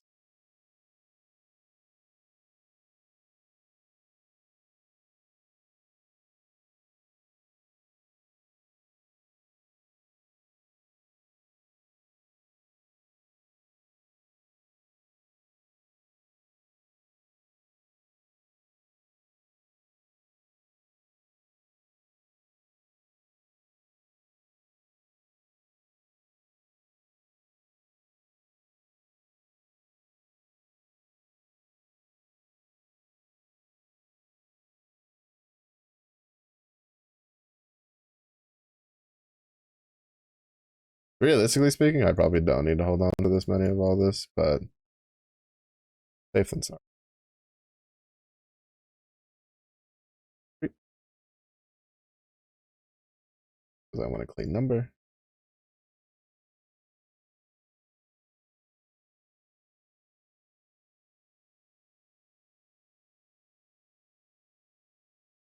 I'd say we have a decent amount of every single one of them.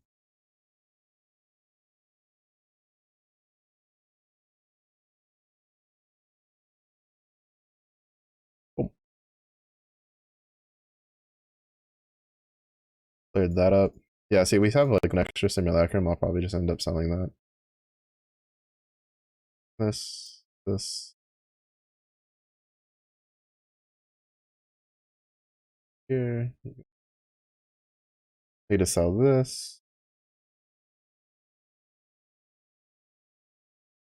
But I think, oh,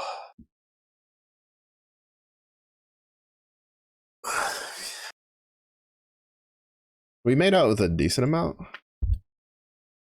at least. So that's nice. Would have been kind of sad if I had to spend all that time in sim and walk out with nothing. Fun for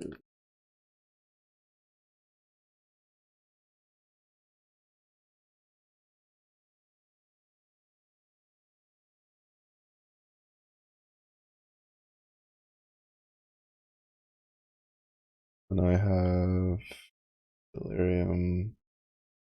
These 5, be like 60.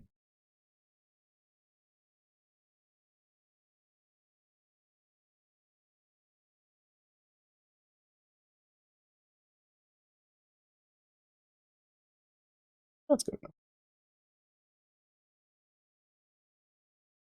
Then I have a simulacrum.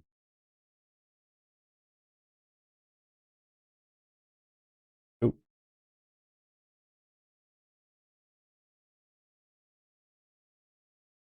They've gone down from when I bought them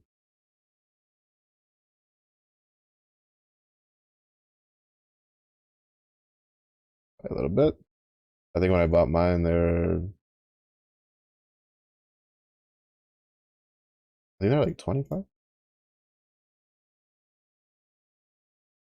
That's gone on almost like 10 chaos. It's fine.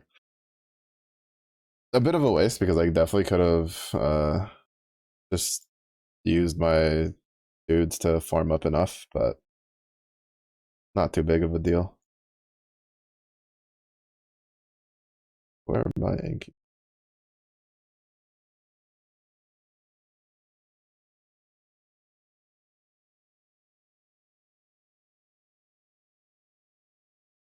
Oh, that's where they are. This one went there.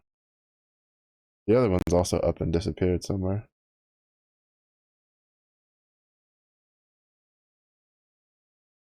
Yeah, I finally got this. The Seething Fury.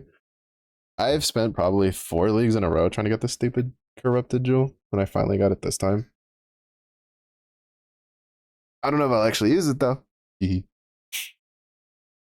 guess we'll find out at some point. A divination one.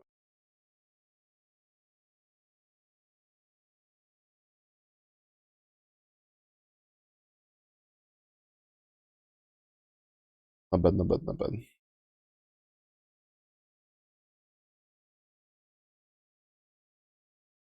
Yeah, I think we'll wrap it up there for the night. We did a pretty good amount going. My brain is like dead. I thought I had a decent night's sleep last night because like I woke up like tired, but I got hit with a little pep, getting out of it. I was like, all right, like around like lunchtime going to the day stream, and then like I ate dinner, and my brain's just like, bro, why are we awake? Who are we? What are we? But yeah. So, oh, also a little bit of a last call. Uh, the poll in Discord for if anybody still wants to vote on what game we play next during the day. It'll be up until I wake up tomorrow. Once I wake up tomorrow and walk the dog and stuff, I'll look at what the results are and then we'll go with whatever gets voted the highest. Current choices are Trials of Mana, Final Fantasy 15, Atelier Ryzo, the first game, or what was the last one? Scarlet Nexus. As I've said before, I will play all those games, but just wanted to see if anybody wanted to see a specific one first. But thank you everybody for watching. I do appreciate it. Have a good day. It was a day for yourself. Stay safe, stay enjoy. See you on the next one. Bye bye.